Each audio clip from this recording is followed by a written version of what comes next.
16th. I'm going to be streaming stocks, options, futures, looking at technical analysis, watching the SPY, watching nat gas, barbecue, GME. We get set up here. Sub up, like up, comment down. Happy money sticks around.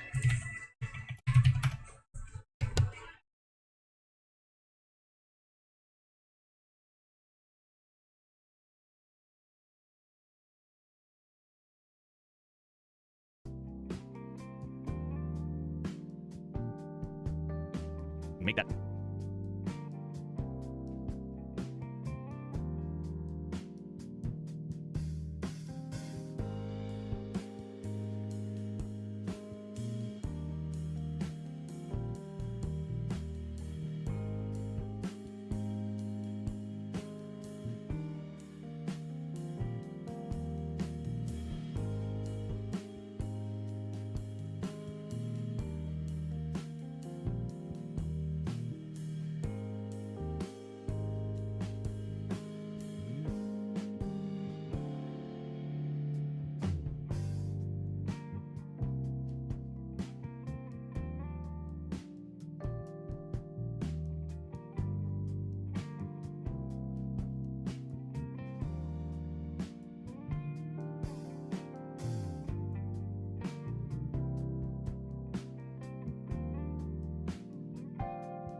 Morning, Mo Lava. Morning, Tao.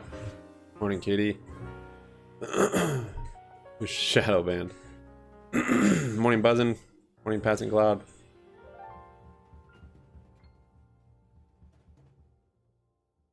I got one contract nat gas, and then I just stopped watching it, and I wish I got more. Getting up to that resistance. I just don't know how much pullback's gonna have between rallies, so they don't call nat gas the Widowmaker for nothing. Gotta take profits on that thing.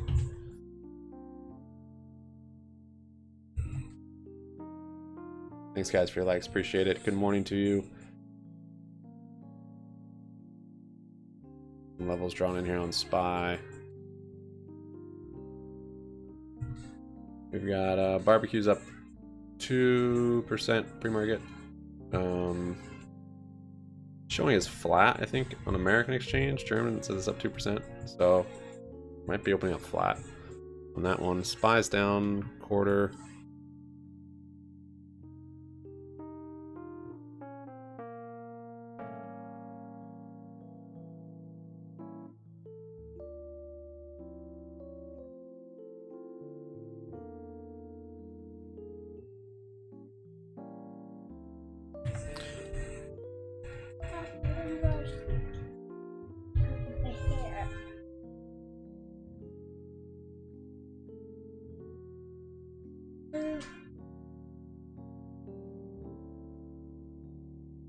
I do. I washed in the back of my hair. Like me? Like you, yeah.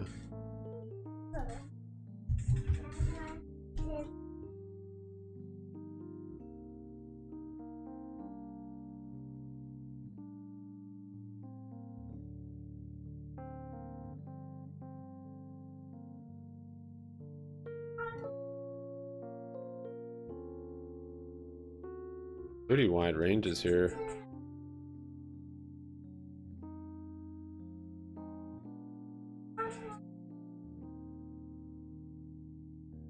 We'll see. This is not National Barbecue Day. You stop.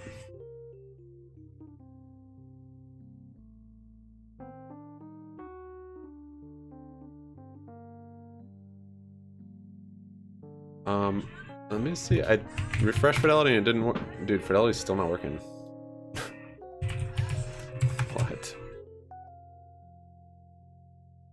Yeah, it's still on the down detector.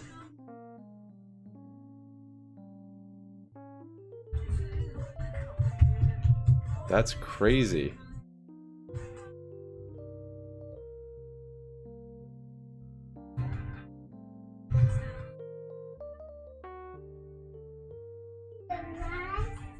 Tissue, Dad.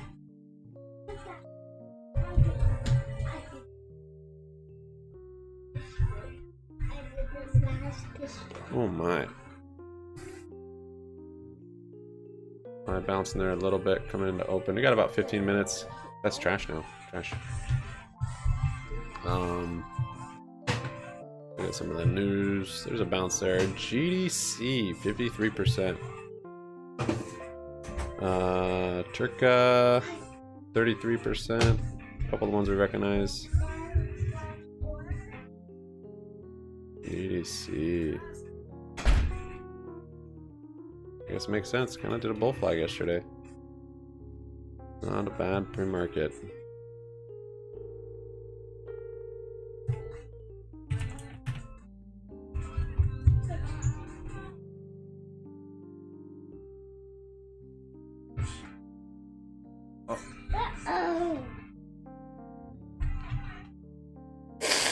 Bowser.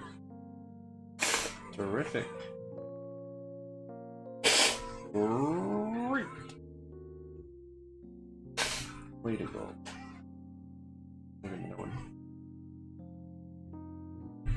I don't know where the SPY is going right now.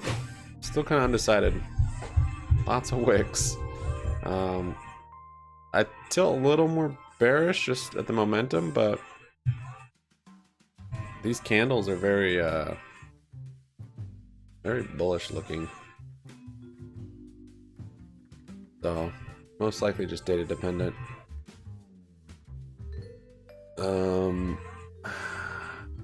How do I get Fidelity to work?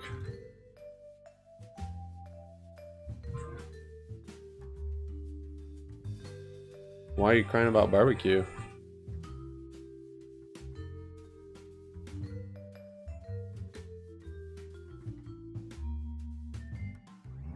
Don't cry about barbecue.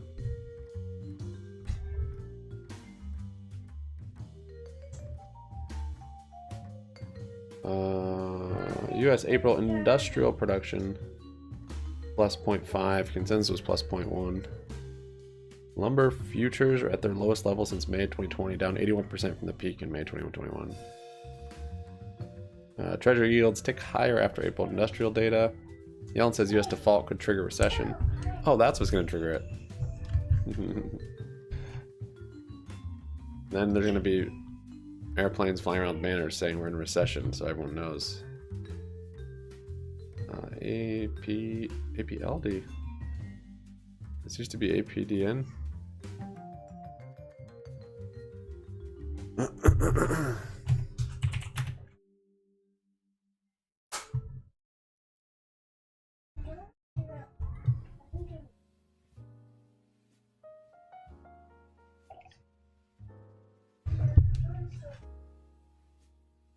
Biden administration Interrogancy team. What? To develop national strategy on advanced air mobility. Joby?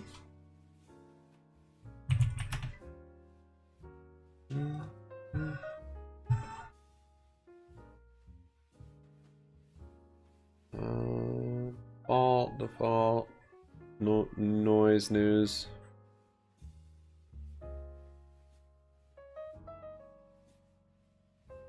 Home Depot's sales fell 4% over the last year, the largest year-over-year decline since 2009. Redbook U.S. retail sales first 2 weeks of May was plus 1.5% versus a year ago. Plus 1.6% weekend versus a year ago.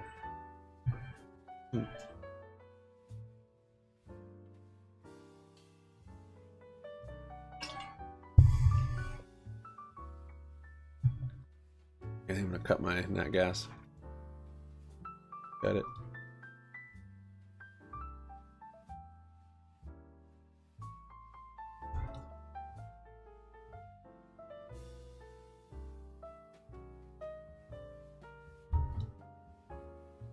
I don't know. I'm gonna hit it right at my resistance.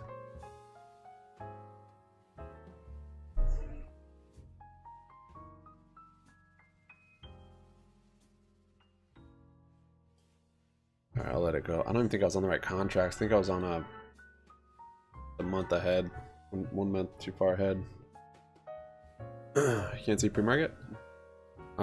Germany, we're up 1.5%. But in America, we're down 0.01 or 0.03. So we're basically flat. So not the most bullish open so far, or pre-market. Alright, there's a bone out there. Morning, SHF.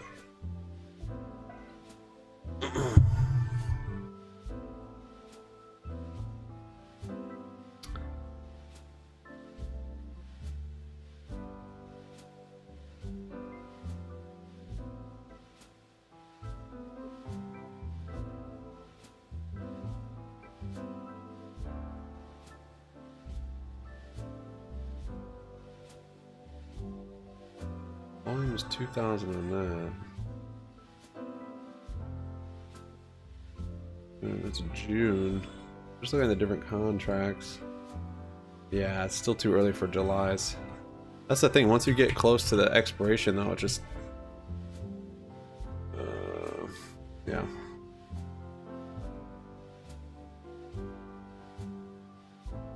Still more volume in June. Wait for a little pullback on that gas and probably try and get another long on here.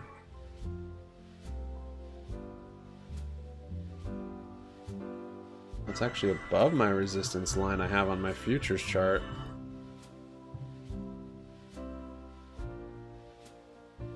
Be patient on this one.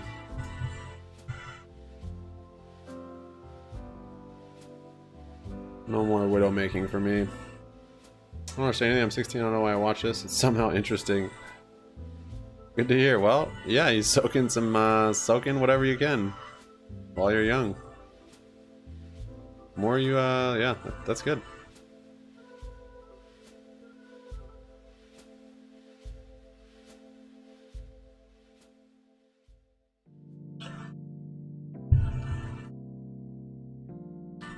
Good to hear, Kens. Good to hear.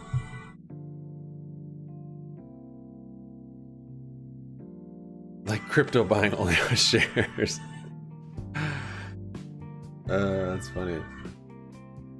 That's probably true though. That's what it's gonna be. Like, what's the stock market? Explain it to people. The younger adults.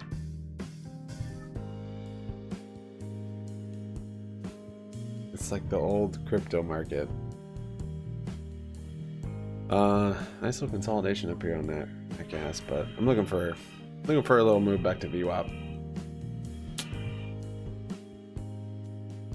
On UNG, my resistance is higher, but on the futures, we've already broken out of the distance. Got about 5 minutes here.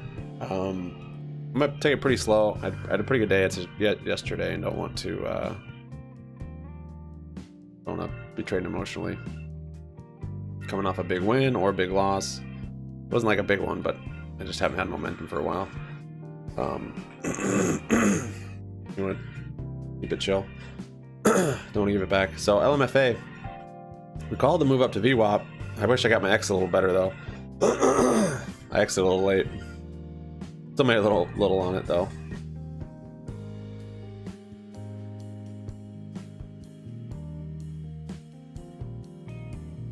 You came in here for this? That's right. Yeah, that's hilarious. Yeah, I was just thinking about that actually, because I just started. I opened up a stream because Discord was down, and I thought about doing it again because Fidelity's down, like Fidelity downstream, but probably wouldn't get the same attention. But yeah, that stream did well. There's a lot of people. There's a lot of people that came in when Discord was down.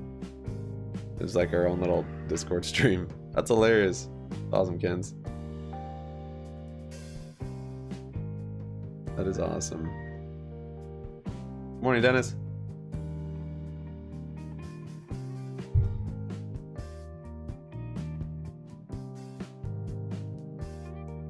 Yeah, people were in there like talking about Discord, and I was too, but then I was just looking at the stock market. They're like, oh, what? There's a stock channel? Hey, David. Yeah, doing well, man. Hope you're doing good. Got up 5 minutes to open. Let's see. Bed Bath is basically flat, actually. Open, so we'll keep an eye on the levels there. Spy's kind of selling off here a little bit. Nah, gas. It's looking bullish. See what happens at open. Looking for a dip like this. I could maybe grab some contracts.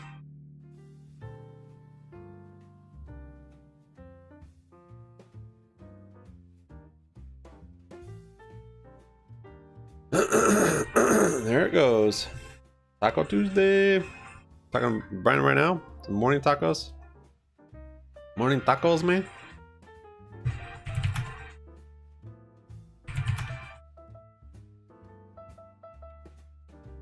Yeah. Yeah, Discord's been so buggy with the update, you're right. Like, I always have to restart that thing on my phone. Pretty annoying.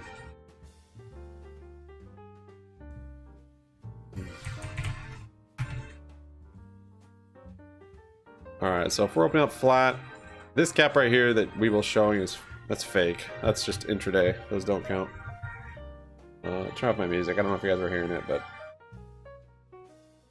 I'm enjoying the Yaz Club.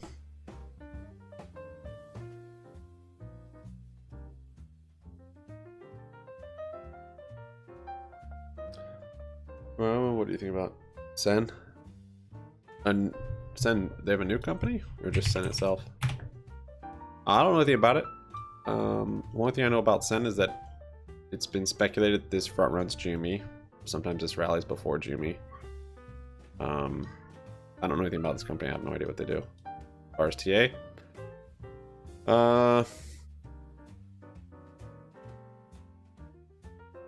Yeah, not great. Your momentum's not there to the upside yet. You might have a little inverse head and shoulders here on the daily. Head, shoulder, shoulder. Yeah, it looks like you probably do. So, might be good. I don't like how far it is above the support, but MACD's bullish. Not really a divergence. There's one right here. We've already kind of had that move up. Yeah, might be good. It's probably pretty safe. And just look for, you know, setting a stop if it breaks down here or something. Good morning, Christine. Good morning. Hope you had a good day. GME's down 1%. Barbecue, I think, is pretty much flat at open. So that's good, because we don't have to go down to fill gaps. But we haven't seen many days where we've opened flat, where it's just ripped.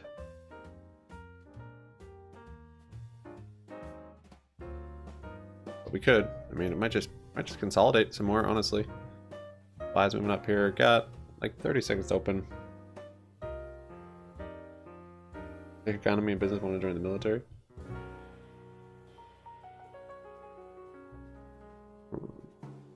I mean, there's economics and, you know, military is a business. Tell her that. Morning, Hugh. Morning, Jan.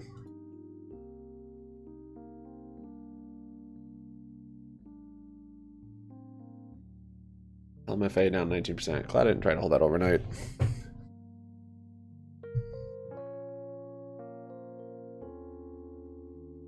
Alright, there's the bell that you didn't hear. I think it drop below this support. I would probably go short. Barbecue down 3%. Supposedly. I'm showing it's down 0.09. There, okay, 2.8. 17 cents. See what kind of range we hang out in. Well, it's night. Oh, good evening. Tacos al pastor, missed the flavor. Well, then you're just in time for Taco Tuesday. GDC up 69%. Turka up 26%. GFAI up 5.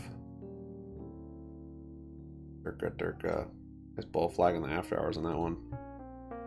GDC with a big gap up. Barbecue coming down here a little bit.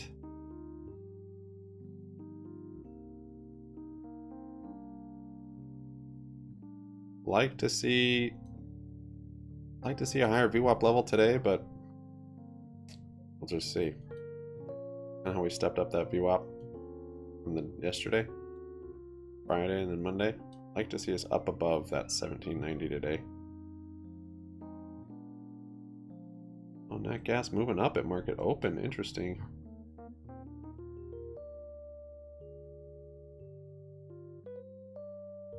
Morning, barbacoa. Buy down a quarter. Moving up here a little bit.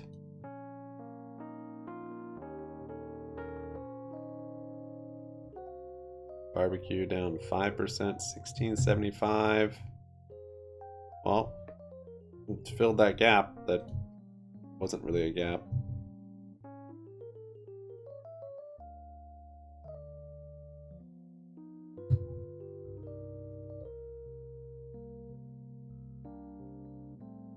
Hopefully it stays a good trade and we don't just start trading totally flat until news.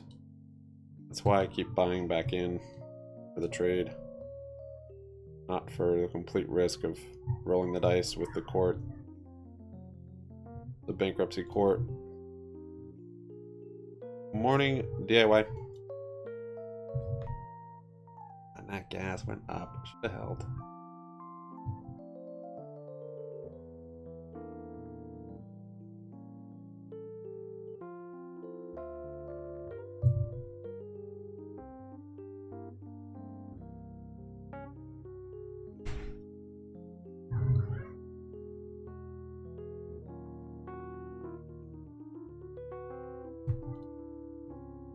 I can't believe Fidelity, man. That is bad.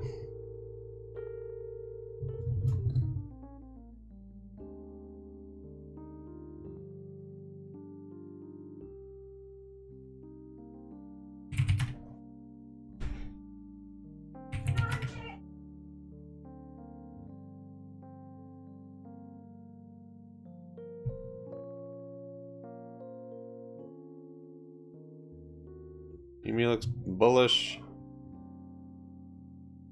Bullish as ever. Turka. Big gap in holding. Nat gas up a bit. UNG here. I can read UNG easier than the futures chart on this thing.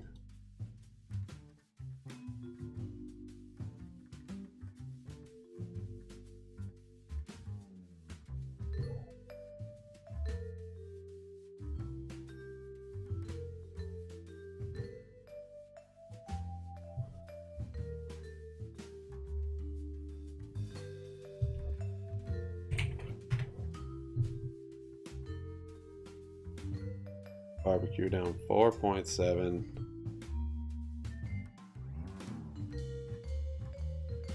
And Master says I need to see more evidence that inflation is coming down. I guess he's speaking this morning. Data shows US rates not at sufficiently restrictive level. We know part of total rate increase has not affected the economy yet. The dollar is at real risk as the political deadlock over the US debt ceiling undermines investor confidence, says Goldman Sachs. Beth Hammock. Mr. says, I don't think we're at that hold rate yet.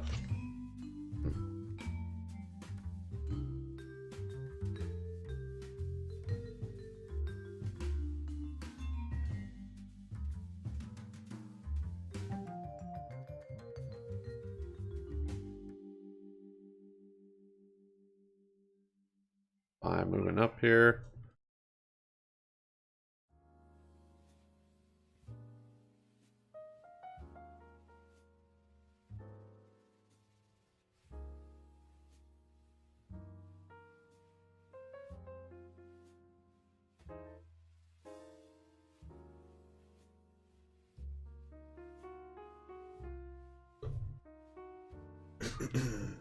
Birds is up. Let's see, birds up like 10% for some reason. 7% on birds. Eggle, 3%. DXF.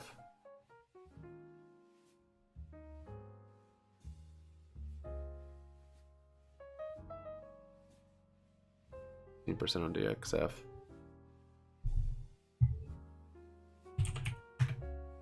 Little green candle there on barbecue. 17 cents. Low volume.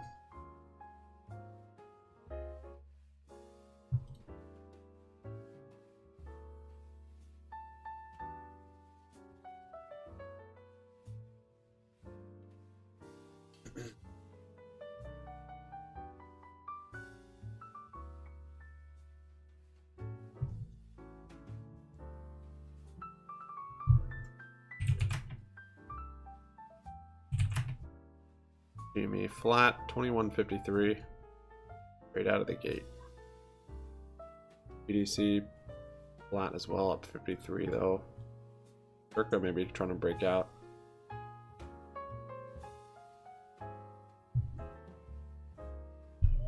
Pre-market bull flag on it.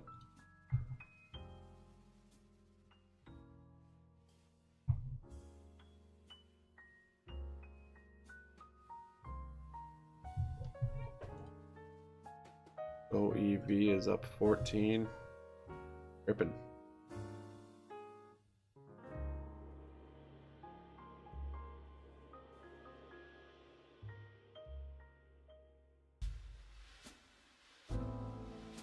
Had that nice little RSI divergence rally. See that I'm marked on the chart. Spot the red candle there. That gas holding out at these highs, man. Should have held. Like a pullback though. I don't want to get back in on this high. I have lucid puts I'm trying to fill. My Airbnb play is working fine. I think it's setting up a bear flag. Could open up another one. Further out the money.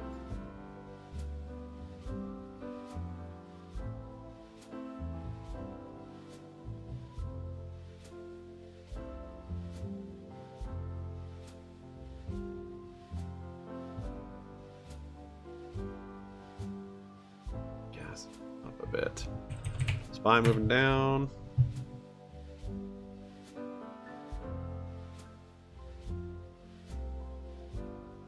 There's a gap up there. Barbecue, back up. Still down 1.3%, 1744.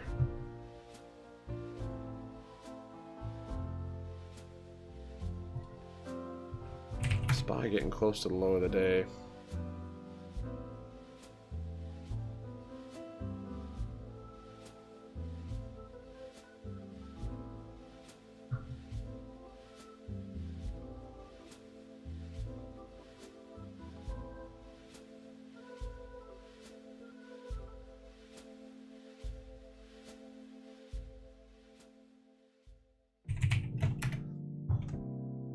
Just chopping around.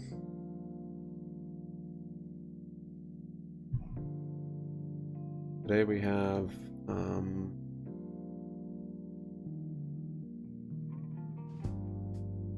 US retail sales. We got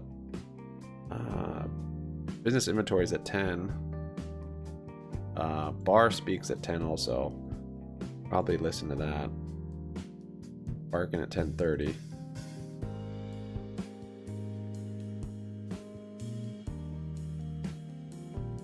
Goals be 2:30.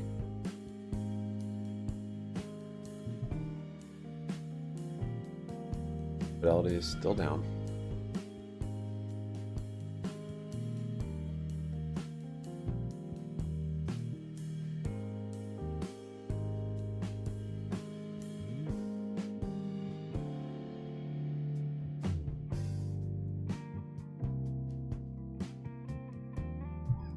OEV is going.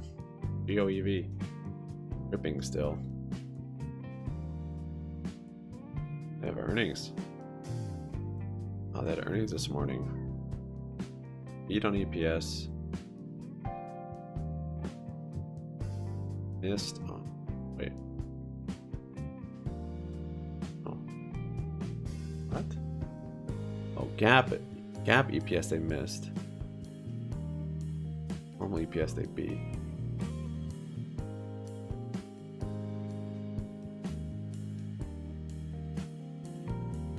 Oh, it's ripping. 20% on it. Not a tiny flow, it's 405 million. Low market cap though. It's triple of barbecue. Over triple.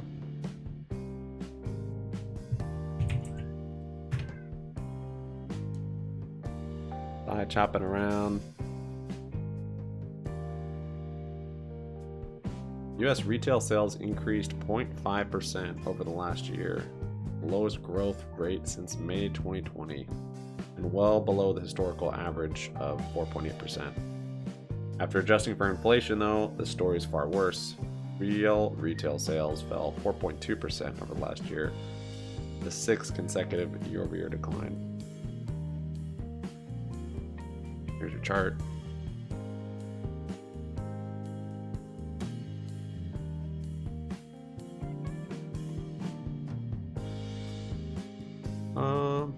Barbecue. Yeah, it's just consolidating, really.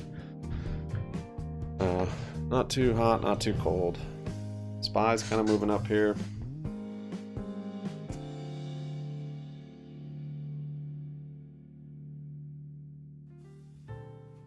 Yeah, waiting for that momentum to shift to the upside on it.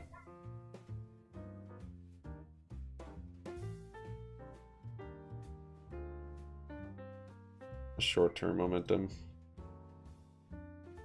I think we could step up today, but it might not. It might not till tomorrow, or I don't know. Maybe it won't at all. Maybe we'll just wait for news. Wow, big rip on SPY there.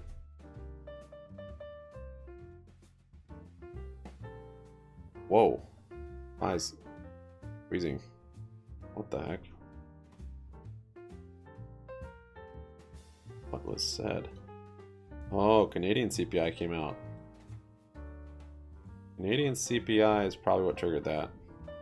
Or no, that came out at 9:30. I don't know what that's from. Canada CPI though was 4.4%. Expected was 4.1. So their CPI is higher than expected.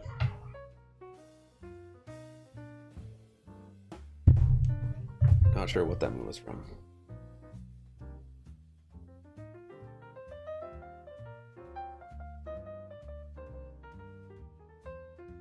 Look at that thing. Jeez. GME's getting a pump from it too, 1.5%. I thought about calls that open on GME. Might still get into some. Just haven't seen a volatile move on GME for so long. Been so long. I'm not convinced it's gonna happen. True people do trade need to be on their 7. No, not true. XRT.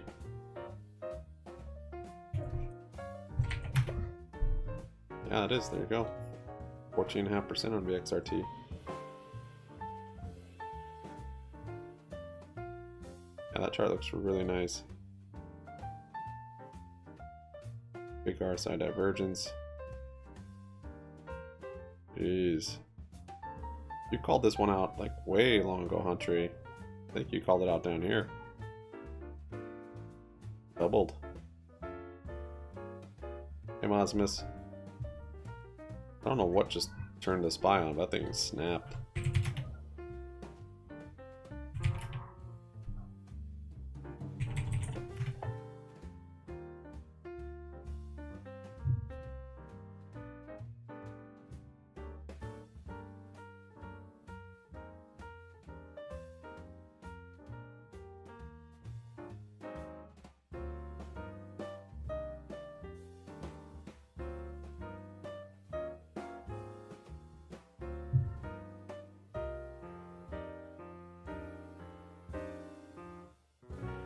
This is the lowest number of S&P 500 companies citing inflation on earnings call, going back to Q2 2021. It also marks the third consecutive quarter in which the number has declined quarter over quarter.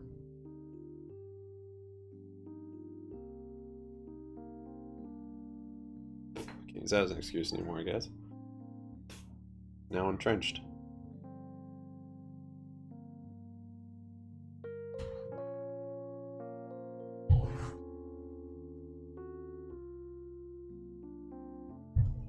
Jon Stewart has said about the market, the system was written and built for people that are operating in it. You're the away team. You're allowed access, but only at a certain level.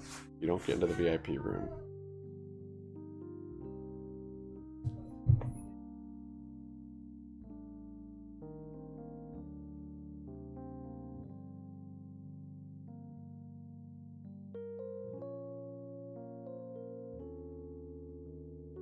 IRS has built its own e-filing prototype that could compete with TurboTax.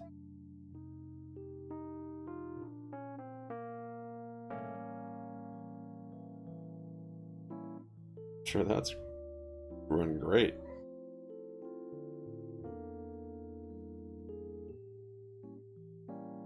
White House Energy Advisor says the U.S. is able to start buying oil back into the SPR.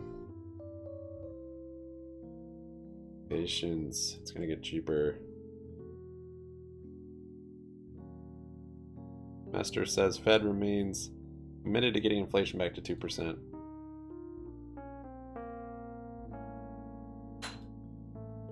BRICS currency is also unlikely given that it would rely on cooperation between members who don't trade much with each other beyond China. My red candle there. Looking for maybe a little higher level to short it, maybe 413 or maybe this 413.50 that we resisted yesterday. But I'm trying to be patient. It might just be a choppy day for observing. Senior Tesla executives will meet Indian government officials on Wednesday and Thursday to discuss local procurement of parts and other issues. A source with direct knowledge of the matter told Reuters.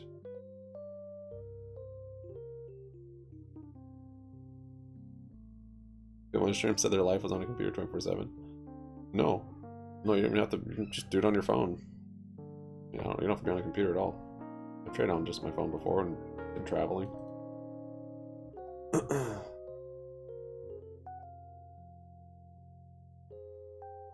tanks I'm buying. If it tanks, I'd like to see it hold at least 15 cents on the barbecue.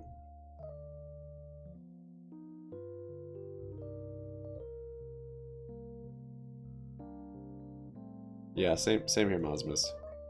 I bought back in hoping for more volatility.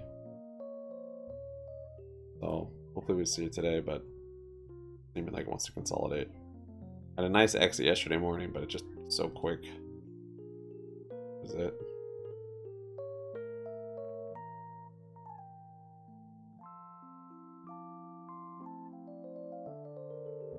Thank you guys for your likes. I appreciate it on this glorious Tuesday morning. We've got 19 of you willing to commit your thumbs up on the stream.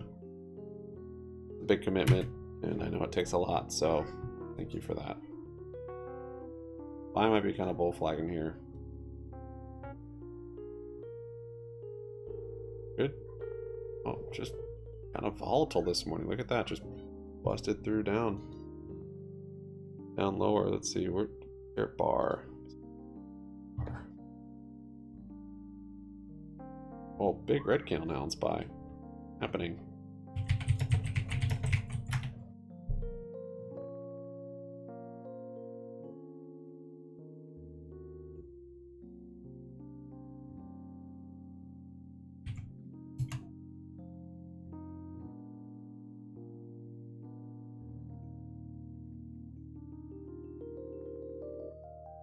Not sure if we'll be able to hear him live. Whoa, new low on SPY there. What the heck? What is happening? That was the level I wanted to short right there, breaking that low, but way too volatile. I'm scared.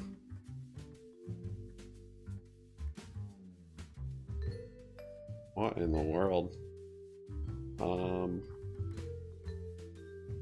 Not seeing any news. Crazy volatility though.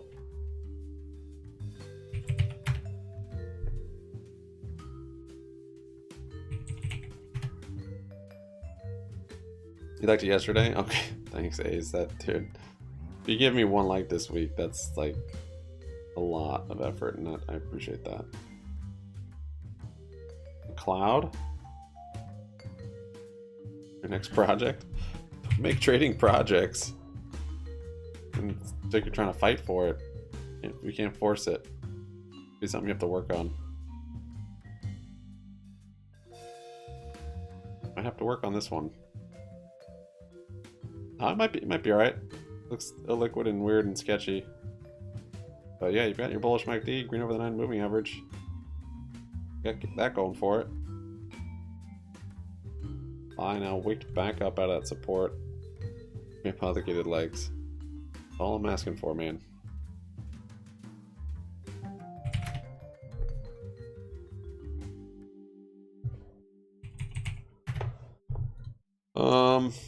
I was actually on the phone with Fidelity. Oh, it's not like they're going to fix anything. I have a record of a complaint, so I can get some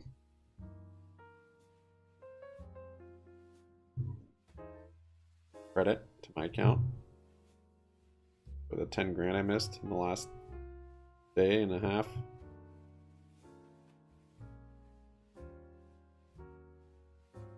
BDC holding up well. Yeah, SPY still just chopping around, but big candles.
Dodge a short? No. I stayed in it. I stayed in it, so yeah, there was no time really to, I mean, I could have cut losses, but I kept thinking it was gonna work. And it was a spread and it was close to the money, so I didn't need a whole lot, and it just kept going away. Buy hanging out down here now. Might still end up taking that short if we get a validation post receipt point.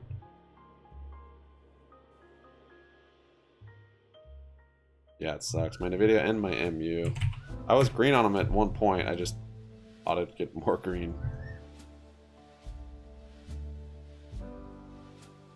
This thing I've held for almost over a month.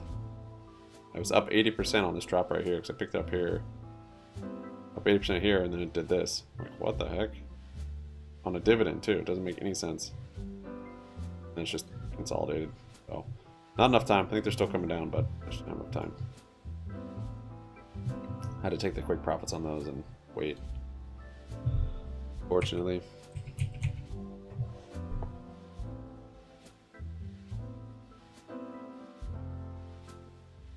Yeah, SPY's bear flag. I think I'm gonna take a short here.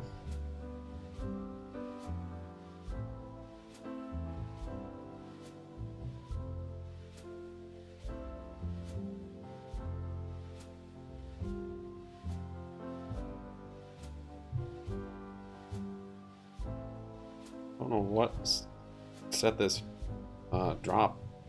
What set that off, but pretty volatile. And now it's hanging out below that support. It's kind of a weak support, but yeah, I like it to what, 410.32 at least.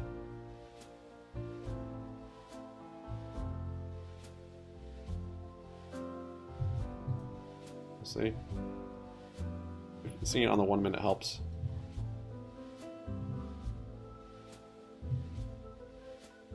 Check out barbecue sauce. 1720. Up a little bit. Rejected. Didn't notice it rejected it.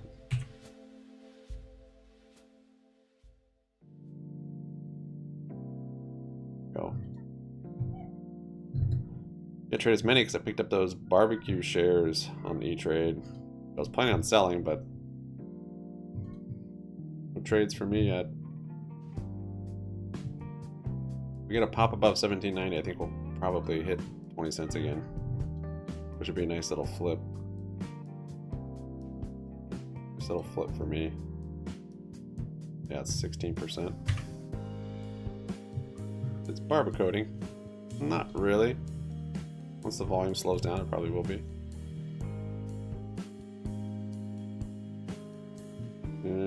Barbecue back to 10. I don't think I would like that.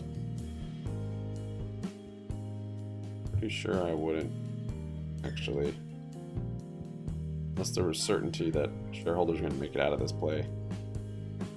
Which we're not going to get, so. I'm moving up a little bit. Still consolidating down here. bear flag range. Early though, so this was a crazy move. The move up was crazy, and the move down. Whoa.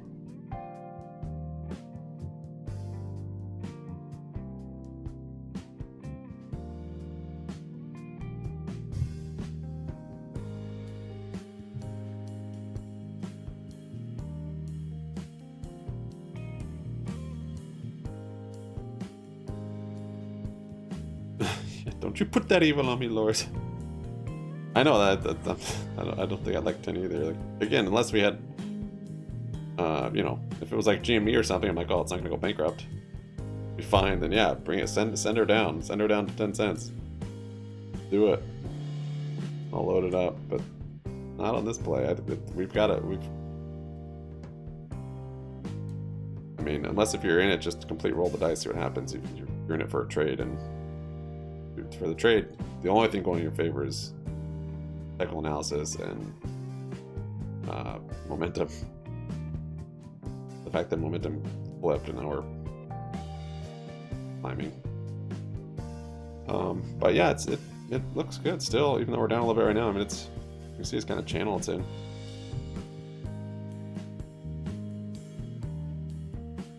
What a dream buy. Just buy more. I'm not as confident, I guess, Lords, that, you know, I won't just wake up and I'll say they're in chapter 7. We're just wiped out. I think that is definitely still a possibility.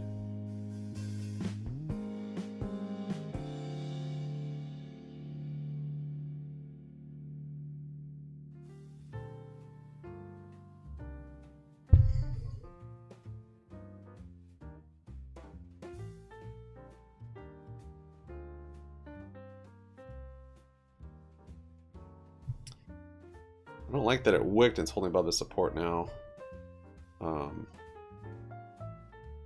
However, this still looks like a bear flag on the 1 minute. Starting to just look like it on the 5. And we're below even pre-market levels, so looks like a good short still.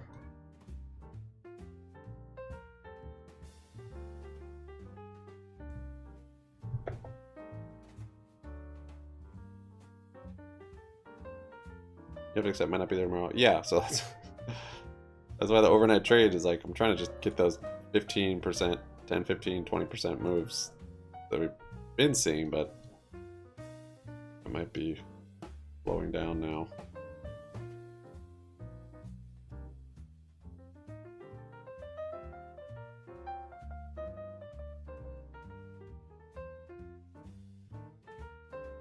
Yeah, Ace, I mean, depends on how active you want to trade it.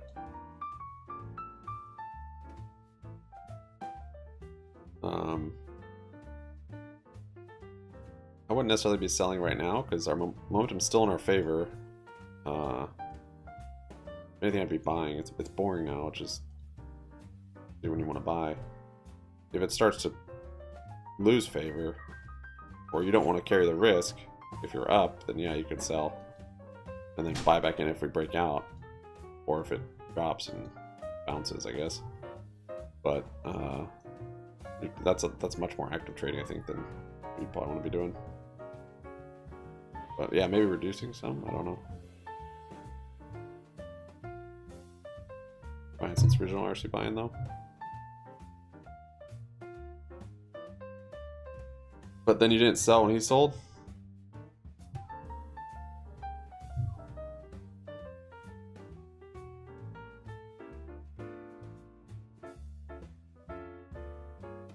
Yeah, I heard that Icon is on some filing. I don't know. Not sure about that.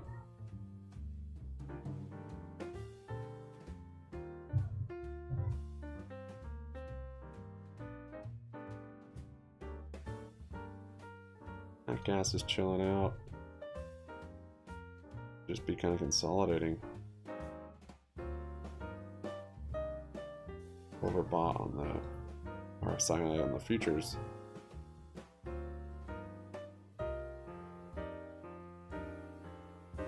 SPY moving up a little bit.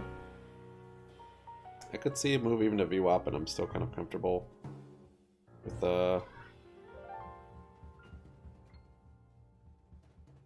don't know. Those wicks down there do look bullish.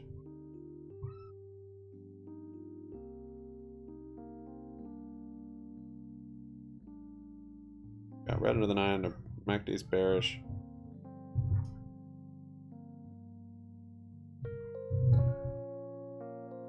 Get that support though. Yeah, I'll just wait. No rush.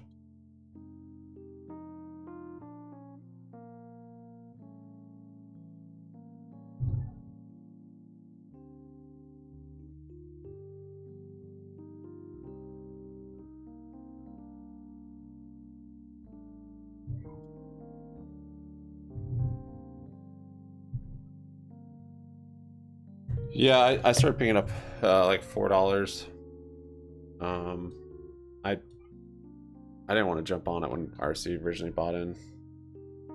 Figured it'd probably come down, so I just let that whole time period go until it came back down to like $4, and then the momentum started going up. So got some at 4, and then like $5 I got some, and then I didn't get much though. And then it just started going crazy, and I thought I was chasing. So I watched it go from 4 to 30 or whatever, and the whole time I thought I was chasing, so I didn't chase. But sometimes if you get in early on a chase, it's not really a chase. Just the momentum started and you jump on. So I should have chased it for sure. It wasn't chase. I just no idea. Because to me there was no news. It was literally just a gamma squeeze. Because RC had already bought in. There was nothing new. Just option chain got loaded up. It was at a cheap price. Wall Street Bets was on it, and I think that was a proper gamma squeeze.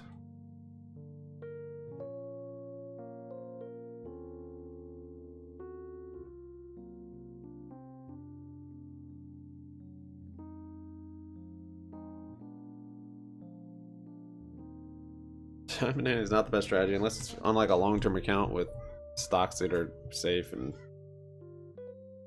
you know and use and are going to be here in 10 years. Then you definitely want a diamond hand. Sell calls on it. Making income. Barbecue. 1714. Pretty much flat from yesterday.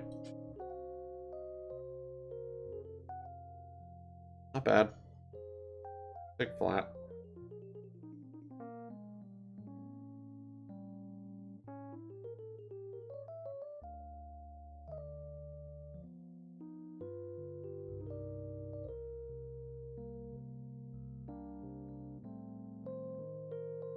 Those wicks down there make me bullish on the SPY, but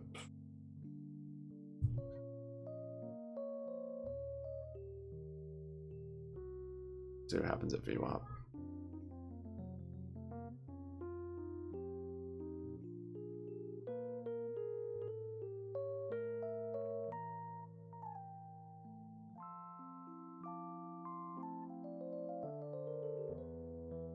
There's VWAP on SPY. Of VWAP. Alright, I'm gonna get out of these.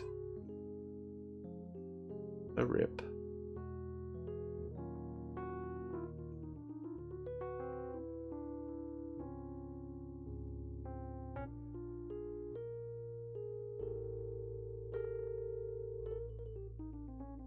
Bear flag looks like it's failing. Indicated by these wicks at the support.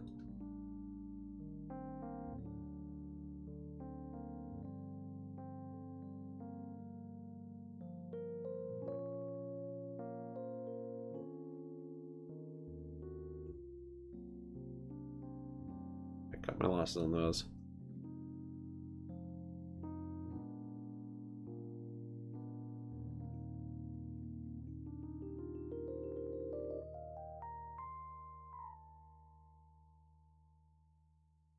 Chill. This is choppy.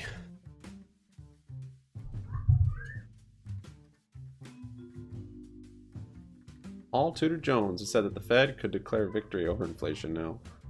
What the heck?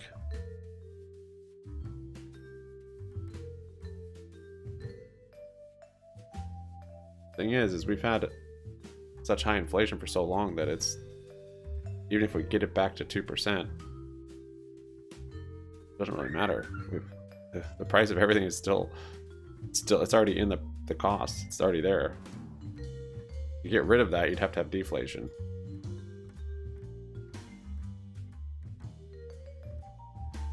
The bounce off VWAP.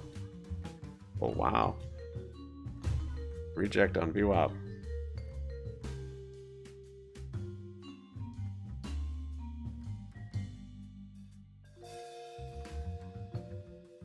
Dude, look at that wick. Holy smokes. Just stayed in.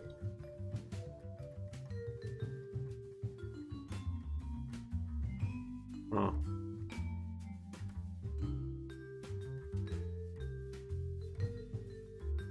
Destiny talks. I don't know. We've got oh, I guess Bar is speaking right now. I tried to find him. I couldn't find a live stream. Do you guys have a live stream for Bar?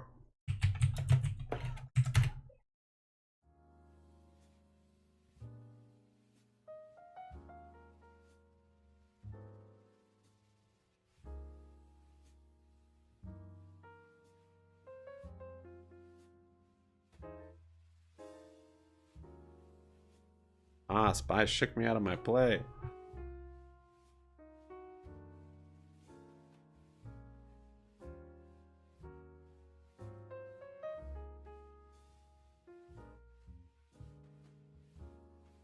There we go, I found it. Spending. I know my colleagues across the aisle will use today's hearing to discuss the debt ceiling, and I welcome that debate. We serve in the only institution that has actually addressed the debt ceiling. Because I think frankly, I think what we have now is There's a the larger flush. debate about Can't believe I got shaken out of economy, there. Got back into not it. just about the debt ceiling. And inflation and the spending is the reason why we're dealing with the debt ceiling at this time. So I'm glad that we acted and the House of Representatives acted and the President's now finally coming to the table to negotiate with the Speaker.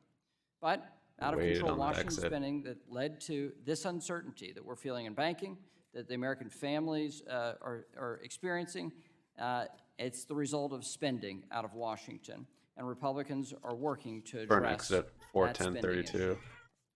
I now recognize the ranking member for 4 minutes. Thank you very much, Mr. Chairman. Good morning, everyone. First, I'd like to welcome our banking and credit union regulators who are here to testify before our committee today. On the heels of the collapse of Silicon Valley Bank, Signature Bank, and most recently First Republic, it has been the swift action by regulators in conjunction with the Biden administration BDC. that have not only protected It's about to break out. from harm, but ensure the safety of the GME United now States all banking red. system. Americans can continue to rest assured Yeah, right that there. despite the All right, recent kill events, losers quickly. their money is safe and that none of the actions taken by our regulators will cost They've got a US little taxpayers resistance a here, single maybe. dime. Recently, released reports from our nation's regulators confirm that Democrats have long been sounding the alarm on a toxic combination of Trump-era deregulation and mismanagement by irresponsible bank executives and board members caused the recent bank failures. While regulators must be more aggressive in their supervision of banks, it is the responsibility of bank executives, first and foremost, to take corrective action when regulators identify deficiencies. Since 2018, executives from both Silicon Valley Bank I support and full Signature deflationary depression. received multiple warnings. But they ignored those warnings and did not take action. These bank CEOs didn't just run their banks into the ground, they also put our nation's depositors and entire economy in jeopardy. Yeah, this is Fortunately, rather than take action, oversight of to prudential hold regulators. these bank CEOs accountable, and working in good faith to get to the bottom of the recent failures. Republicans are want using Jenny. this hearing I can put as an Jenny's face on opportunity with to point the Miss finger Waters' at regulators. voice. Republicans do not appear interested in crafting legislation that would address the regulatory gaps and weaknesses exposed by these recent failures. Instead, they propose Maxine. a slew of bills focused on so-called transparency, completely and willfully ignoring the fact that regulators have published extensive I was looking for Barr. I think and he shared should come other up on this video. materials He that should be take a there. deep dive into the failures If not, he has in some explaining emergency to do. response. In addition, several of the Republican bills would limit emergency tools regulators just use to stabilize the situation, making it harder for them to respond to future emergencies. However, Saw the bear fly. We our saw it all. committee Just will finally hold its shake out to first view up. hearing with the Silicon Valley Bank, Okay. Signature Bank, and First Republic Bank executives tomorrow after Democrats repeatedly pleased to Republicans. But I remain deeply disappointed that we're holding such an important hearing at the subcommittee level. This means fewer members will be there to get answers for their constituents, fewer questions, and a shorter hearing. Unfortunately, my request to Chair McHenry to hold this at the full committee has not been fulfilled. This is a stark difference from the leadership Democrats have demonstrated during this time.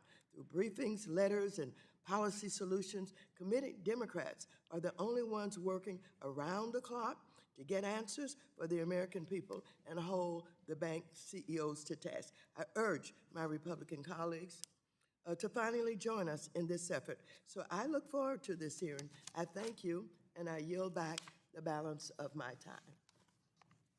We'll now recognize the Chair of the Financial Institutions Subcommittee, Mr. Barr, for 1 minute. Add to this. Thank you, Mr. Chairman. Today's hearing is especially timely given recent bank and supervisory failures. Barr. Rather than providing timely responses to questions from this committee, the Fed and FDIC decided to produce public-facing reviews of their supervisory shortcomings and push inapt policy recommendations. Failure to timely respond to this committee's questions represent a lack of transparency and accountability. As of last night, we still have not heard responses from Mr. Barr or Mr. Gruenberg from a March 29th hearing, even though responses were requested to be in by April 28th. Regulators should not race to set narratives in the minds of the American people.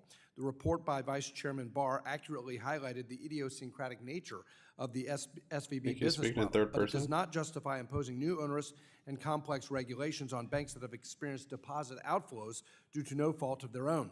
In the face of a growing credit crunch and risk of recession, moving rapidly to increasing capital requirements on an already well-capitalized banking system would be a mistake. We want to avoid a barbell banking system with a few too-big-to-fail banks and a scattering of small banks. To do so, regulators should not be blocking mergers and acquisitions, imposing excessive regulation on regional banks, or imposing burdensome requirements that hinder de novo. We'll now recognize the ranking. Yield back.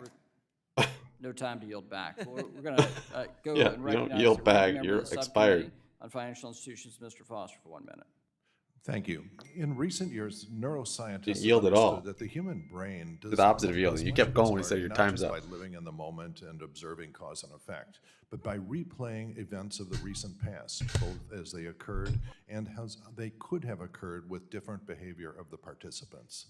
So the questions for today's hearing are not only what actually happened during recent bank failures, but also what are the rules and incentives that, had they been in place, would have caused these failed banks to diversify their depositor base, to appropriately hedge their interest rate risk, and to raise capital early while they still could.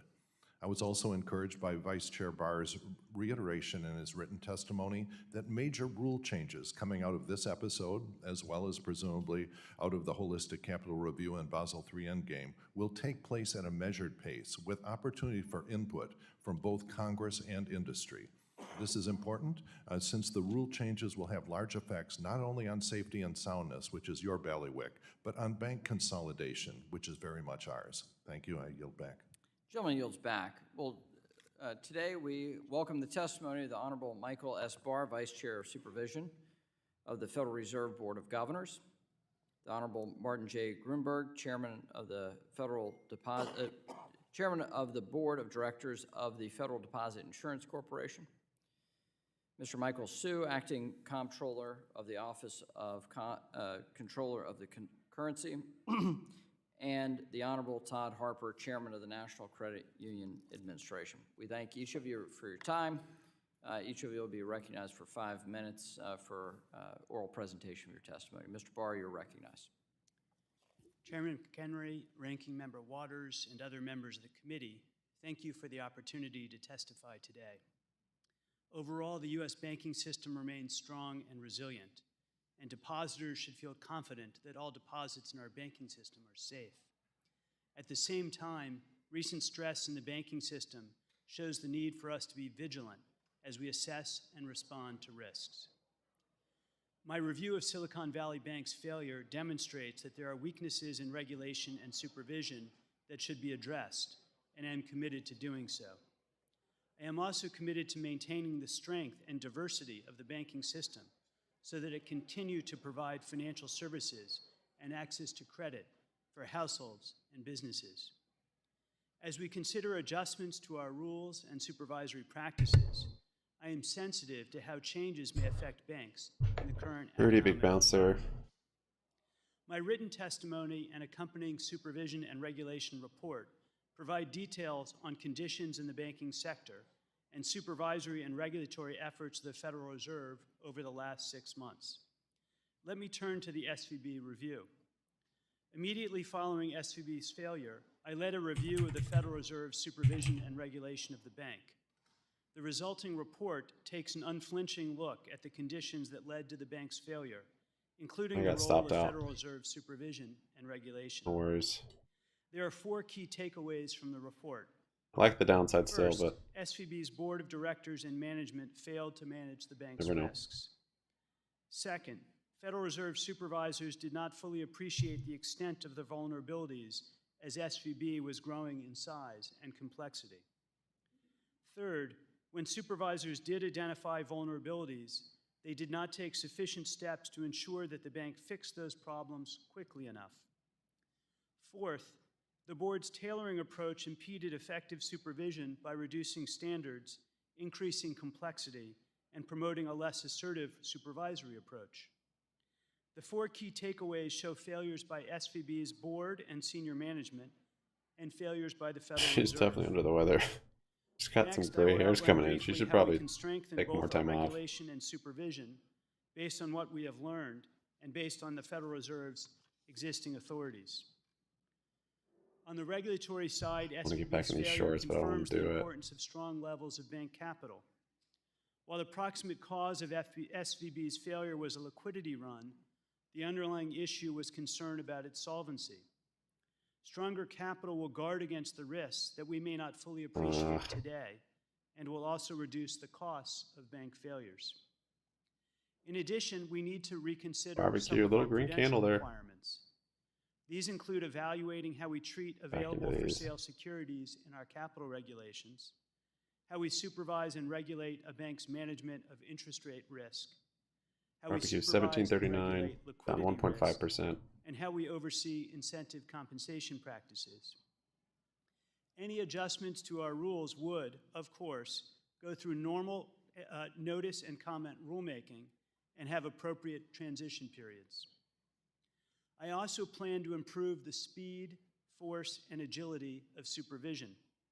Supervision should intensify at the right pace as a bank grows in size or complexity. Not really yet? 41071? Once identified, issues should be addressed more quickly, both by the bank and by supervisors. Moreover, we need to ensure that we have a culture that empowers supervisors to act in the face of uncertainty. EDC, 76%. I want to reiterate that the banking system remains strong and resilient. Recent events demonstrate that we, as regulators, must do better, and we will. Thank you, and I look forward to your questions.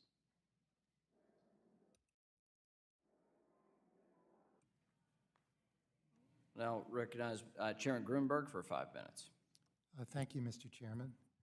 Chairman McHenry, Ranking Member Waters, and members of the committee, thank you for the opportunity to appear at today's hearing on oversight of prudential regulators.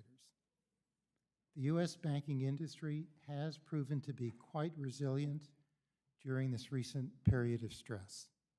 Early reports from the first quarter of 2023 indicate that first quarter aggregate bank net income was roughly unchanged compared to the fourth quarter, excluding the effects on acquirers' incomes of their acquisitions of failing banks. In addition, asset quality metrics remain favorable, and the industry remains Happy well Tuesday, capitalized. Daniel. Recent declines in medium and long-term interest rates have reduced somewhat the volume of unrealized Big barbecue losses can break that on 1790. securities. BDC breaking out new insured high of the day. Depository institutions will continue to face significant challenges Volume this morning is crazy on it. in the near term. Risks to the outlook include the potential for weakening credit quality and profitability that could result in further tightening of loan underwriting, slower loan growth, and higher provision expenses. Silvergate now added Commercial a letter real on estate its. loan portfolios, particularly loans Or no, this was backed by SI. I added office 2 letters. properties, face challenges. SICP. The demand for office space remain weak, and property values continue to soften. The FDIC continues to monitor liquidity It's closely, just trading again for those that are short. They can including get out of it. deposit trends across the banking industry, and will publicly release data for the first quarter of this year as part of its quarterly banking profile later this month. Last week, the FDIC Board of Directors approved a notice of proposed rulemaking providing for the special assessment required by law to recover the loss to the Deposit Insurance Fund attributable to covering the uninsured deposits of Silicon Valley Bank and Signature Bank. Under that proposed rule, the FDIC would apply an annual special assessment rate of about 12.5 basis points to an assessment base that would equal an insured institution's estimated uninsured deposits reported as of December 31st, 2022. The assessment is defined in such a way that no banking organizations with total assets under $5 billion would be subject to the special assessment. On May 1st, the California Department of Financial Protection and Innovation appointed the FDIC as receiver for First Republic Bank. The FDIC was able to market and sell First Republic concurrently with its closure by entering into a purchase and assumption agreement with JP Morgan Chase, following a competitive bidding process to assume all of the deposits and substantially all of the assets of First Republic. Little bit, yeah. The estimates that the failure of First Republic 1711. cost the Deposit Insurance Fund about $13 billion. Notwithstanding the 3 recent bank failures, the FDIC currently expects that the Deposit Insurance Fund will remain on track to meet its statutory reserve ratio by September 30th, 2028, without further adjustments to assessments. The FDIC recently released 2 reports on the FDIC's supervision of Signature Bank and on options for deposit insurance reform. The report on Signature Bank, conducted by the FDIC's Chief Risk Officer, found that the root cause of Signature's failure was poor management, but also identified areas where the FDIC's supervisory efforts could have been more timely, forward-looking, forceful. Findings wait for it. Close attention by the FDIC. But this would have been the nice trade. On options for deposit insurance small, reform, kind of a small range. identified increased targeted Pretty coverage choppy for too. business payment accounts, as capturing many of the financial stability benefits of expanded coverage while mitigating the moral hazard effects. Finally, the failures of Silicon Valley Bank and Signature Bank demonstrate the implications that banks with assets of $100 billion or more can have for financial stability.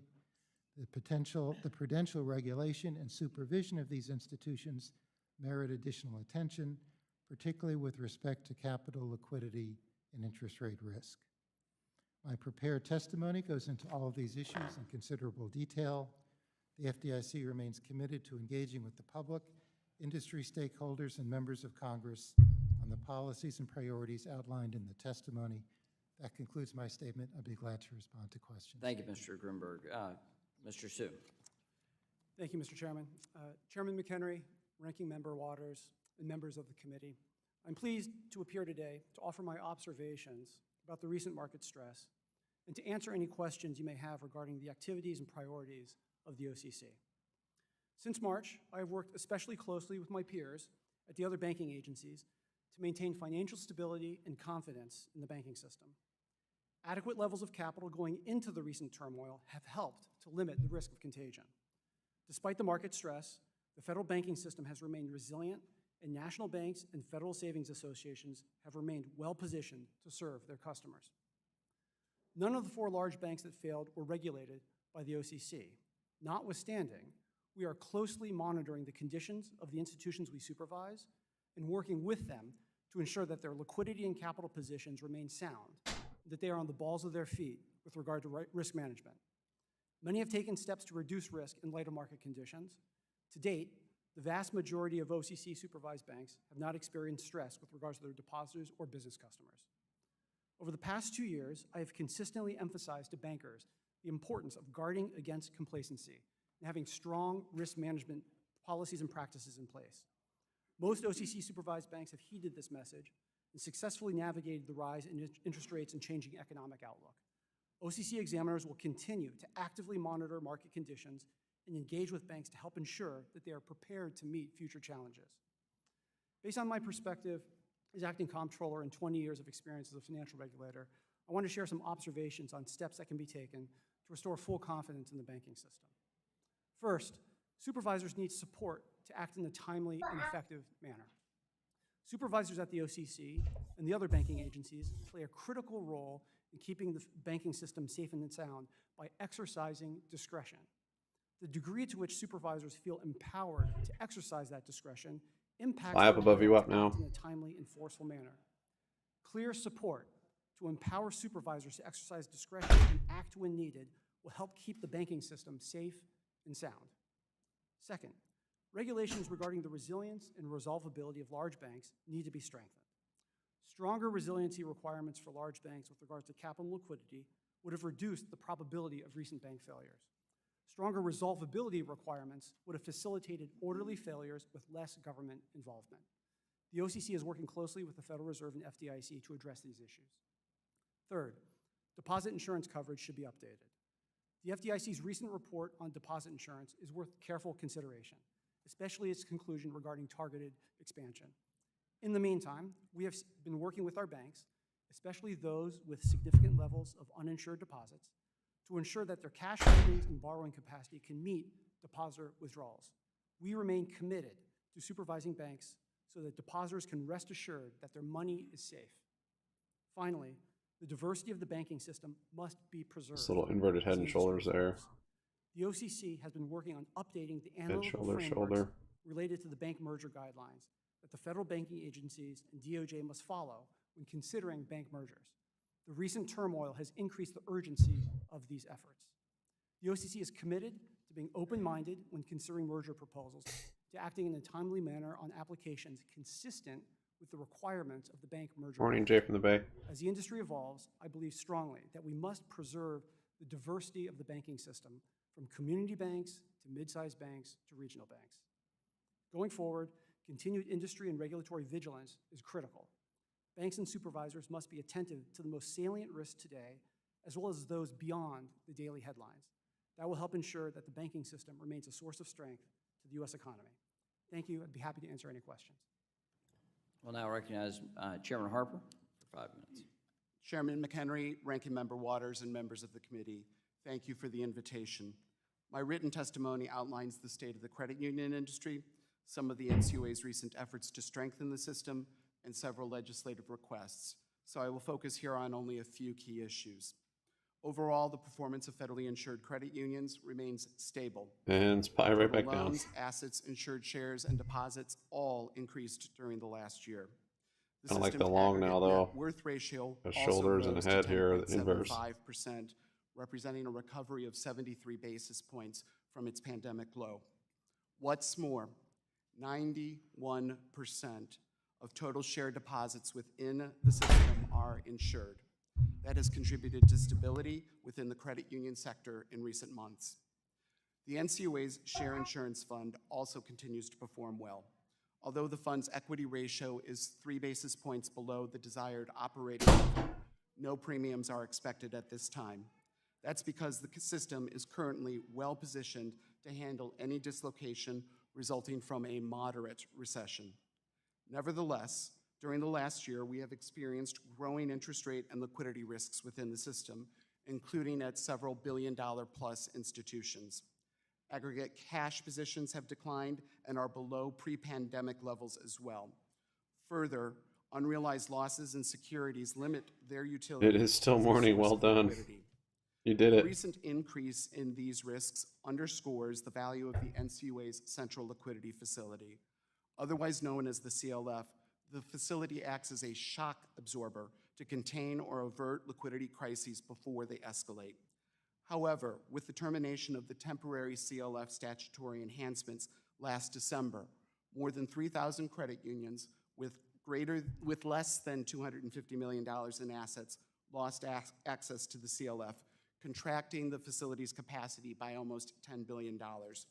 With risks rising within the financial system and at individual credit unions, now is not the time to cut a liquidity lifeline. As such, the NCUA board fully supports restoring the ability of corporate credit unions to serve as a CLF agent on behalf of a subset of their members. Notably, the Congressional Budget Office has scored this at no cost to the taxpayer. Additionally, with increased concentration, intensifying cyber threats, and greater outsourcing of core business functions, the Government Accountability Office, the Financial Stability Oversight Council, and the NCUA's Inspector General have all recommended congressional action to restore the NCUA's statutory examination authority over third-party vendors. I fully agree and respectfully request that Congress close this growing regulatory blind spot. Lastly, the NCUA defers to Congress on determining what statutory changes, if any, should be made to deposit insurance coverage levels and account types. But if Congress does act in this area, the NCUA has two requests. First, we ask that Congress maintain parity between the share insurance coverage provided by the NCUA and the deposit insurance coverage provided by the FDIC.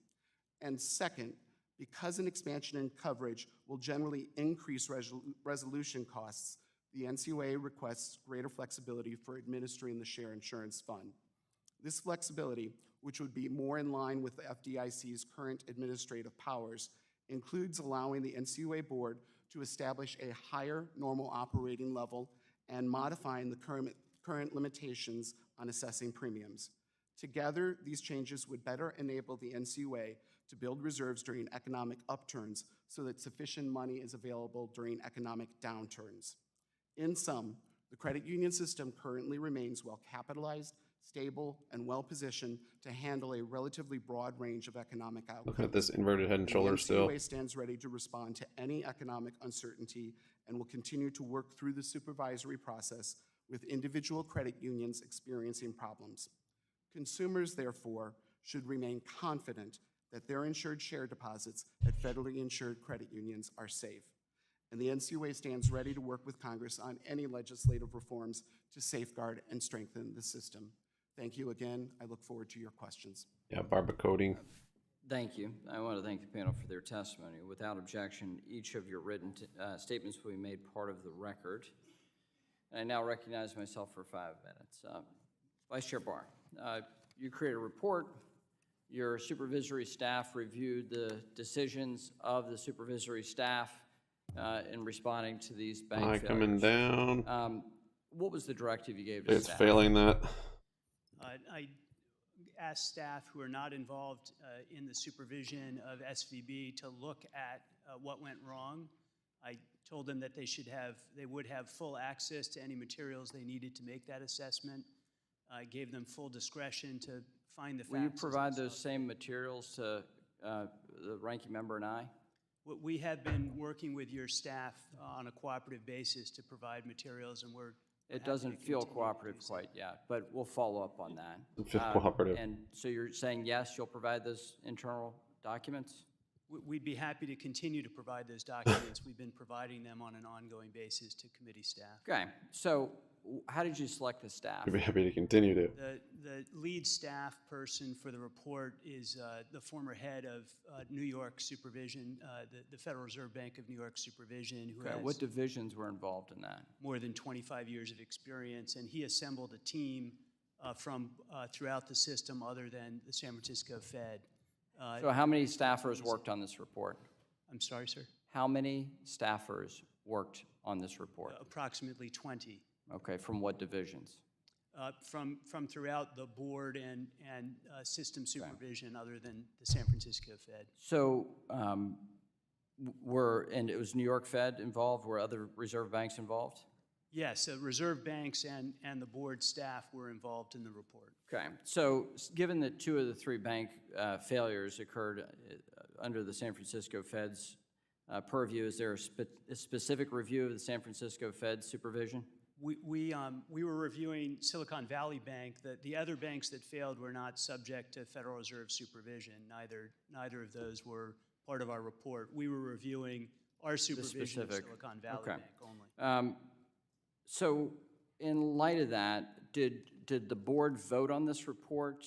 Did you give the board a review of your report?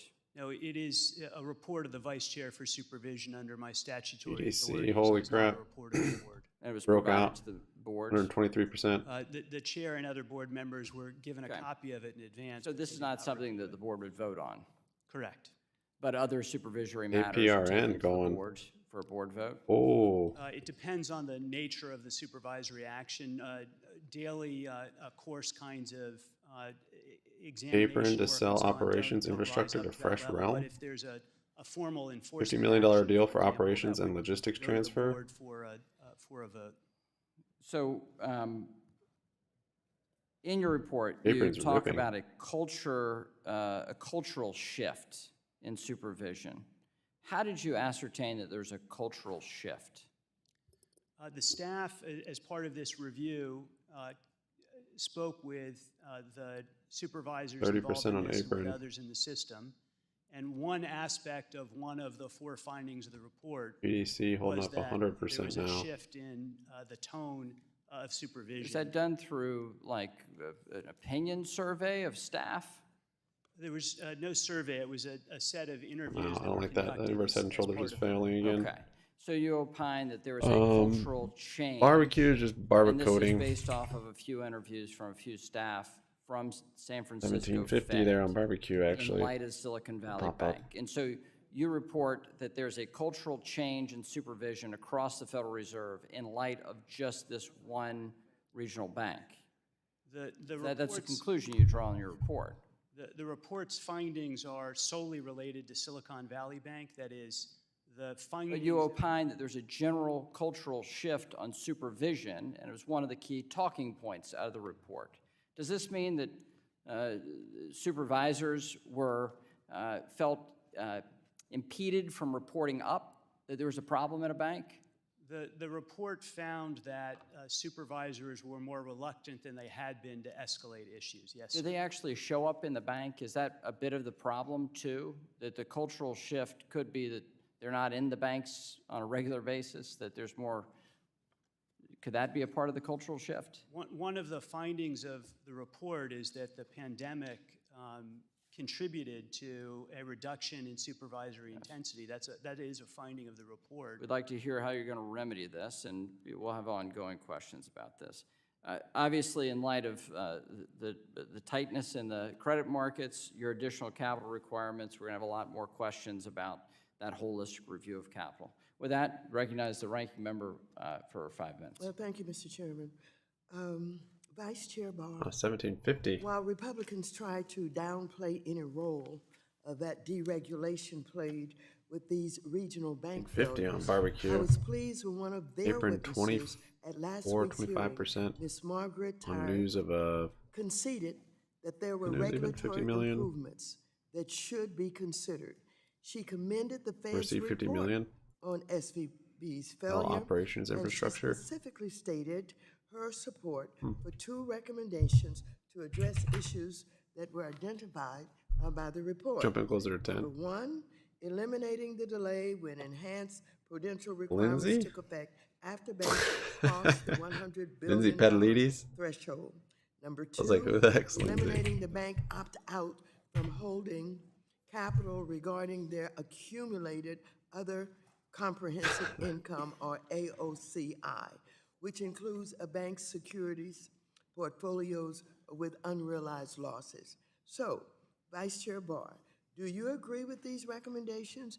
Would you explain There you how go. this There's a match. AOCI issue artificially inflates SVB's capital levels, making them appear safer I can than be they down a really little were? bit.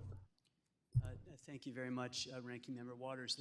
I'll speak to each of those in turn. With respect to the issue of other comprehensive income, this is basically a question of whether gains and losses on available for sale securities should flow through to the capital treatment of a bank. The initial rules that the Federal Reserve had in place applied those rules to a broader set of firms beginning in 2013. That was narrowed to just being the GSIBs in 2019. And the question is, what's the right way of addressing that going forward? We're carefully considering making a change for firms over $100 billion that would pass that unrealized loss or gain through to the capital treatment to more accurately reflect their financial condition. Any such rule change that we proposed would go through normal notice and comment and rulemaking and would have an appropriate transition period for implementation. I also agree with the second issue you raised, which is about how to think about applying the heightened standards when a firm 1760. crosses a threshold. Almost So, green for on the example, day. in this case, with respect to SVB, the Federal Reserve's transition rules were themselves very complicated. And there was discussion among staff, supervisory staff, as well as the bank, about when those rules would actually apply. And the effect of that was there was a significant delay in when enhanced prudential standards applied to the firm, even under the tailoring approach.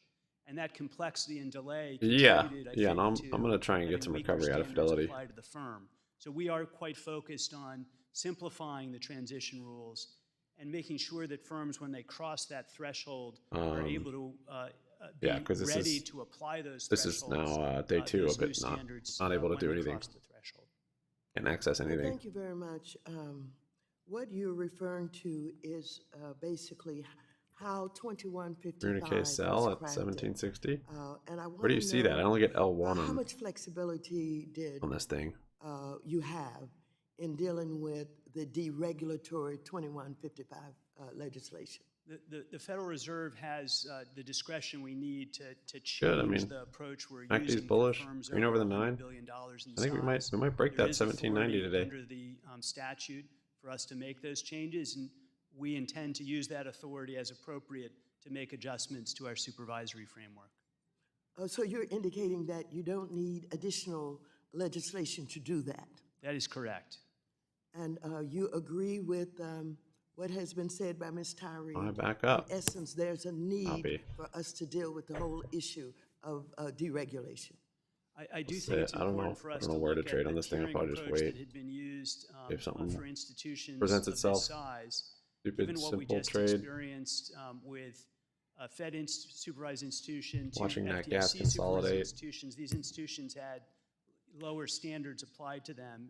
And so I think it's important for us to look at that and to see what changes need to be made. So are you looking at that now with our regionals and particularly our small regionals?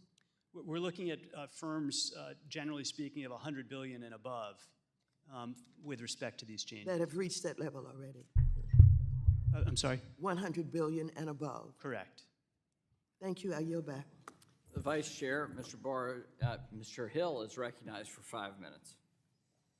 Thank Have you, you tried to Mr. use the Chairman, VPN? and I think that's, Ace? and I want to thank the panel for the engagement. I don't think with that the would do committee anything, and but for your I haven't even tried. work with each of us on both sides of the aisle over the last few Oh, weeks. I in only have light one on my of laptop. I these don't actually recent have one on my failures. desktop. Before I get to my questions, I think picking up where the ranking member left off is absolutely ideal.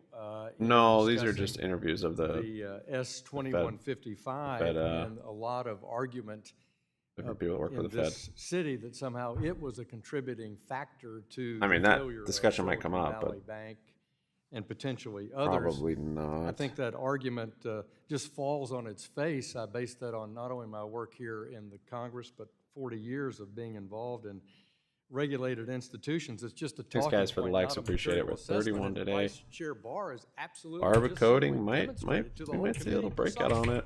why that argument is Fly's not just chopping accurate, around. which is the Appreciate your thumbs up, supervision though. of our financial system rests in the hands of these agencies, and they have full discretion to use their best judgment to deliver Your that cell phone. supervision on a daily basis, whether it's Yeah, in try a myself particular again. regional bank in California or in a macro basis. And the vice chairman says the statute has the authority that facilitates the proper execute of their statutory obligations, notwithstanding the modest back to reforms VWAP. to Dodd-Frank that S-2155 sought to make. And we shouldn't throw the baby out of the bathwater on this issue about tailoring, because one of the complaints on both sides of the aisle about Dodd-Frank was it was one size fits all. And it did not tailor the capital, liquidity, that and won't even leverage load on my requirements phone. based on bank size, and more importantly, the risk profile of the bank. Here, might Silicon go- Valley is a large institution, but its risk profile Fidelity. was what was, I think, shocking when we For a looked long at term, the actually, I might go back to facts. Robinhood. So, bottom line is we have real diversity in banking in our country. This is a strength. It differentiates our banking system from those around the world, and we need to preserve and enhance the diversity and strength of our banking system. GME. Crisis politics GME looks trying nice, to up return to 1%. one-size-fits-all approaches to prudential 186. regulation, in my view, will just exacerbate this challenge and make it harder to have a broad, diverse system. I think it's making its way back to 24. So, in my view, it wasn't S-2155 or passing legislation, not passing that legislation would have anyway prevented this. It was clearly a failure of supervision and management. So let me turn to look at a couple of areas of interest. First, Comptroller Sue, you talked about having management up on the balls of their feet, assessing the marketplace. How do we have a sense of urgency among supervisors where they're up on the balls of their feet, which clearly they weren't in the case of particular Silicon Valley? So we have been on the balls of our feet. And at the OCC, every year we issue a semi-annual risk perspectives report, which highlights key risks that bankers, examiners should heed. And that that report covers many of the risks that have been discussed in these hearings, as well as in the reports issued by the Fed and the FDIC. Thank you. I appreciate that. Looking at reconciliation of these institutions, Chairman Grunberg, let me talk to you about source of strength. Holding companies deliver a major source of strength to the deposit in their depository institutions, right? Yes, sir. And we take that for granted to some degree. Is that true? That we just accept that holding company's there? Well, not all institutions, as you know, have holding companies. Right. But the system is set up for those that do, that holding companies expect. Silicon Valley had a holding company. It did.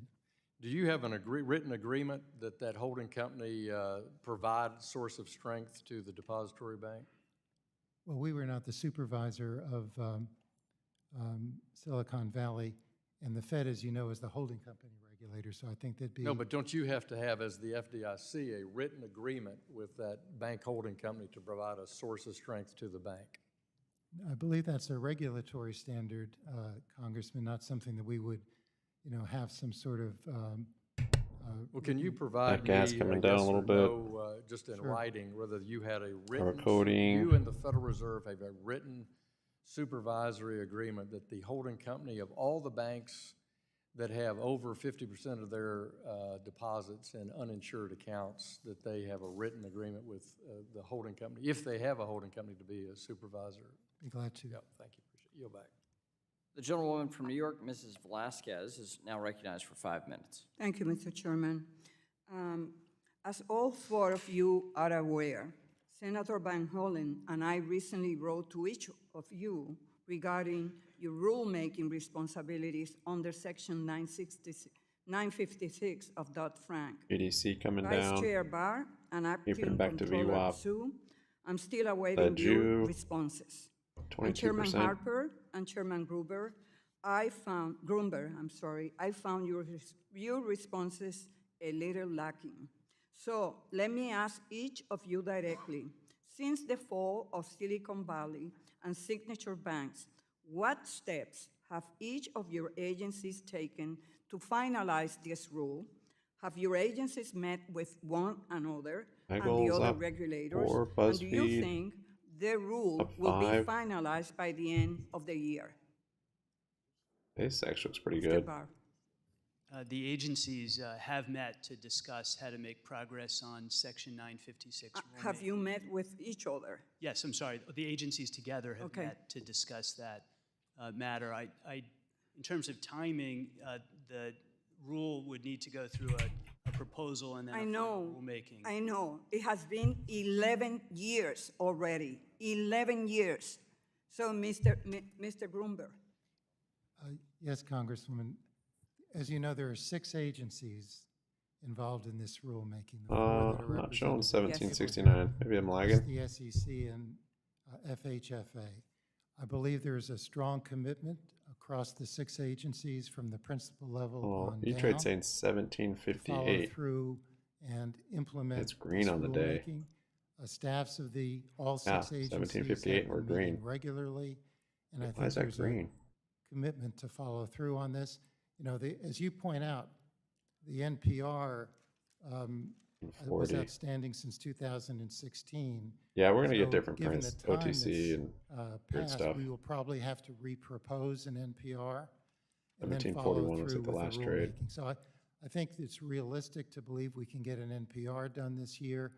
I don't know that we can get to the final rule this year, but I believe Okay. there's a strong commitment Airbnb across the 6 starting to agencies rally a do Well, bit. let me just say this. We cannot wait 11 more years and see more bank failures before you actually do something. And I'm not kidding. You know, write the rule. Chair Grunberg, on April 3rd, the FDIC issued a press release regarding the upcoming sale of Signature Bank's loan portfolio in New York City, which includes a pool of single-family and multifamily properties. As you know, the FDIC has a statutory obligation to maximize the preservation of affordable housing for LMI individuals. How is the FDIC working to meet this obligation in this sale? Thank you for that question, Congresswoman. This is something I addressed in my written testimony. And as you may know, the FDIC has been working closely with New York City and New York State, as well as with local community organizations Batman will on save the her. disposition of this very large portfolio of multifamily housing. We're actually meeting with the city and state on a weekly basis and regularly with the interested community organizations to assure a disposition of these properties in a way that'll be sustainable and maintain the housing in good condition for the residents and serve well the local communities where those properties are located. So this is a key priority for us. We'd be glad to follow up with you and work with you in regard to it. Great. It will be a travesty, the But we're hardworking up 9.5. families in New York City and other places who are facing an affordable housing crisis will lose on this one. Bye, above Vice Chair VWAP Barr, now. I have been investigating the rapid speed at which Silicon Valley Bank grew in size and complexity. Looks like an inverted and I'm head and shoulders considering to me. legislation on this issue. The Fact Fed's he's not report bullish on it on the stated 5-minute. a similar concern. How is the Fed considering reforming its supervisory framework to ensure that as a bank grows in size and complexity, particularly over a short time, heightened regulatory and supervisory standards are applied more Mateo quickly? 100% tricked me out. You raise an important point, and we are looking at the tiering framework we have to see whether it should be adjusted, both with respect to regulation and supervision. And part of that is making sure that we don't just focus on asset size as part of that change. We want to look at risk factors such as the one you identified. I yield back. Thank you. The gentleman from ADK Texas, on the Mr. bid. Sessions, is now recognized for 5 minutes. Mr. Chairman, thank you very much. And I want to thank our panel of witnesses. It's not your first time. I can't to get be L2 here. on, We hope you do well enough to get invited back. We appreciate your on feedback. Webull with an OTC stock, I guess. Understanding all four of you were It looks appointed, like. nominated, and appointed by the President of the United States. Is that correct?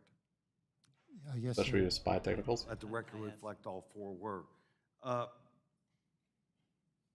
The organizations which you subscribe to, going up to either the Fed or the Treasury, at the highest level of those two organizations, they described what lay ahead for I should- America as transitory. I should follow your TA, Things were or not what's your gonna get solution here, worse. Carl? America was going to go back to work. We were going My to TA is just tricking me out all the time. not have inflation. Yet something happened. Why are you trying to say that supervisors made a mistake when they were listening to, in essence, their boss's boss to say, this is not a problem?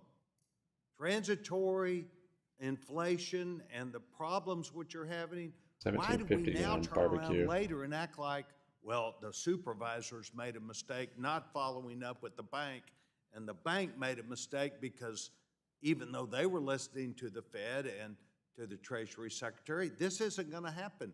Why are you now holding them, Mr. Berry, responsible when you said, well, one of the four things that happened that were takeaways were supervisors saw the problem and they did not follow up properly? Who are they supposed to listen to if everybody up and down that line says everything is okay? It's only those darn Republicans or history that say we're wrong, but we're right. Why are we now dumping on supervisors? I'm not trading. I'm just saying different stuff, I guess. Thank you, Mr. Sessions. Yeah, to me it looks The choppy. Like report there's is, not a good setup yet. looking honestly I did and some this morning for just break out of this the way bear in which flag. the bank managed interest rate and and- liquidity risks and the way that and traded through some chop supervisors, and. assess that. But yeah, We I agree. You gotta expect wait as part for of our supervisory wait for it to set up. expectations for banks that they manage their interest rate risk, whether that's in a Price falling action volume. Yeah. environment or in a I mean, rising price action is environment. technical But analysis. the I hear highest all that the level same. of financial integrity comes from the Fed and the Treasury Secretary. They were arguing against what you just said, this factor. So is that really why they didn't follow up? Because they said it, but we know that's So, not going to happen? Saying when it goes up with a lot of I mean, volume, you've got to, at go some long. When it point, goes down somebody's with a got lot to of accept volume, the go short. responsibility that they were I like it, misled yeah, keep it at simple. the top of your Sure, that's organization. definitely And officially Definitely in front of part this of all part of it. Financial I guess I don't Services just wait Committee, for that. We but, were told repeatedly, that's not going to happen, transitory, not going to happen, everything Again, is a bit. okay. Do you have guys are L2 on here, overstating it. Karen? And now you come and blame them. Yeah, Apron is going Let crazy. me just say Yeah, nice the little essential consolidation facts. I joined the Federal Reserve a Board in breakout. July 2022 at a time when the Federal Reserve was clearly raising interest rates and had been raising interest rates for some time. My understanding, this is before my time on the board, was that it was quite clear from the fall of 2021 that interest rates were going to go up. The bank decided to, during this period when the Federal Reserve was already raising interest rates and had said that they were going to continue to raise interest rates, the bank decided to remove its interest rate hedges that protected it from a rising Yeah, I don't interest think rate it. I environment. don't think it's So there's I a think problem the with my platform. findings Like, are clear on that point. I like TradingView all right. I mean, I like Thinkorswim. I've got both. I remain This is the one I usually look at. and I know But that yeah, I've I mean, heard I the can change whatever time frame I today. want.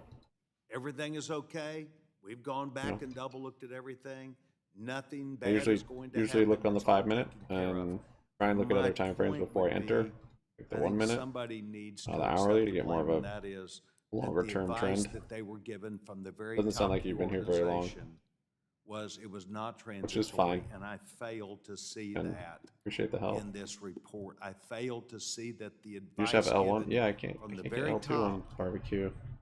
was in fact incorrect, and some of the Oh, that's green though. 1774. management decision making, 10,000 on the bid at including 1770. boards, was they made decisions. Happy based upon the Tuesday, top of homie, the to you gap. too. So I don't want it. I'm not crying over spilled milk. I'm crying over that there should have been some history to understand if you raise spending $3 trillion and then do what has happened out of Treasury, you're going to have a problem. Mr. Chairman, I want to thank you all four for being here. Gentleman's time. Mr. Chairman, I yield back my time. Gentleman from California, Mr. Sherman is now recognized for 5 minutes. Mr. Harper, I agree with you. We need parity for credit unions, both as to the level of depositor insurance and as to access to liquidity facilities. The banks are not doing what we need them to do. We need them to make business loans. We don't need them to buy treasury bills. Everybody in the world will do that. Yet less than 15% of bank investments are in business loans. They're buying marketable securities, they're buying mortgages. We have a good system for financing corporate bonds. We have a good system for financing marketable securities. Part of this, a big part of it, is our accounting system and the system for regulating banks. Under the CECL system, we penalize every bank every time they make a good business loan on the day they make the loan. Profits go down. And under our non-recognition of unrealized losses system, for the most part, we tell every bank officer, if you invest in marketable securities and they go down in value, it's easy to hide the loss and it doesn't count against your income. You keep your bonus. And if those marketable securities go up, you can sell them at a profit, increase the profits of the bank, and your bonus goes up. So why would anybody make business loans when the way to maximize bonuses is to invest in marketable securities? The chair, perhaps unfortunately, wanted to say that this is a problem created by Democrats. Yes, we've had inflation recently. Almost all the spending has been bipartisan due to the COVID crisis. There was one Democratic bill that spent $2 trillion that was not bipartisan. And there was one Republican tax bill that cut revenues by $2 trillion that was not bipartisan. I would say that it is better to have spent $2 trillion helping people in desperate need from COVID effects than spend $2 trillion subsidizing billionaires.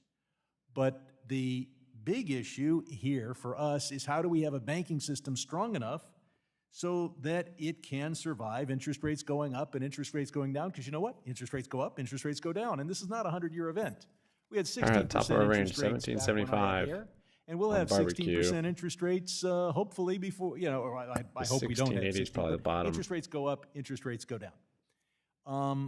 MACD's we bullish on the passed a SPY. strong standards Green over the 9. Dodd-Frank. Still hanging out around We VWAP. weakened those standards precisely when the Republican bill weakened the standards for 100 billion to 250 billion institutions, and those are the exact institutions that have Might this wait problem. for a little long here. And the regulators actually implemented the law the way it was intended to be implemented, which was to deregulate still choppy. and non-stress Yeah. test these medium-sized banks. Doesn't want to So break now VWAP either. we say And we hold blame them because they did what the Republican Congress told them to do. Particularly pernicious about that bill in 2018 gas. was it was wrapped in veterans Almost a benefits VWAP. so as to force or trick some members into voting for it for that reason. It never went through a real committee process. Mr. Barr, banks can avoid a good part of the oversight simply by not having a holding company. Should we have a loophole where you can structure your bank differently and choose what level of regulation you're going to have? I think it's important for the system to have an approach where the same risks and the same institutional structures are governed by the same kind of supervision and regulation. So not having a holding company as an additional layer of protection so that you can see across all activities of affiliated entities, I think is a concern. We would not have designed our system this way with so many different regulators. Pick your regulator. I wish I could have picked my IRS department. When I filed my return, I would have picked the one that would have been less rigorous on me. I'm going to ask the bank regulators, now that we've seen what happened this spring. Are we being more vigorous in looking at interest rate risk, and are we requiring banks to take prompt corrective action when they face those risks? I think the answer to that, Congressman, is yes. I think interest rate risk management is probably job one right now from a supervisory standpoint. Panel can respond for the record. We'll now recognize Mr. Posey for 5 minutes. Thank you, Mr. Chairman. Vice Chairman Barron estimated that the undeclared loss on Silicon Valley There's a pop on SPY. due to the Up rapid above run-up VWAP. in I'm interest just rates watching starting it. in March 2022 would have wiped out nearly all the bank's $16 billion equity capital base at the year end of 2023. Two of our witnesses at our May 4th hearing Posey. said that the regulatory capital wasn't the problem and that the bank was well capitalized. Do you agree with that statement? The bank was well capitalized under a standard that omitted the pass-through of gains and losses on available for sale securities. So I would say that the bank did have solvency issues. The bank was well capitalized under our existing rules, but those rules permitted them to opt out of the AOCI pass-through. If they had to record that pass-through, the capital impact would have been $2 billion.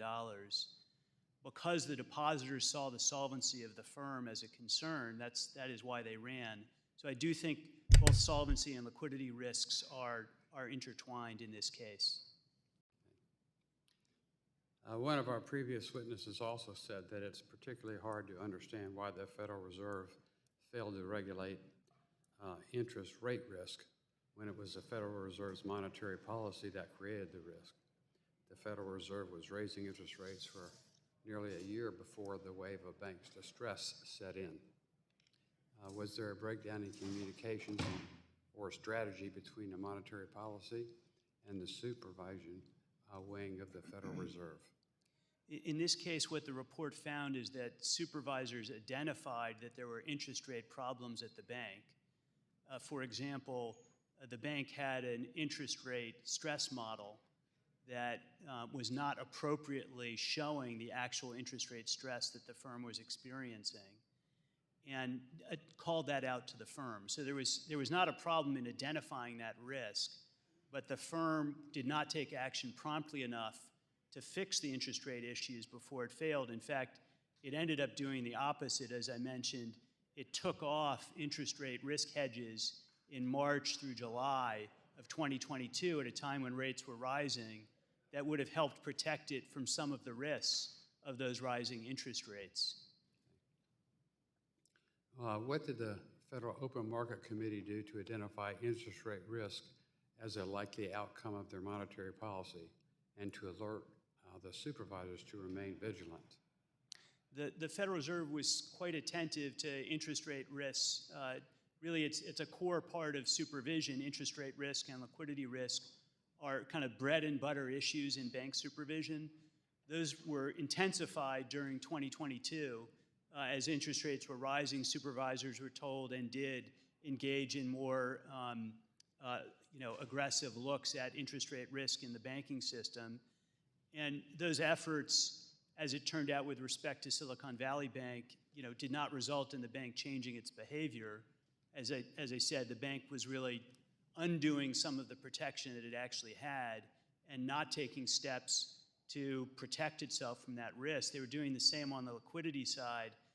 Instead of looking at their liquidity risk, and when they found a problem with their liquidity stress testing, they changed the test to make it less conservative.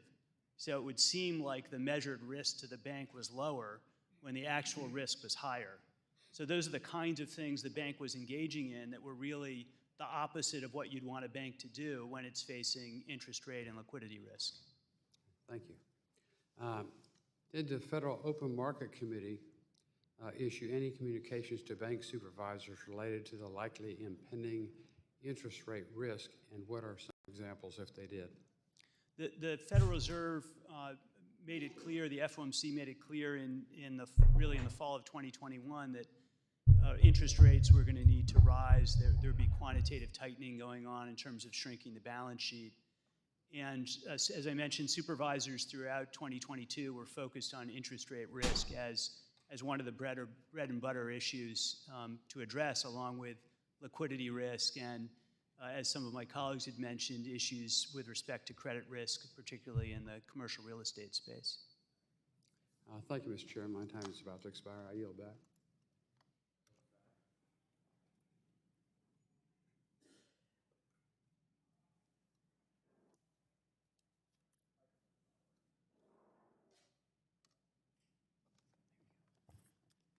All right, microphone's not working here. Great technology. We'll now recognize the gentleman from New York, Mr. Meeks, for 5 minutes. Thank you, Mr. Chairman. Chair Gruenberg, in your May 1st report outlining options for Nicole deposit definitely insurance sounds reform, funny right now. I actually was pleased to see that the FDIC favored targeted coverage for business payment accounts. As you said in your written report, targeted coverage captures many of the financial stability benefits of expanded coverage while mitigating many of the undesirable consequences. And one of the things that's been on my mind for some time is whether or not we should bifurcate it or have a tiered system of insurance to create different categories for individuals and small businesses, which we discussed, I think it was the last time that you testified before us. So the big question is, because with these businesses, if they can't pay, it's going to make damaging to our economy, is what is the appropriate level of deposit insurance for business payment accounts, and how would it be paid for? What do you think? Thank you, Congressman. Average Canadian It's home an important question that we price need rose to $716,000 in think April. through. First, it would require That's just in all of Canada. That's crazy. legislative change Up 100K since to January. increase deposit insurance coverage for business payment accounts. And as we indicated and you noted in our report, of the options available, we thought that was the one that perhaps made the most sense because it addresses a potential financial stability risk with these accounts, but the moral hazard is really limited because these accounts are business payment accounts where you can't utilize them across multiple banks, but you really keep them in one institution in order for the operational convenience of the payment account. I think the decision, if the decision is made to increase coverage for this targeted purpose account, is really a judgment how high to go, and realizing the higher the coverage, the Day trading GameStop was to play those 2 days? Assessment costs will What be 2 for days? the industry. So I think that's a balancing judgment that would go into the consideration of any legislation that might be needed to do this. And I'd like to, at some point later, Yeah, that's crazy, Cameron. to discuss with you some thoughts that you have on what role the FDIC could play in helping us think through it as members of Congress. Let me go to Vice Chair Barr real quick. You have been steadfast in your remarks that the banking system remains strong and resilient. While much of the focus has been on the large regional banks, I want to discuss briefly the vibrancy of our community banks.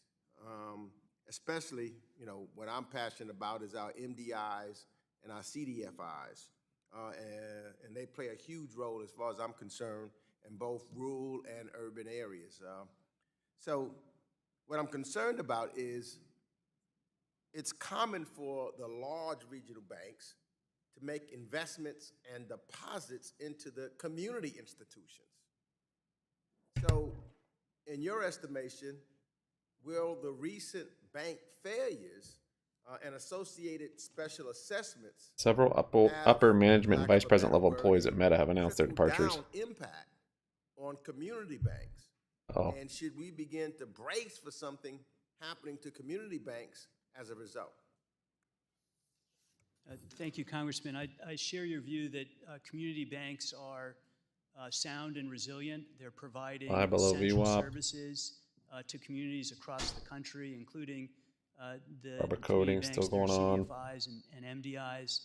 They are disproportionately responsible for investing in and supporting small business lending and local communities. So they just absolutely vibrant part of our banking system. Give these guys a break for a bit. And one that all of us fully support. Pretty fetid out for now. U.S. housing market index rose for the 5th consecutive month, highest since last July, reflecting increasing home builder confidence. Major reason, lack of existing supply, with new construction representing 33% of current housing inventory versus a historical average of 13%. What are they saying? Oh, the housing market index rose.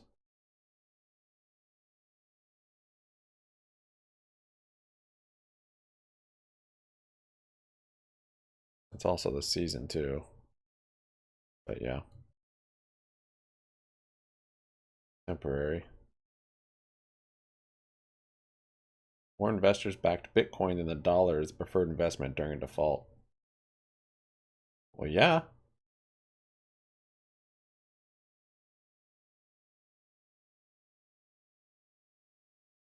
Jamie Dimon says, unlikely JP Morgan will buy any more struggling banks. We've got enough crap on our books. 2.3 million Americans ditched pay TV in the first quarter.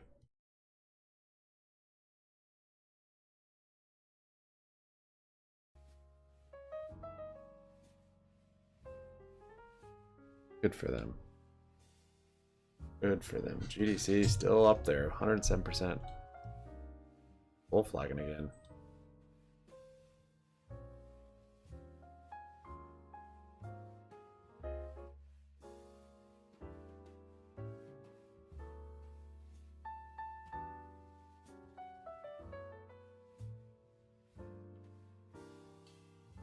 SPY still chopping around in here. Apron holding up pretty well also. Leju also flagging.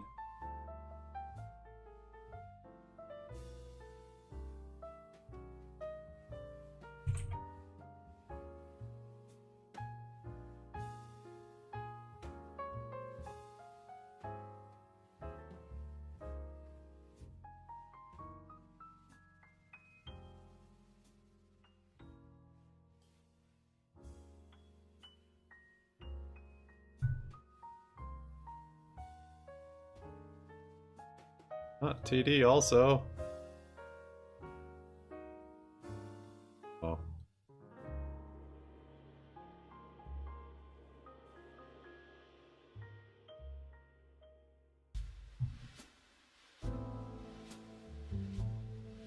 Disappeared back to the unknown. Yep. Can't find Granite anymore.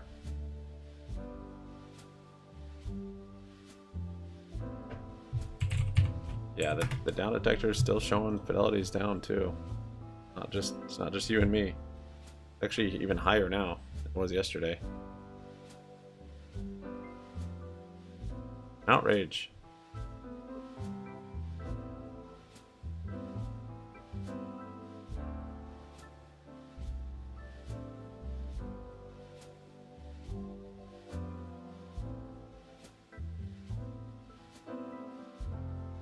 Yeah, I can't be messing around with brokerages that are down for, I mean, like, there's no way to access it. I guess I could call them, ask them my positions, how they're doing. Oh man, that's like circa 1995 trading.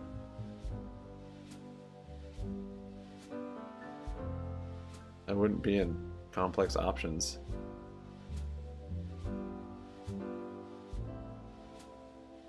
Short expirations.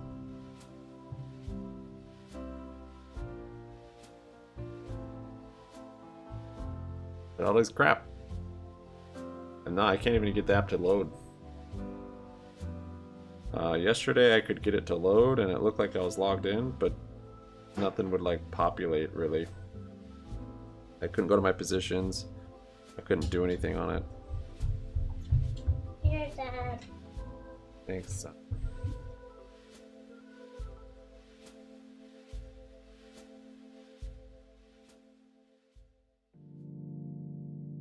Cap cap in about 2 years, which is about $2.4 billion is what their current market cap, right? They've got a $500 million stock buyback program. If you look at it on the chart, let me just bring it up here as you and I are talking.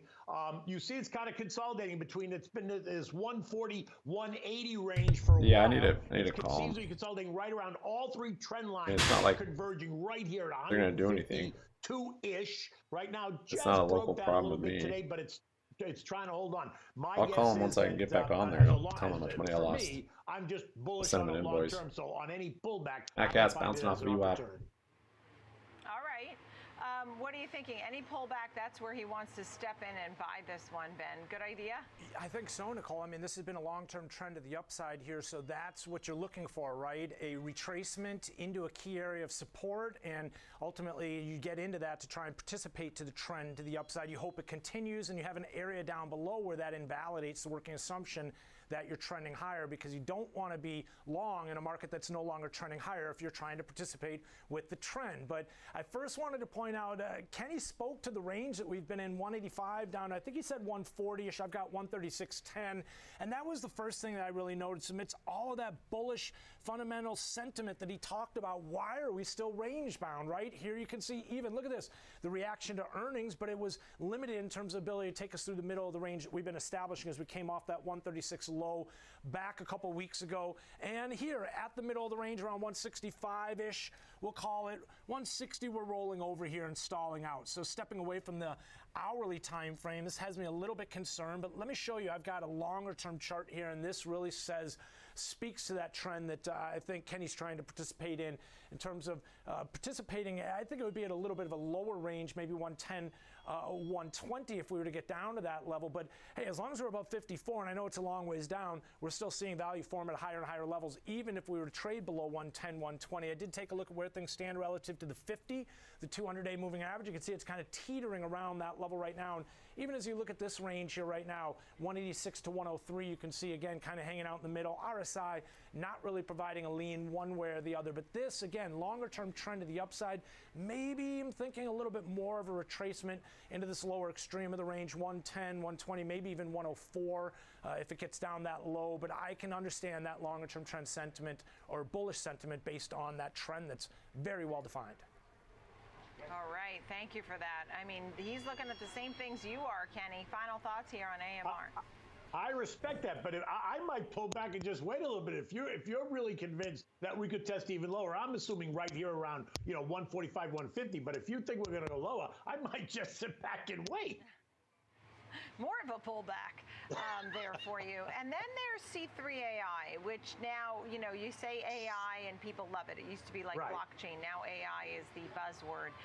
And look, we had some very heavy volume early April, moved to those new highs. It's pulled back since. What are you thinking here? Well, listen, it's a couple things. First of all, it is AI, right? It's artificial intelligence. It's all the buzz. So that's number one. Number two, look, it pulled up, it traded up to 35 back in April. It kind of collapsed when that guy from Carousel Capital put out that, he's a big short selling fund. He puts out that negative note, said they had all kinds of accounting disclosures. They sold the stock off down to 15. The company rejected it. The company, disputed it. Yesterday they came out and they're beating their revenue estimates. They completely debunked the Carousel Capital report that came out there. They took the stock back up 23% yesterday alone on that news, broken right out above now the trend lines and its final 50-day trend line back at that 23 level. I'm not surprised it's pulling back today after yesterday's move up 23% with the market kind of a little bit lower.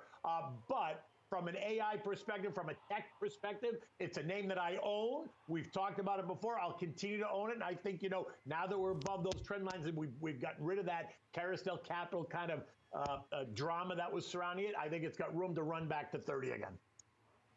All right. I mean, look, you're looking at 30. Right now, 23.93, Ben. What are you thinking? I think it's right at a pivotal level. If we get through 25, I think it could get legs, and we could see that 30 level Kenny's talking about. But this is another scenario, much like Amazon, where we're on an intraday, more intermediate, granular time frame trend up. But we're seeing a longer-term trend to the downside. 25 is a pivotal area, though. Kenny, take a look here at what we've got over the last couple weeks. You see the high conviction move up. Kenny was just talking about yesterday to begin the week, and this I see as acceptance of that move, right? There's consolidation, overlapping, rotational. If it wasn't acceptance, guys, we'd be seeing something along the lines of a V top, and you'd see high conviction here, rejection of an unlimited amount of time spent there. But you can see, again, we've got about 8-9 hours of overlapping rotational price activity around this 2350 level. I mentioned 25 is significant. I'll show you why. Here you can see the daily time frame. High conviction to the downside in terms of selling that we saw in the beginning of 2021. We were up around 184 all the way down to, we bottomed out at 10 the end of last year. Oh, we don't have the volume. I mentioned Volume 25 for crazy being moves key on area. Here you barbecue. can see it's the pivotal zone of the range that we've been in, basically going back to the beginning of last year. I actually did want to show you on another chart in terms of some areas of consolidation that I've That was got the my OTC eye on that have formed hype at volume. lower and lower levels. And again, speaking to the point of 25 being pivotal and significant, we're right I don't at know. that I don't know level why right it's now, high. but you can see along the way these areas of People moving consolidation around. form. We're in an elongated one right now, very much mature, very much, again, waiting for more information as a market. This looks like a market much like the broader market in terms of Kenny describing earlier in the day. And yeah, just kind of keeping an eye on 25, I think is significant, still below that. Longer-term trend to the downside, intermediate trend to the upside into a pivotal area. One where, much like Amazon, the bears could come in if they're still in control. You'd expect them to step up and start to do some selling. Right, but Kenny doesn't see any bears. He says higher at the end of the year. Let's see. I mean, we'd expect volatility, Kenny. I think 25, but to your point, Ben, I do think 25 is key, right? We got to get up and through 25, and if the bears are going to be anywhere, they're going to be sitting right at 25. So let's just see what happens over the next couple of days. All right. Thank you both. I'm going to leave it right there. Kenny Polcari, Slate Stone Wealth. Great to see you and our own Ben Lichtenstein for the big three today. Really appreciate it, gentlemen. Thank you. Coming up next, we're going to spotlight Royal Caribbean. So the stock was upgraded today over at Argus. We'll break it down with the analyst who made that call. Here we go. SPY moving up. VWAP. I actually went long a couple minutes ago. All the momentum I like. MACD is good. Green over the 9. Still see this inverted head and shoulders. So we'll see if we can break this range here. And we also have pre-market high, of course. SPY likes to retrace that more often than not, I'd say. So we'll see. Nat Gas did a perfect bounce off of VWAP on the futures.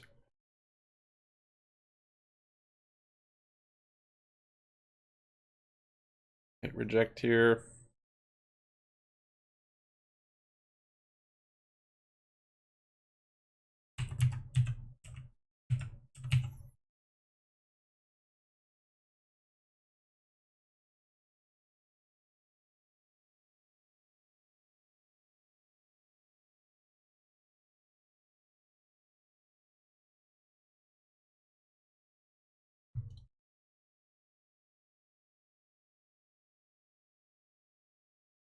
Wicks on these hourly candles. Outrageous. Yeah, that was weird volatility this morning. It was a difficult, wasn't a great day for trading just because we opened up kind of right in the middle of our range. Whereas yesterday was nice because it opened, would it open at the top of it?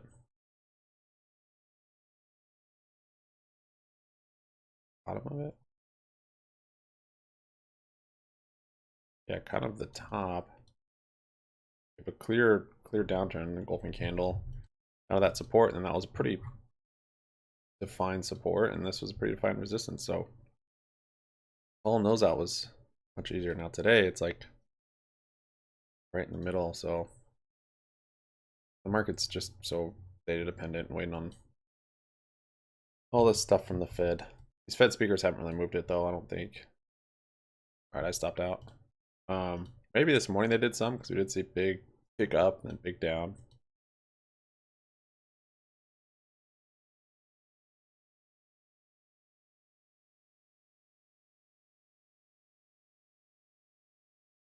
Noted in their reports since 1991. 1991, not 2155.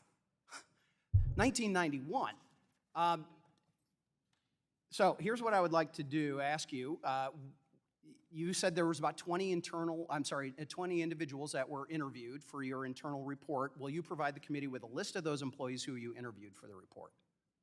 The 20 I was mentioning in my testimony are the people who are conducting the review. Okay. 20 staff. So how many interviews were done for that report? But I'd happy to continue to work with your staff and have our staff work with them on all the requests that you've made. That's okay. part So of our ongoing is that a yes? You will operation with commit the to allowing us to identify the staff and then allowing us to speak to them? I think that there are some trade-offs involved in that I'd like our staff to discuss with your staff. What in the world trade-offs of what? If we're supposed to be doing, you're telling me that you're not sure whether there should be an independent third-party review, that we aren't part of the Fed, so we should be doing a review. We're trying to do the review, but you're telling us we may not be able to talk to the people that might actually have the information that would be helpful to the review.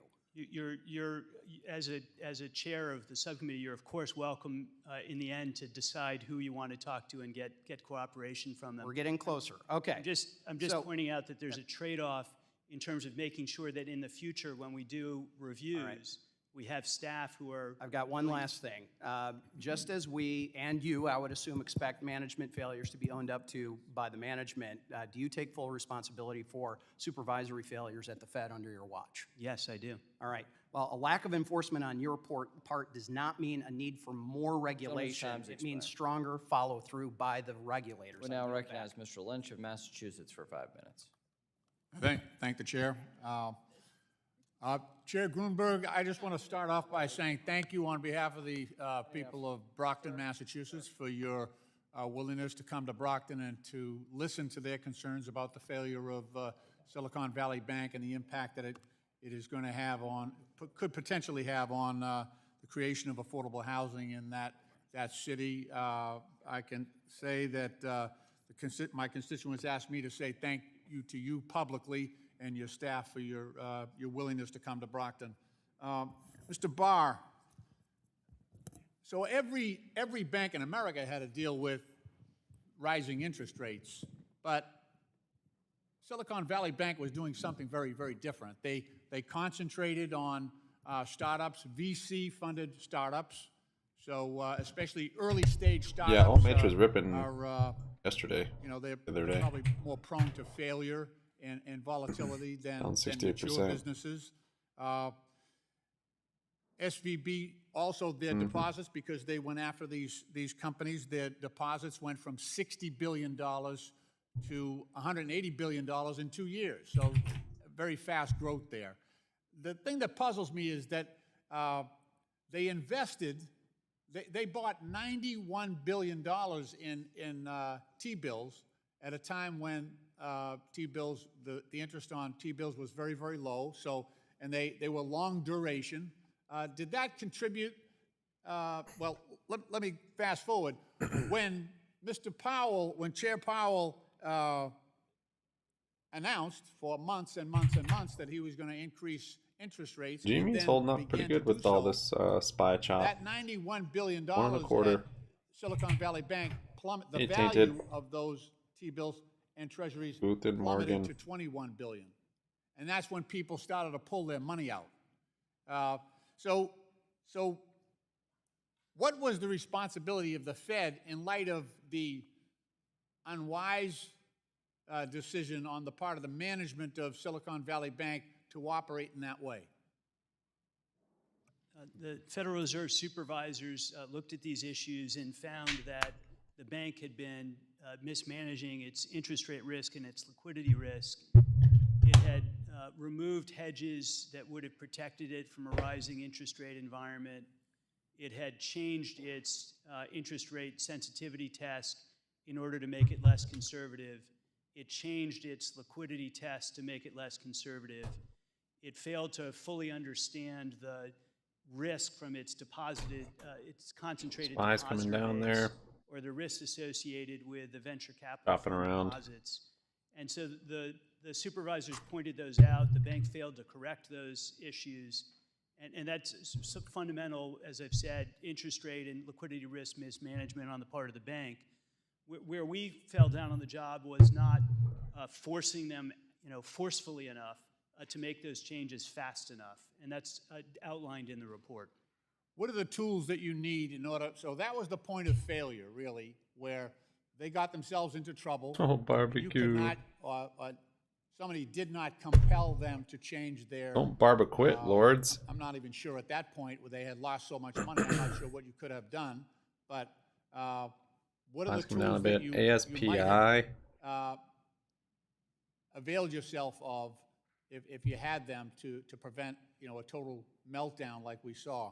One example I'll cite for you is that generally speaking, at the Federal Reserve, we don't put in place immediately mitigants or incentives on a firm. So higher capital, for example, or higher liquidity, or limits on incentive compensation, or limits on capital distributions. And those kinds of tools might be appropriate in some cases where you have a firm that is not responding fast enough to significant issues at their bank. That might have made a difference here. And obviously, we're also looking more broadly structurally. This firm grew very rapidly at a time when it was subject to much lower regulatory and supervisory standards. You know, if we had in place those higher standards, the firm might have had more significant risk management infrastructure in place, stronger capital and liquidity in place. And so we're really looking across the board at both supervision and regulation to see where we might make improvements. Okay, Mr. Chairman, my time has expired. I yield back. Thank you. Gentleman has time to yield back. I thank the gentleman. We'll now recognize the Chair of the Capital Markets Subcommittee, Ms. Wagner, for 5 minutes. Thank you, Mr. Chairman. Vice Chair Barr, when you testified before this committee in March, I asked you why the Fed had If you're able to do it, then there you go. Don't worry about it. Any of the supervisory concerns at SVB into more formal enforcement actions. Your response was that you would be looking into it. It's now been 2 months since these failures occurred, and your report has been released. So I'll ask the question again. After dozens of supervisory determinations were issued over many years that went unanswered by SVB's management, what prevented the Fed from escalating its supervisory actions against the bank, and why didn't the Fed recommend any formal enforcement actions against the bank? That's detailed in our report. It's 114 pages, basically laying out the problem that you explicitly asked about and addressed in our last hearing. And what we found is that supervisors were essentially too timid, too slow to raise those standards in a timely enough way. But it was years. These citations, these supervisory determinations were handed out over years. Yes, so where's the management? Where's the supervision of the regulators? So some of those issues that were identified many years ago, the bank responded to, and those issues were closed. But new issues were opened, and the bank was not timely responding to those. So it is a problem of getting our supervisory teams to be acting with more agility. I hope there's going to be repercussions for this, because this is obviously now escalated into a much broader concern. Do you agree that escalating supervisory action should have happened sooner, sir? Yes, it's consistent with the report's findings. You know, based on the Fed's report and the GAO's independent review of agency actions, there is just a decades-long slow-to-act pattern that we're seeing when it comes to enforcement. It's clear that these failures could have been prevented if our regulators acted more forcefully with bank management. Yeah, I mean, disabling selling, they probably wouldn't do that. You know, they might shut I off the raised buying. 3 children. That would be all I could imagine. And when I told them to stop doing something, But they're not they probably, kept you're probably not doing gonna get a clear answer. I didn't take especially it not out somebody for get on ice chat. cream, sir. You know, I put them in timeout. You know, it's way above there. This Pay grade. they needed to have been supervised more closely, and this needed to be, action needed to be taken. Vice Chair Barr, in your SVB report, you stated, and I quote, SVB failed because of a textbook case of mismanagement by the bank, and that Federal Reserve supervisors failed to take forceful enough action. You also stated that, and again I quote, our banking system is sound and resilient. with strong capital and liquidity. Yet, instead of addressing the identified failures in a timely fashion, you somehow concluded that you need to bolster financial resiliency by layering on more regulations. For example, specifically, the capital requirements, but the implementation of the Basel III Endgame rules. Shouldn't your first priority, sir, be ensuring existing prudential regulations are effectively enforced before layering on more regulations? And if bank regulators, supervisors, and examiners do not properly enforce existing rules, putting more rules in place does not fix anything. I think that we need to do both. I think we need to enhance our system of supervision to make it more agile, more quick. We need to also improve our system of regulation so that we have the kind of resiliency we need with capital and liquidity in the system. We've been working together, the other regulators and I, on a Basel III Endgame package since I arrived at the board in July of 2022. It's been going on for years, decades. I mean, what I'm trying to get at, you've got to effectively enforce the rules and regulations that are on the books now, before layering on more onerous capital requirements, regulations. What analyses have you done to demonstrate that it's on that consolidation, had the grinding Basel up. III Endgame There's some rules volume been there in in the last place, few minutes on SVB barbecue. failure would have been avoided, and we would provide those to the committee. What we're looking at in the Basel III Endgame rule is capital resiliency for the very largest firms as a whole. We're not trying to target it to SVB. Gentlemen, gentlelady's time has expired. We'll now recognize the gentleman from Missouri, Mr. Cleaver, for 5 minutes. Thank you, Mr. excuse me. Thank you, Mr. Chairman. I wanted to direct my conversation to Mr. Sue and to Mr. What are you asking exactly? If you're going to be able to buy and sell it? I mean, if you can. In 1977, your agencies did something that I think we might not be able to have that happen now. And that is community reinvestment. Yeah, I mean the answer is you're able to do it since you're able to do it. Congress has amended it. It's not unusual to get different answers from different people in the same company. And so over the past few years, we've especially a big one. Amendments from time to time. We haven't had anything since I think about. You're the first to ask that maybe person. All of the agencies have been working over the past few months because I've been chatting with all of you and others about CRA,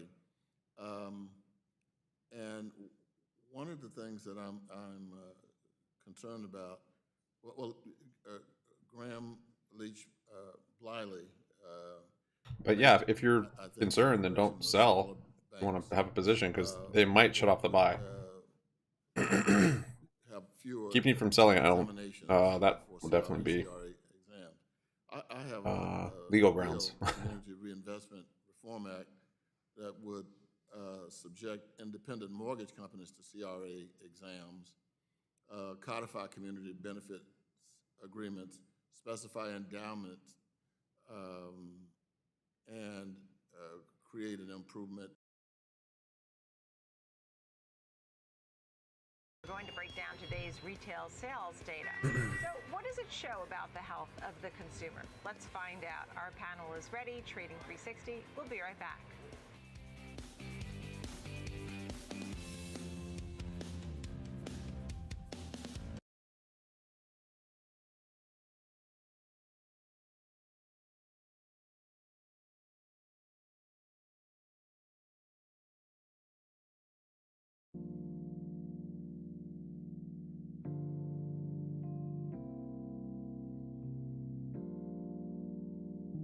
Back to barcoding.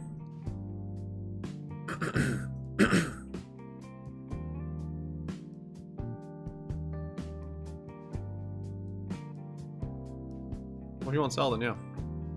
Don't have anything to worry about.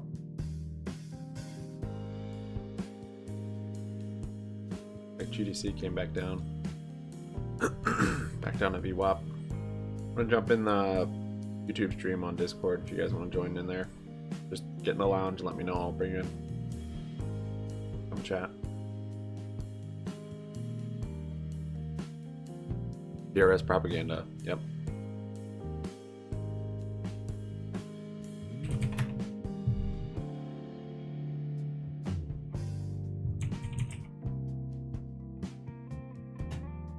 Is it?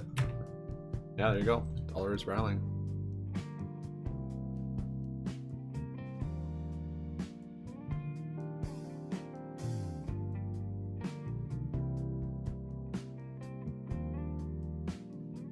It clears, yeah, that's 102 area, 102.75.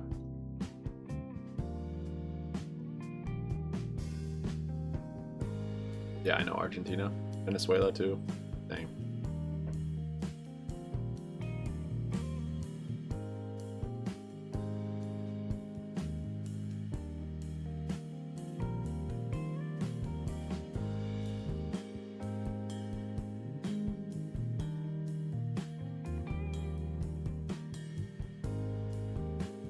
Yeah, it is more like, it's not necessarily inverse with the dollar, it's more levels.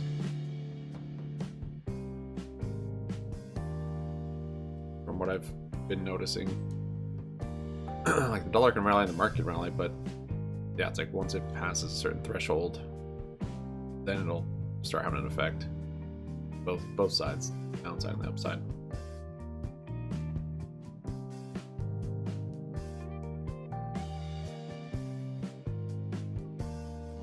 Maybe these guys would be a little better with some Yaz. I think there are a range of reactions, and we're taking all of them as we finalize. I yield back, Mr. Chairman. Gentleman yields back. That's pretty I'll now difficult. recognize the gentleman from Kentucky, Mr. Barr, for 5 minutes. Thank you. Vice Chairman Barr, the independent GAO report concluded that the Federal Reserve identified risks and took supervisory actions, but did not adequately escalate actions prior to SVB's failure. Do you agree with that conclusion? Yes, that's the same conclusion we reached in our own report. Yeah, you did, and I appreciate that, and I've got your report here, and on page 8 of that report, you pointed out that SVB moved from the RBO No, you're not spamming at all. regional bank As you see, portfolio it's to the very large slow. bank portfolio in February of 2021. Yeah, approximately 2 and years it's still a headache to do Silicon here, Valley so I Bank know it's way worse failed. there. And I don't even do it here, so. You also noted on the same page of your report that the Fed board provided the Federal Reserve of San Francisco team, the supervisors here, Very a different waiver people right there to on delay the initial GD. set of ratings under the large financial institution rating system by 6 months to August 2020. Even though sales were lower than expected compared to analysts' predictions, it does reflect a number of different factors here. You know, consumers are still feeling fairly confident. When you break it down by category, they're still spending on restaurants, which is a positive sign. But the fact that it's a little bit moderated from expectation shows that some of the Federal Reserve's efforts to tame inflation is having an impact. So Yeah, I'm not overall, concerned a mixed with picture, but points to equity underlying registering my strength. shares. Right, understood. What was Ace, your takeaway, Ace, Rebecca? You know, Nicole, thanks for having me. un-DRS'd. I think that He withdrew it the number of back into the regions to brokerage. the What's up? downside. You know, we saw the March retail, or excuse me, the April retail. March retail sales get downward adjusted to -0.7, and now we're not even hitting what analysts expected. So I'm starting to see a lot of analyst misses, that they're just really over projecting what's going to happen on the retail side. What I note right now is that they were supported by auto sales and home improvement, yet we have Home Depot coming out and basically saying they expect sales for the first time since 2009, going on 14 years, to decline anywhere from 2 to 5%. And if you look at the analysts from FactSet on Home Depot, they expected growth of 4%. It actually looks like it's going to be not anything near that. So we're starting to see the analysts really get things kind of wrong, and things, and maybe, you know, they're just too If you shouldn't have that much makeup, you'd positive, Nicole. notice more And then over we get plastic these surgery. upward, downward projections. We got Kinda have them to in go the hand in labor hand. market with jobs that didn't mean- materialize, that got downward downward, revised downward. So I would love to have a positive takeaway from this because it's a positive number. It's not a decline, so it's a positive number from that perspective, Nicole, but certainly didn't meet what we were expecting. And I'm certainly concerned with Home Depot coming in and saying, yeah, don't expect us to keep the retail sales higher because we're going to see a decline this year. Yeah, and you know, the concerning part of this, Amanda, too, is some of the year-over-year numbers. I mean, you are still seeing some of the furniture and electronics. There's just still a lot of weakness, and the question is, you know, does it get weaker or stronger? Is there any way to take a look at that, or how are you feeling about some of these other groups, Amanda? Well, I don't have a crystal ball to predict what the categories will look like within retail. I do want to point back to the fact that it does focus around some of the big ticket items like you mentioned. Furniture is a bit weaker, electronics and appliances are weaker. Just again, as you mentioned, those big ticket items showing consumers are scaling back in some of those categories, which is a reflection of some of the tactics to slow down consumer spending. There is still strength in moving up here. We're just chopping around. That reflects Probably make its way up to 413. Pent-up savings, some revenge spending. Oh yeah, revenge spending. I love that phrase. That, you know, there is Revenge spending. I've never revenge spent before. Small bright pockets in between. Revenge traded. Yeah, and we saw miscellaneous store retailers led the gains, right? That was a 2.4%. Online sales rose 1.2%. So, you know, personal care retailers saw almost a 1% increase. So there were some positive things within this, but as we did not meet the analysts' expectations, to your point, Rebecca. And now, by the way, like even though some of the analysts have come out Thanks, on Tainted. the show today, it was about the cruise lines, really positive on Royal Caribbean and seeing pent-up demand and really raising all his numbers there. Yesterday, we had an analyst on who loved Seas and Six Flags. And so He did. That dude's all about the amusement. Rebecca, do you see anything changing? Do you think people will keep spending? I mean, is there a recession looming or credit card debt building? Well, I think that the analysts yes, credit card debt is the consumer like is historic getting close levels. to tapped out, and as bank credit We're already gets in a tighter, recession. consumer credit gets tighter, credit card lending will get also tighter. But you're That's a right, good Nicole. question. Definitely, this expenditures that we're seeing is still in the service sector. That's bringing up the numbers, which we're really excited about. We'd love to see anything that's positive. I hate to be negative Nelly on here, always negative. It's so horrible. I can't wait for us to be back into a bull market. But Negative Nancy. we think that people will still spend on services, especially Yeah, GME's up 2%. all of those things. We definitely expect an uptick. But Nicole, if anything happens in the banking 22.10. sector, if people get freaked out again about their money, they will pull back. IDX That up will 6. have a definite immediate impact. So we just hope that we can keep calm, maybe get some debt ceiling Already resolutions overbought, so and it's people just can been feel crawling. secure in their spending. At the That happens end when of it's the such day, a slow America's mover a now. consumer-based economy, and if we're not So consuming, the RSI is we so much don't more have much sensitive. of an economy. So it's very important that people have the right I thought about calls at physical open, and but mental framework for where their money is probably headed. wouldn't be very up on him. I mean, I think we know that people Maybe are not at all. sensing inflation or feel inflation. In Steady fact, even in the moves. sentiment number Yeah, that came yeah, it's in, good. they I mean, were it's seeing good if you're inflation holding going shares, forward I over guess. the next 5 years. So I think And it's they're very above your much cost aware basis. of that, but that the consumer is spending as they see fit. See So what happens maybe when it they're gets just to more like specialized in what 24. they're spending. I mean, the control group, which excludes autos, gas, building materials, supply stores, food service, and drinking establishments, rose. In fact, above. I had 22 calls I sold a couple days ago.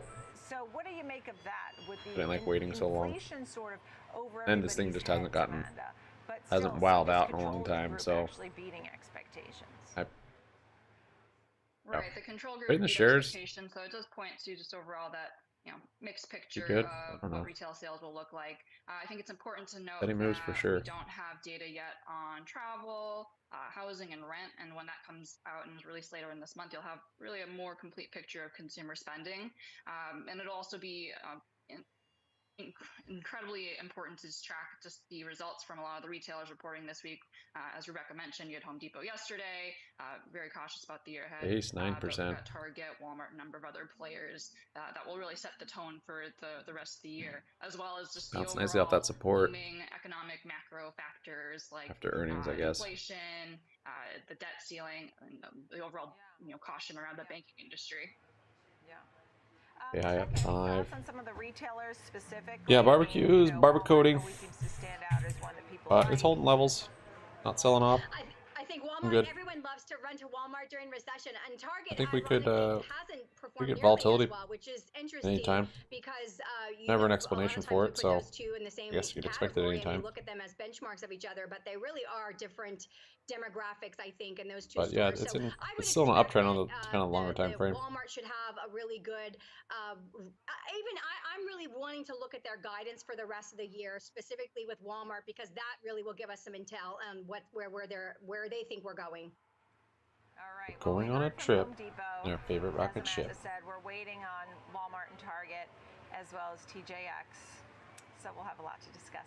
Rebecca Walzer, Walzer Wealth Management, and Amanda Lai of Macmillan Doolittle. Thank you both. Hope you can use your credit card to pay your mortgage. Here on Trading 360, I'm Nicole Petalides. Thanks for being with me. Or Brand. I will see you Yeah, maybe like cash advance. Eastern That's time true. for the watch list. Join me then. Could be doing that. Keep it right here. Fast Market is next. Yeah. Yep, rough lesson. In ways that seem to have failed here.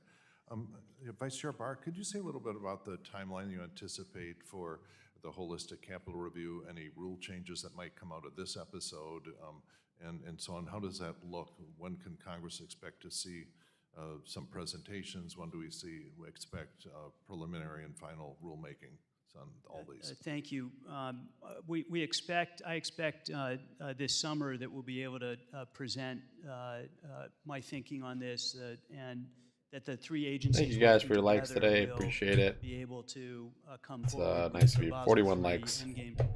Coming up on 12 o'clock, 12 noon. As I've said before, any changes. That is the subscribe hour. If you haven't subscribed, it's red. Make it gray. Notification bell. Also have a free Discord server. Banks to come and in the chat, you can and I hope there there'd too. Be a role for Congress on there, in that, in chatting. particular early on, when you've concluded the direction you want to go for these, to actually have a discussion with Congress. So many and, so early. Industry we get kind of to a certain threshold, and then it tapers off until Jay from the Bay comes around and eagers everyone to pushing it. In my opening remarks. Thank you, and yield back. Gentleman yields back. Gentleman from Ohio, Mr. Davidson is now recognized for 5 minutes. I thank the chairman. I thank the folks that comprise the majority of our bank regulatory framework for being here today and for the attention you're giving, frankly, particularly in the wake of the failures that we're talking about today, to make sure that we do have a safe and sound system. And frankly, not just to write reports about it, but to actually do stuff. Okay, I can load Fidelity's website. Takeaway from the report that you authored, yeah, load their website. Vice Chairman Barr, click was log in. It wasn't really a failure of the regulation itself. Oh. It was a failure of the regulators to actually take action. It actually loaded the login screen. Observed. And when I look at Silicon Valley Bank in particular, what really triggered it was a run on the bank. And my question is, what triggered the run on the bank? Now it's loading. So did you look into login screen actually loaded though? It's the first time I've seen that in like 2 days. Who was moving the money? How many individuals or entities were actually moving the money in the weeks leading up to the run? Oh, now it's just Thank stuck you for loading. The fundamental issue at the bank before I know it was on Down Detector. I was watching it. Mismanaged their interest rate. It's on Down Detector today also. About hasn't changed. Nothing's gotten I better. don't know any individual. I made progress though. I just risk got to the worse than login screen. Silicon Valley Bank. Well, my question is, what? But now it's led just to stuck the on run the loading. bank? Who was moving the money out? So, obviously, for privacy reasons, we don't generally look at transaction accounts of individual customers. We can see the dollar flows. The dollar flows were enormous Thursday afternoon. Yeah, it's $42 just billion loading on the in login. withdrawals. Lined up the Oh, we're next getting morning, further. another $100 billion in withdrawals. Making progress, That was over 80% maybe. of the deposits. Well, I think it's important when we look at the other part of our capital markets. This bank was shorted.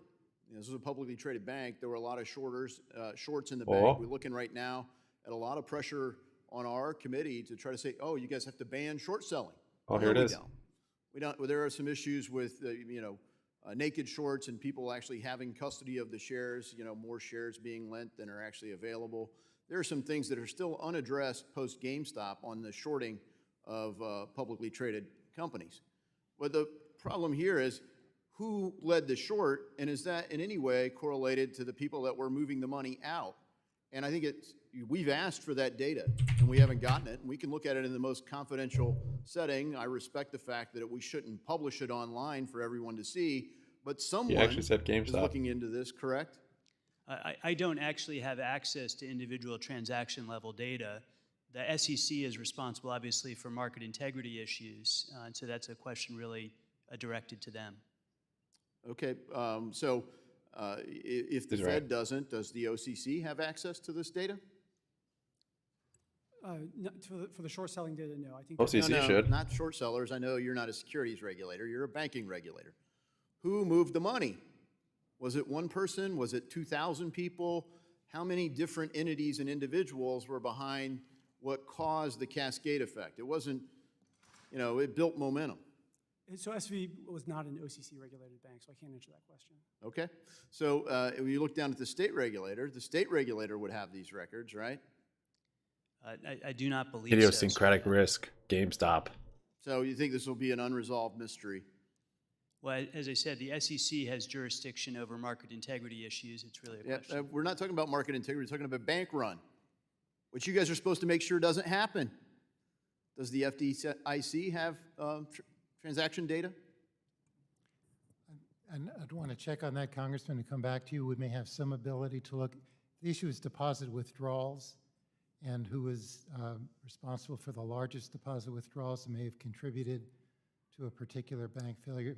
That's something we could. If we look strategically, the risk of a major run on a bank is something that we should pay a lot of attention to.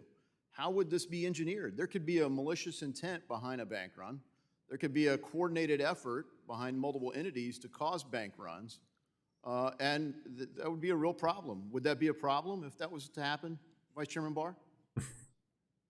Depending on the facts and circumstances, it could be if there was... I think the answer is simple. Yes, it would be. I assume the rest, does anyone object? Do you think it wouldn't be a problem? So, I just think when you look at market risk, the other thing, there's a lot of people pushing for more government. Seems like every kind of situation, the solution is more government. As most of you probably know, that almost half of privately insured credit unions are in my state of Ohio. Very big presence for credit unions in Ohio. Yeah, he was more talking about insider trading, I think. Do you have plans to give them access like to who knew bank-term and funding was program? it manipulated? Was it forced? I see my time has expired, my answer. I guess we don't know. Please. You had time enough to answer that. So I mean, yes or no would be like respectful of the committee in like a bare minimum way. The bank term funding program was set up immediately in response to the. I understand the history. It's really crisis. yes or no. We don't currently have plans. Okay, gentlemen's Yeah, time's so no. expired. All right, thank you. The obfuscation is clear. All right. So we just asked the panel to try to answer the question. I think members appreciate that and get less aggravated on a bipartisan basis. It also makes it go quicker for all of us. Thanks. With that, we'll now recognize the gentleman from Ohio. All that. Ohio. Ms. Short Lady, selling, naked 5 short minutes. selling, woke up barbecue. Thank you, Mr. Green. Chairman, and thank you to the witnesses. Let me start by saying earlier, one of my colleagues wanted to point out you were appointed by President Biden. Mr. Gruenberg, if I ask you if the name... I mean, we know insiders Is that a name familiar to you? sold. Who is she?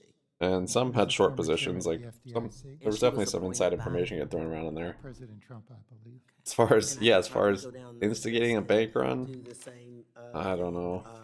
With Maybe you.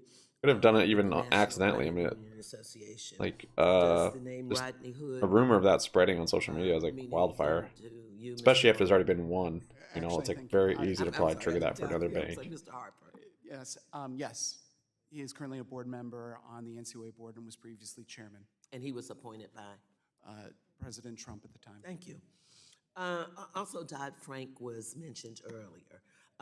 Let me remind, as I recall, Dodd-Frank, if we go back more recently, it was President. It's not illegal, but if you have a signed law position, to roll back some of those it critical is. parts of Dodd-Frank, and many believe had that not rolled back not Right. happened of rolling back the stricter oversight, since we're talking about oversight today, maybe SVB and Signature would not have Starting rumor like that, if you're privy to released any those information, stronger I would say rules and even that's illegal, oversight, whether you're in a which position or would not. have made them subject to Sharing stronger classified liquidity and information, capital requirements, maybe just to withstand some of the maybe financial not shocks illegal like they took.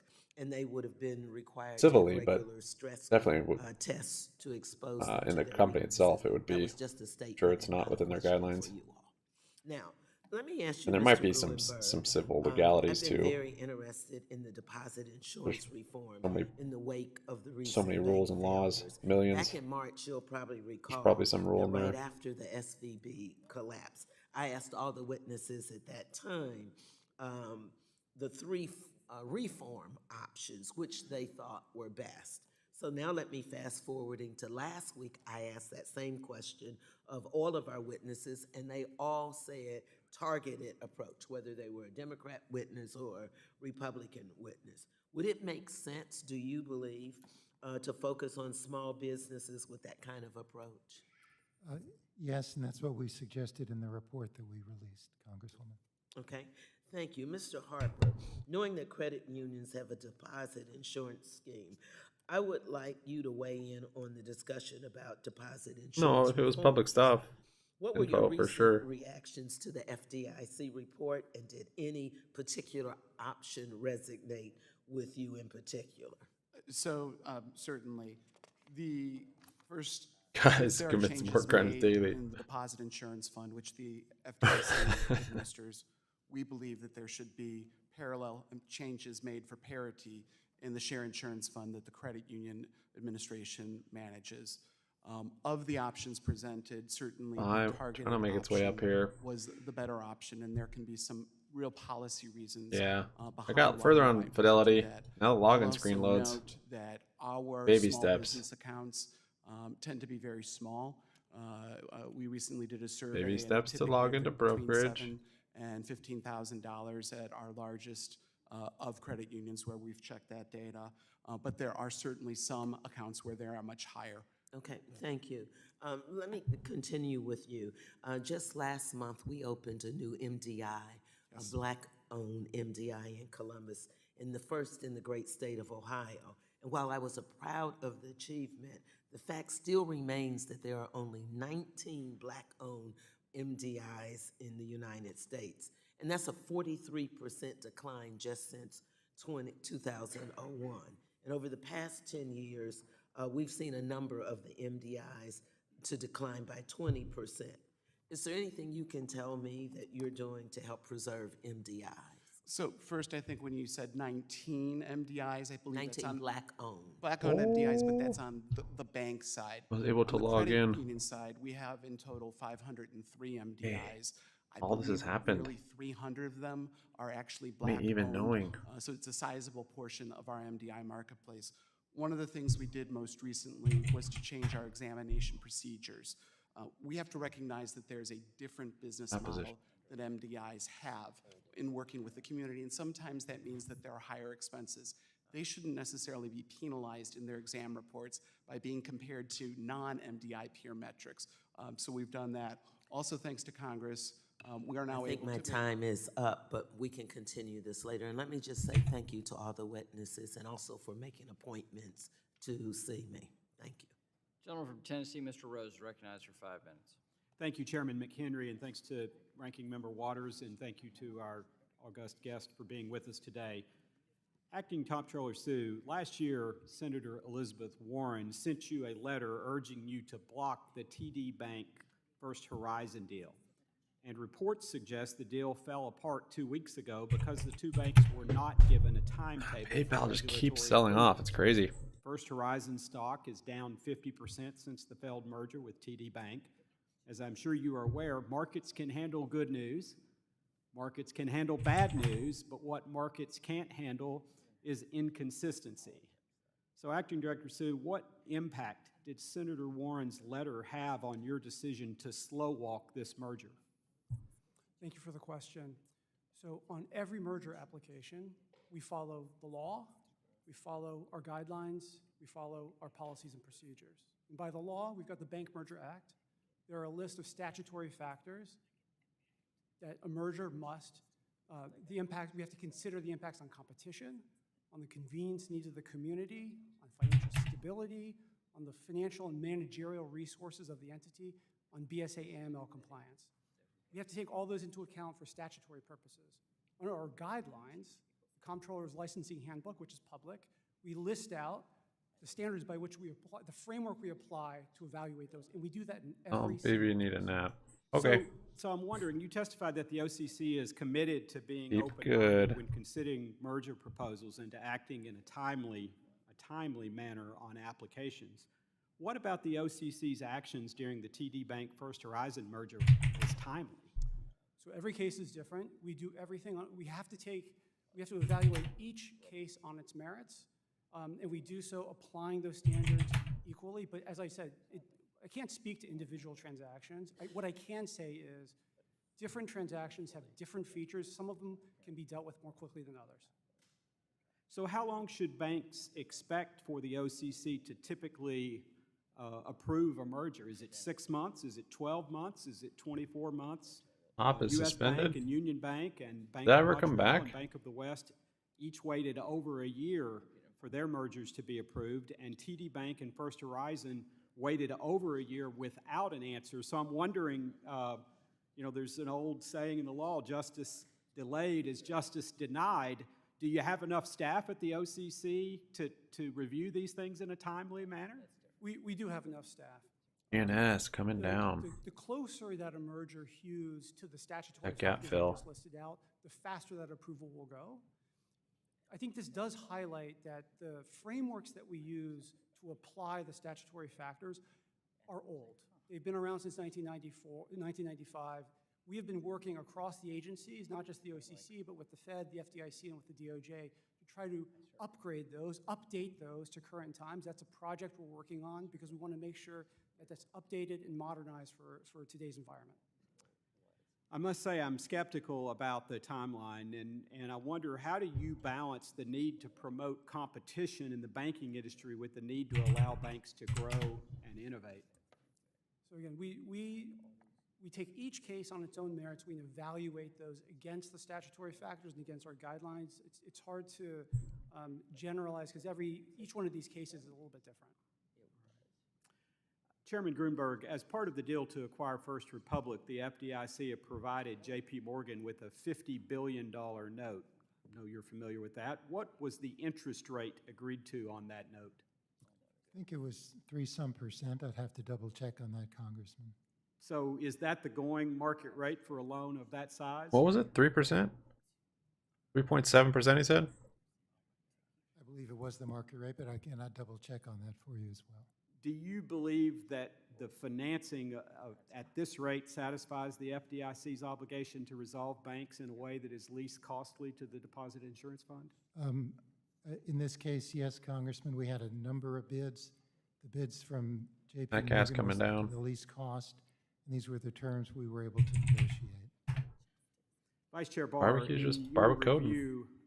in your view, would the interest rate risk that led to large mark-to-market losses on SVB's assets have occurred without high inflation in the United States that the United States has experienced since April of 2021 and the rapid rate increases engineered by the Federal Reserve to address runaway inflation?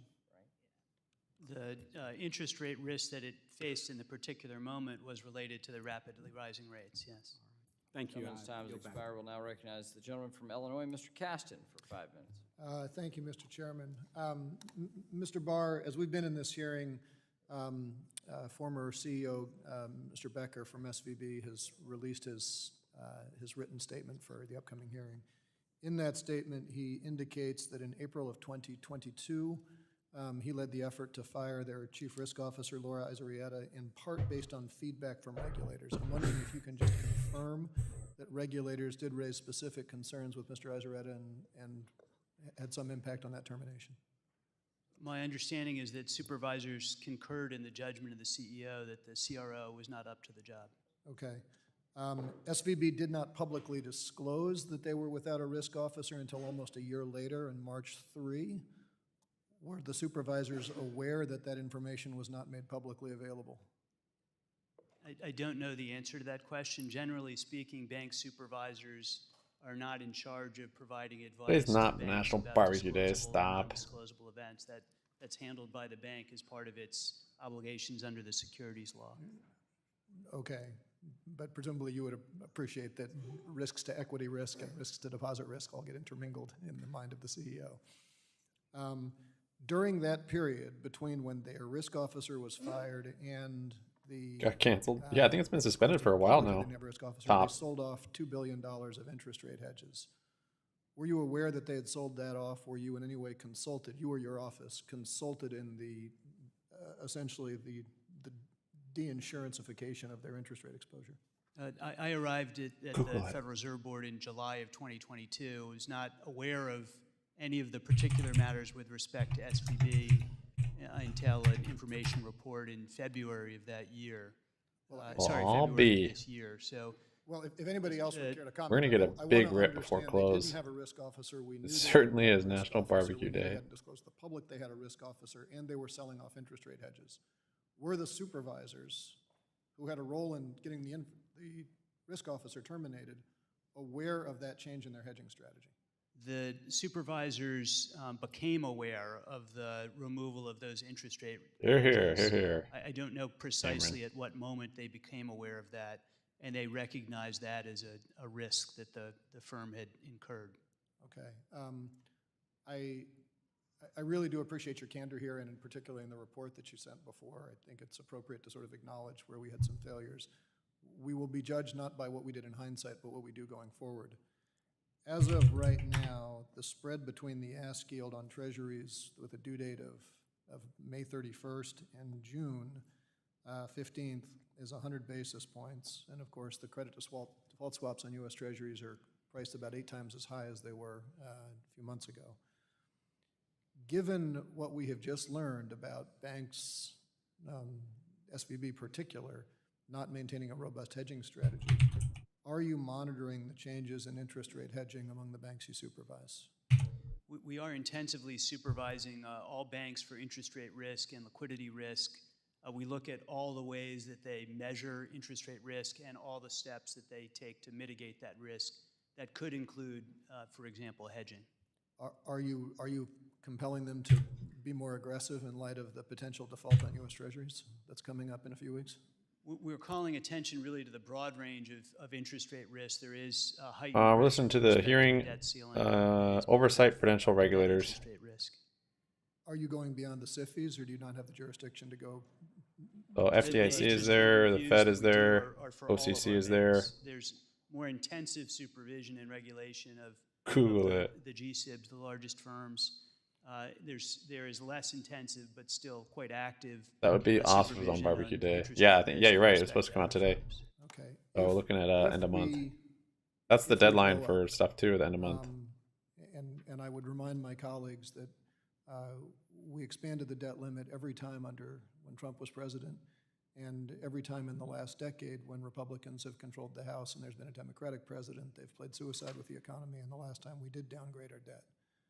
If we do that again, as we seem to be on a trajectory to do, and U.S. Treasuries are no longer a zero-risk security, how much capital will the banks have to raise instantly in order to be compliant with Dodd-Frank? The obligation obviously is on Congress and the executive to work. Paramount's at a pretty interesting support level. I understand that, and I hope we do, but the adults are not in charge.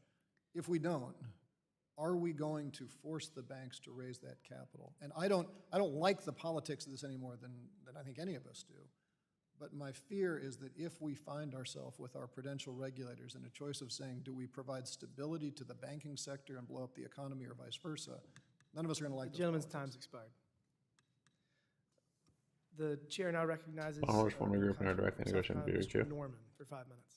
I think all during the I think y'all have been here 2 times. You've gotten a sense that you're full of knowledge, Cameron. As it comes to the regulators, or as you put it, your supervisors. was with SCB, you had a bank that went from 71 billion to 200 billion in 36 months. You had a case where 94% of their deposits were above the limits where they had insured. You had a risk-based officer that was not there. Who supervises the supervisors? Mr. Barr, and then I'll ask Mr. Greenberg. It's ultimately my responsibility to make sure we have effective supervision. We did not in this case, and we're going to fix it. Was anybody fired? Not at this time, no, sir. Not at this time. You got 22,000 employees. Nobody was fired. You got a bank that's the taxpayers is going on. Nobody was fired. Suffer the consequences. Mr. Greenberg, you've got, if my math's right, close to 2,800 examiners. Anybody fired on this case? No. Nobody was fired. Nobody has been fired. As I indicated, we've had the GAO report, we've had a. I get all that. And we are going to do, and we're in the process of doing a comprehensive review of our supervision program, including our staffing structure. Could you walk me through, Mr. Greenberg, your FDI's decision to backstop all of SVB and Signature Bank's uninsured deposits? I get the systemic designation, but why that was that decision made so quickly? And if you could do it quickly, because I got a question I want to ask Mr. Harper and Mr. Hughes. I think this evolved over the weekend when Silicon Valley Bank failed, as you'll recall, on Friday morning. It became apparent to the FDIC as well as the state supervisor in New York that a Signature Bank would probably be unable to open on Monday. So we really had a circumstance, and the failure of Signature appeared to have been prompted by a contagion effect from the failure of SVB. And we also had information that other institutions were coming under significant stress. I can tell you there's a good bit of stress that's going on right now. Is both of your opinion, is the banking system in good shape right now? I think we would both characterize it, I think, as resilient and stable. So it is in good shape? I think it's... Okay, so you don't have any concerns? Oh, no, I made clear in my written statement and in my oral statement, there are significant downside risks that we are paying close attention to. Mr. Barr, is the banks in good shape now? So I would repeat also that overall the banking system is sound and resilient. There are stresses in the system that we're carefully monitoring. Will they be acted upon with the supervisors put a sense of urgency when you see the headwinds that these banks, SVB and others have had? Would you act a lot quicker now with the same, since no one's been fired, you got the same people in charge? We would act with greater speed and agility and force. Okay, to try to head this off, which that would be a good thing. Okay. Mr. Harper, the National Credit Union Association released a request of information on climate-related financial risks, which posed 38 questions about fiscal risk, transition risk, governance, and other topics. Is this appropriate for an agency to do this when it hadn't been approved by Congress? So our interest in this matter is we are looking at all material risks to credit unions. We're gathering information related to climate. But what I'm asking is, the 38 questions that you put, yes, are you comfortable that none of what you're requesting has gone through the congressional review process? So it's been the congressional review process would not apply to a request for information, as I understand it. Why? We've not adopted a rule, and it would apply. But you're still making them give them information, take their time, and I don't know how many employees you've got. We've got about 1,200. 1,200, yeah, 1,275. Okay, and so I guess you're comfortable without any direction from Congress requesting this information, have the time, and putting your staff through answering these type of questions with climate risk. So we passed this particular request for information on a 2-to-1 vote. The 2 was actually a bipartisan vote, if that is your concern. In addition to that, though, we're looking to gather information so that we can better understand what are the risks. You know what the cost of this is to your bank? Do you want what? Do you know what the cost of complying and answering all these questions is to your bank? So a credit union can choose to not answer it okay, or so to answer it. It's voluntarily. Yeah. Okay, I yield back. Thank you. The gentleman from Massachusetts, Ms. Presley, is now recognized for 5 minutes. Thank you so much to our witnesses for joining us. Since Vice Chair Barr and FDIC Chair Gruenberg last testified in front of this committee, as we all know, another bank has collapsed, so that's 3 bank failures this year. And the Federal Reserve's report on the collapse of SVB underscores that bank executives committed quote unquote textbook failures in managing interest rate risk, and regulators failed to understand the depth of the problem and to react appropriately. Now, certainly, the 2008 financial crisis gave us all a front row seat. The entire nation learned in that moment that we cannot solely rely on the decision-making of executives to ensure systemic stability. So this is not a new issue. This is no epiphany here. Chair Gruenberg, as you well know, and I want the public to know, that banks are subsidized by the government through the Deposit Insurance Fund and their access to the Fed's liquidity backup facilities. Banks perform what is essentially a delegated public responsibility, including providing transactional accounts, operating payment systems, and serving as channels of monetary policy. So, Chair Gruenberg, bearing this in mind, would it be fair to say that banks operate similarly to a public-private partnership? It's interesting. They certainly have a public charter and a set of public responsibilities that comes with their charter and the provision of public support, and that is also why they incur the obligations relating to both supervision for safety and soundness, as well as consumer protection and community reinvestment. Very good, thank you. I think it's an accurate characterization. However, it is a skewed public-private partnership because the profits are enjoyed by the private bank, but the losses are borne by the public. So for too long, banks have been content really to chase profits irresponsibly and then to turn to the government to bear the risk when they collapse. If the American public is going to suffer the consequences of poor corporate governance, then maybe it's time for the American public to have a seat at the table. One proposal that would do exactly that is to give the government a special government share, or what some would call a golden share. The way it will work is simple. The federal government would receive a unique share in large banks that are considered systemically important, which would allow for a government-appointed director to join the bank's board and be responsible for representing the public interest. Now, under normal circumstances, the director would keep an eye on proceedings and not interfere with the day-to-day affairs. But when credible concerns arise that the bank is mismanaging its risk and threatening our economy, then the director can act as an early warning, early action system to prevent a potential crisis. So, Vice Chair Barr, it's my opinion having a government-appointed director at SVB could have helped to avoid the now obvious mistakes and errors and repeat of history here.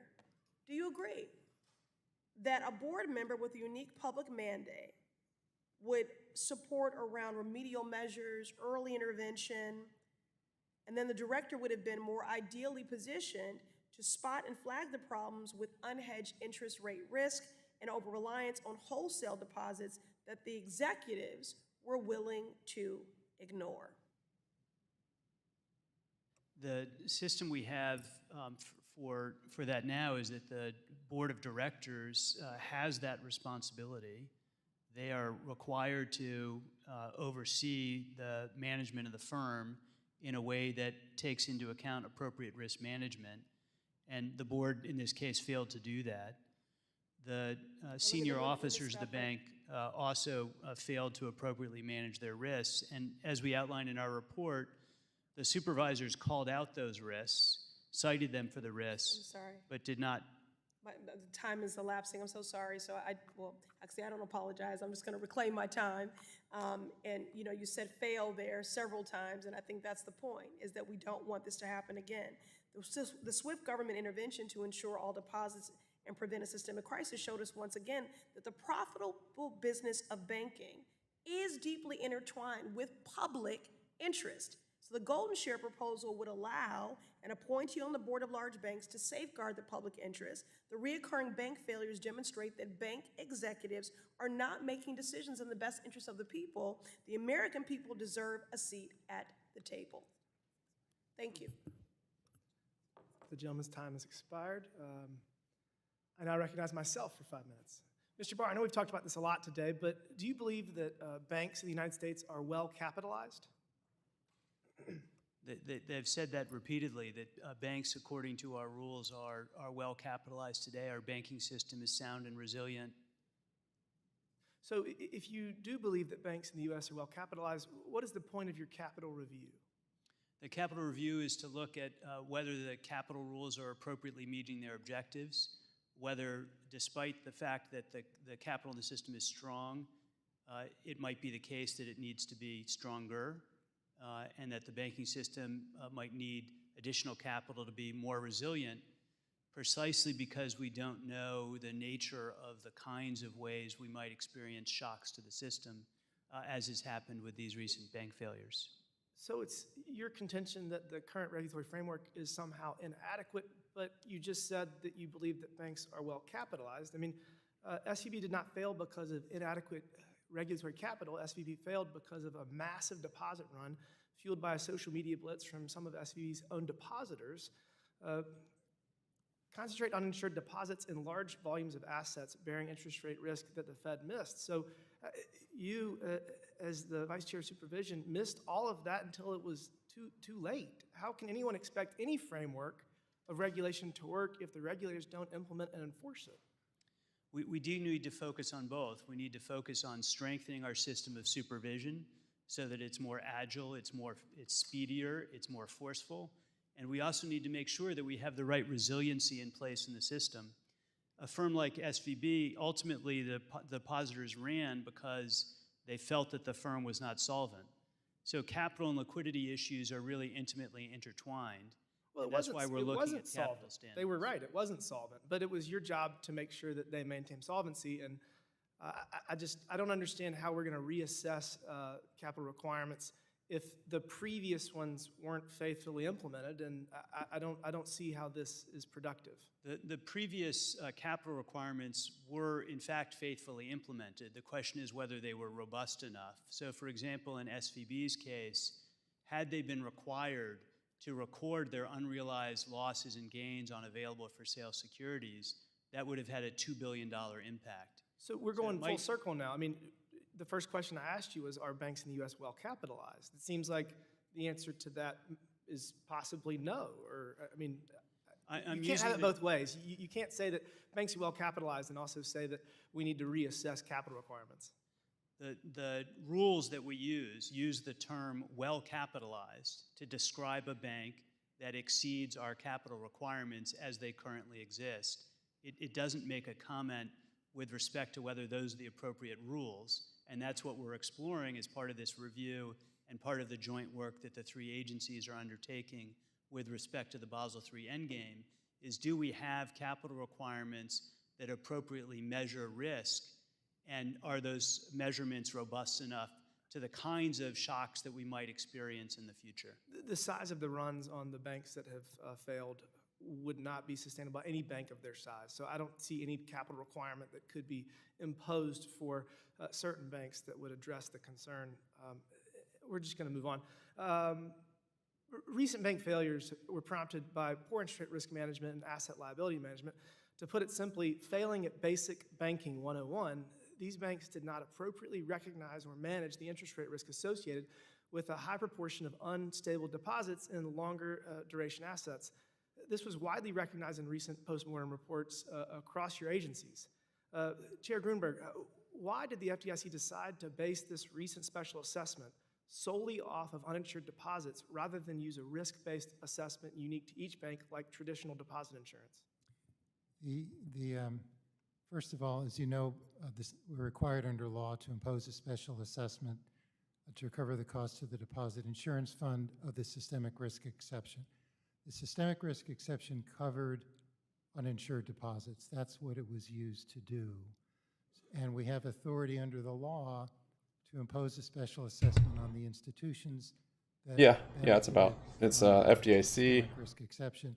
As our staff Fed, reviewed it, Fed we thought the most people, appropriate way to try to link banks there, I think, the too. benefit of the systemic risk exception to the institutions that benefited Yeah. was to track it OCC with is there. the amount of uninsured deposits. ODB. Back, and the gentleman from Just kidding, he's not there. New York, Mr. Torres, is now recognized for 5 minutes. Thank you, Mr. Chair. The latest bank failures have held up a mirror to the two-tiered banking system in the United States. If your bank is too big to fail, it has an implicit guarantee of unlimited deposit insurance. But if your bank is too small to have an implicit guarantee of unlimited insurance, then in some sense it becomes too small to succeed. Too big to fail versus too small to succeed. Vice Chair Barr, how do you solve the problem of a two-tiered banking system in the absence of unlimited deposit insurance? Well, let me start by saying that overall our banking system is sound and resilient. Community banks are serving their community. They're vibrant. It feels like I'm in Truman Show when I hear that. Engaging and will Let me start by engage, saying the banking system is efforts to sound make and sure that resilient. They are safe. All depositors should feel that they are safe. Sound and resilient. If you look sound at and the resilient. actions that banks We have make it taken, sound and resilient because we recently, have confidence in it. to make that That's the why case, they and push that so regulators hard. have as The only well. reason So why it would be sound and I resilient don't think that we is of our have a confidence. structure That's all a where, bank has. Depositors should feel differently about their So deposits they depending on the pushing size. that It's fair so to say hard. there have been outsized deposit flows to the biggest banks based on a perception of a two-tiered banking system. We did have a period of time in the acute stress moment in March where there were significant deposit outflows from some regional institutions to larger institutions. With announcements that the agencies made and the establishment of the Bank Term Funding Program, deposit outflows for almost all institutions normalized to what they had been prior to that stressful incident. So I want to speak about a new source of stress. New York City has the largest commercial real estate market in the United States. Commercial real estate, particularly office, is confronting the worst of both worlds, declining property values and rising borrowing costs.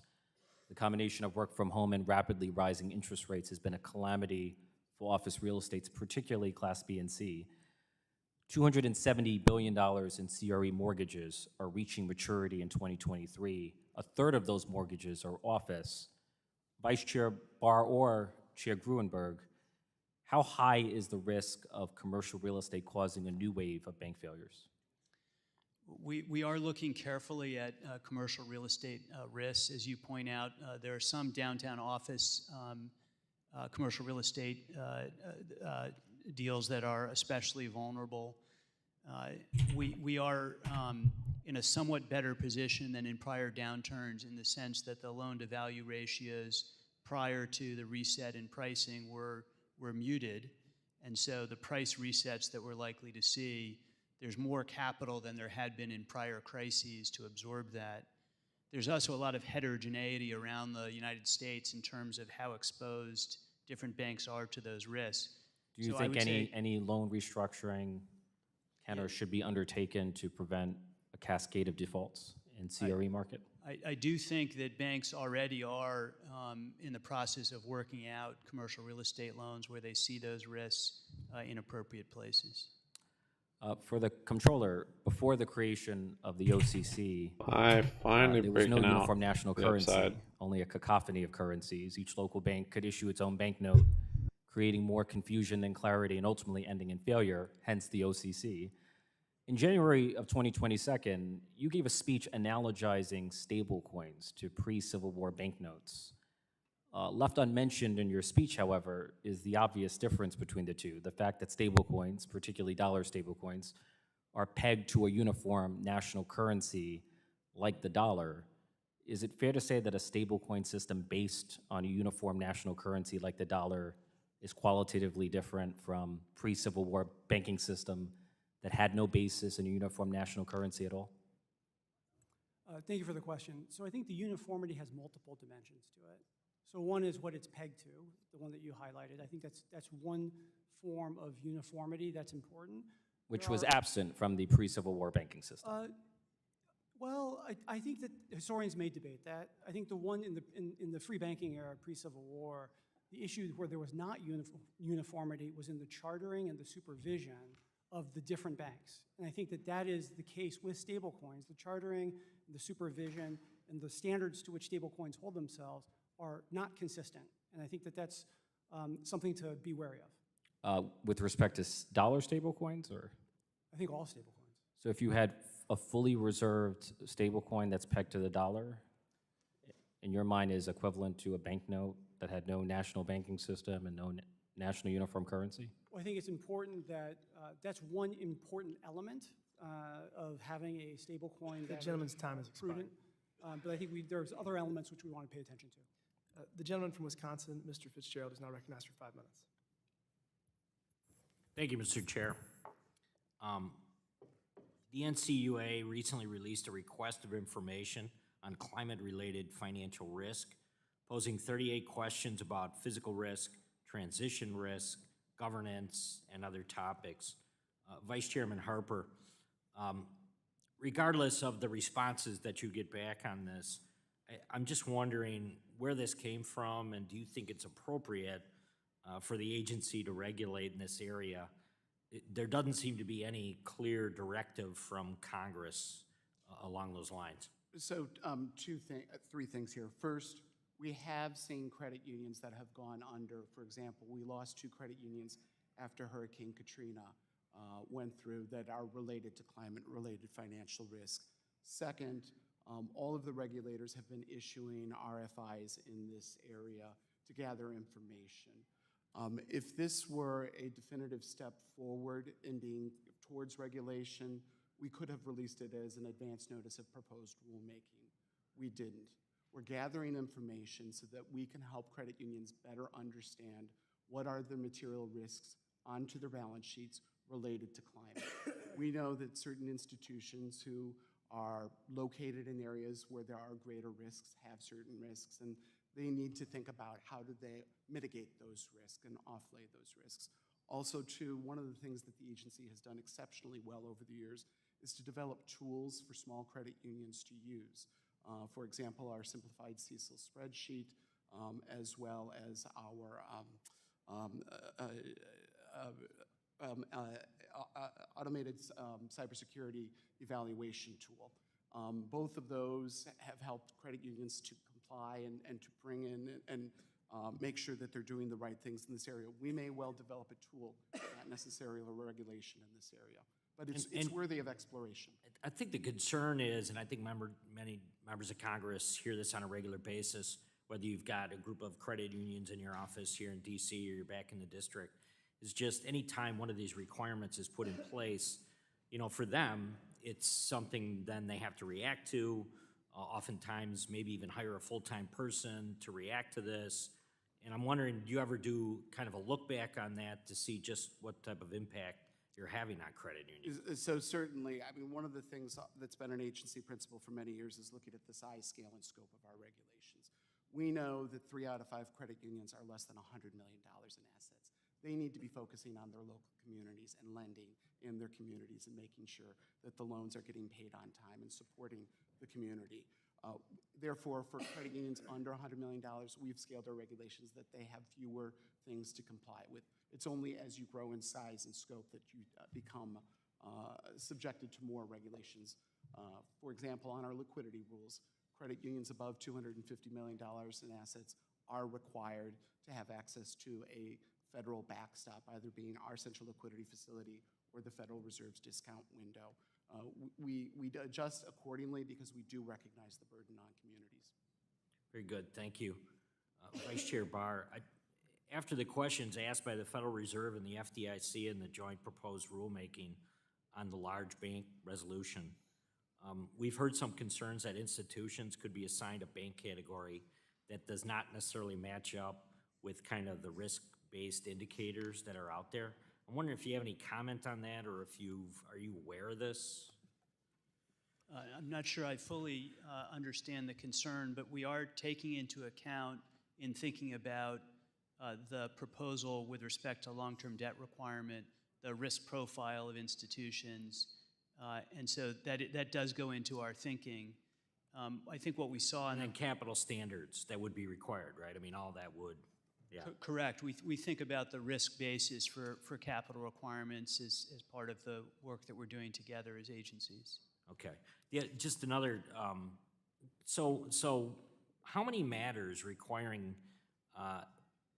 attention did SVB receive from the San Francisco Fed? Do you know what that was? Well, I mean, there were a number of them, but At the time that the bank failed, it had outstanding 31 matters requiring attention or immediate attention, which is about triple the average for that peer group, so quite a lot. But of those 31, none of them really played a role in the downfall of the bank ultimately, right? The issues that were raised in a number of those related to governance, basic governance, risk and controls, interest rate risk, and liquidity risk. So The gentleman's time has expired. The MR. Yeah. Very good. The gentleman from Colorado, Ms. I yield Peterson, back. is now recognized for 5 minutes. Thank you, Mr. Chairman. This hearing is timely and necessary now that we have more detailed information about what led up to the failures of Silicon Valley Bank and Signature Bank, the third and fourth largest bank failures in our nation's history. Between Friday, March 10th and Sunday the 12th, the FDIC, OCC, and the Fed acted as swiftly as they could to take stock of the assets, seek buyers, and then, when no suitable purchaser could be found that quickly, insured all depositors. Once again, I want to thank you for your timely action and for protecting small businesses and individuals throughout our country and in my district. PacWest was one of the banks that Burry bought, wasn't it? Is that regulators were clearly able to identify That's crazy. He bought like problems 4 or with 5 of risk these management banks. Practices at Silicon What the Valley cash card Bank puts and on it. Signature It's Bank pretty several enticing. years before leading up to their collapse. However, Why is attempts coming back down at to VWAP? corrective What a action were choppy mess slow today. and inconsistent. Vice Chair Barr, you've said that you have the tools that you need to act differently in the future, and you have also said that we need a culture that empowers supervisors. Were the delays and inconsistencies You can hit $5. with the regulatory flags in part because of worrying about the backlash you might face from the industry and even some of my colleagues here in Congress if you actually utilize those tools?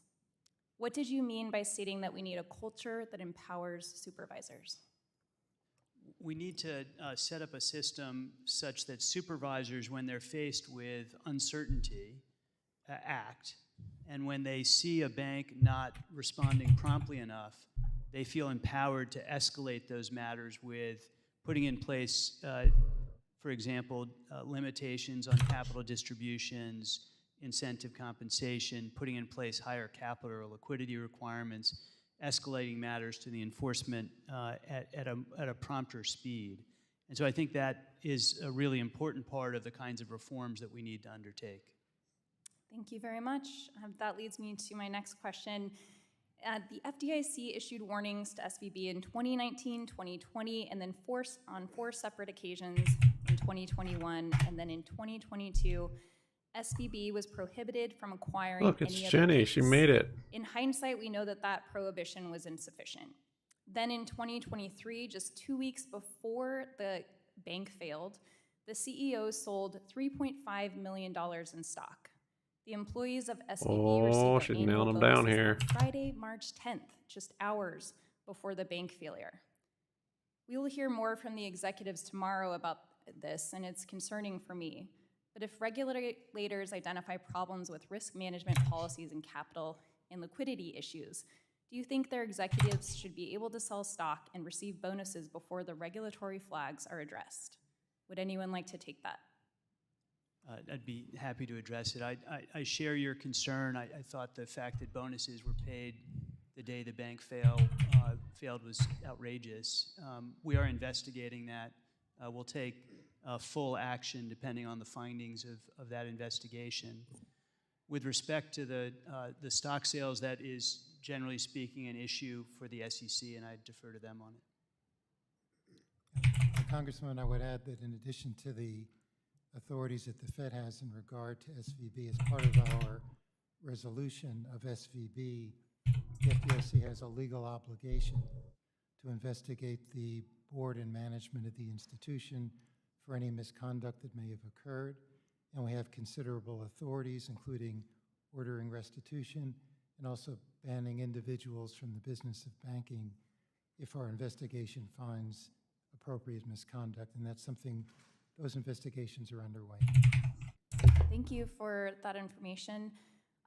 Quickly, Mr. Su, you've said that our deposit insurance should be updated, and you've also recognized the balance between higher coverage and higher costs. What considerations should we be making when we look at balancing the increased cost with protecting depositors and the risks that bank runs pose to our entire economy?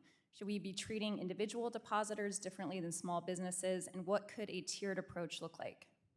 30 seconds. Well, thank you for the question.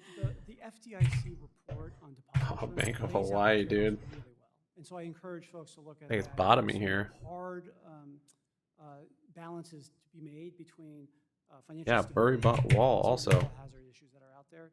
So I think the report does a really good job of laying that out, and we look forward to working with you and others on working through that. Great. Thank you all so much for being here. I yield back. The gentleman from New York, Mr. Garbarino, is now recognized for 5 minutes. Thank you, Mr. Chairman. RSI divergence there on Upstart. Chairman Harper, in addition to serving on this committee, I am also the Daily. chairman of the Cybersecurity Infrastructure Protection Subcommittee on Homeland. One thing that I've continually heard from industry is that there's a need to harmonize cyber regulations across the federal government. As I'm sure you're aware, the National Credit Union Administration Board approved its final rule on cyber incident reportings requirements this past February. It's my understanding that while not fully implemented, this rule directly conflicts with congressionally mandated cyber incident reporting for Critical Infrastructure Act that we passed and was signed into law last year. Did the NCUA work with Director Easterly at CISA or any other federal entity on the RSI development of this divergence here on proposal? Dish. Did you analyze how your 72-hour rule interacts with existing regulations and laws? So certainly, we fully did consider the CISA rules, and in fact, we aligned ours with the Dish has been getting wrecked, man. to be with theirs. What we see is this: it should be a hand-in-glove work. We don't want any Is it, conflict Lords? between the two, and if there is conflict, we will Happening. resolve it. But 17:30. it's my understanding Barbara from Coding. staff that we Doing have well. resolved that already, and there is no conflict. All right, well, we had someone from the ABA came in front of my committee and said that 40% to 50% of their employees, their cyber employees, are spent dealing with Coin's got that head and regulations. shoulders So right there on the If hourly. there is conflict, which I believe there is some. That gap down there It too. would be great if you worked with CISA to make sure that And such a big whatever report mover. they have to do back is not duplicative, and that these cyber employees need to focus on defense instead of. Yeah, no, I fully agree. And also, it is my understanding that the NCUA will provide additional guidance prior to the final rule going into effect, but it's yet to be provided. Do you have a date on when that will be available? So the rule itself goes into effect in September. We're working to set up the reporting systems, and once we have those details ironed out, we will provide that additional guidance. In fact, we will be having a card with reportable, not reportable, to help to make it much easier to understand what incidents would arise. I appreciate that. Thank you. Mr. Grunberg, I have a question about the FDIC special assessment. Unlike traditional deposit insurance, which leverages a risk-based assessment unique to each bank, the FDIC's proposed special assessment rulemaking leverages uninsured deposits as a mechanism to assess banks. To what extent is there variation in the overall stability of uninsured deposits, and to what extent Turning up the is last differential week, sus. across uninsured deposits that may have different characteristics? Yeah, this is its natural I think the natural proposed price special movement now. assessment is really Grinding into based OPEX. on the amount of uninsured deposits Kind of that a strange. particular institution has, because the extraordinary action that was taken under the Systemic Risk Authority was really focused on protecting uninsured deposits. So the assessment would be across the board based on the amount of uninsured deposits an institution has, but there's an exception built in, so all institutions with less than $5 billion of uninsured deposits would be exempted. That way community banks are exempted from the application, and the burden really falls principally on institutions with assets over $50 billion. So instead of basing this special assessment off of the, so are you saying that the special assessment is purely based off of the amount of uninsured deposits, and it doesn't matter? That was the only reasoning, is Yes. because of what just? That's what was protected under the systemic risk exception. The statute gives us authority to target the special assessment on the institutions that benefited from the systemic risk action, and that was really the basis. So because uninsured deposits were protected, we're basing the assessment, that's the only reason we're basing the assessment off That's of right, and uninsured deposits moving forward. that's correct, Congressman. Okay, thank you.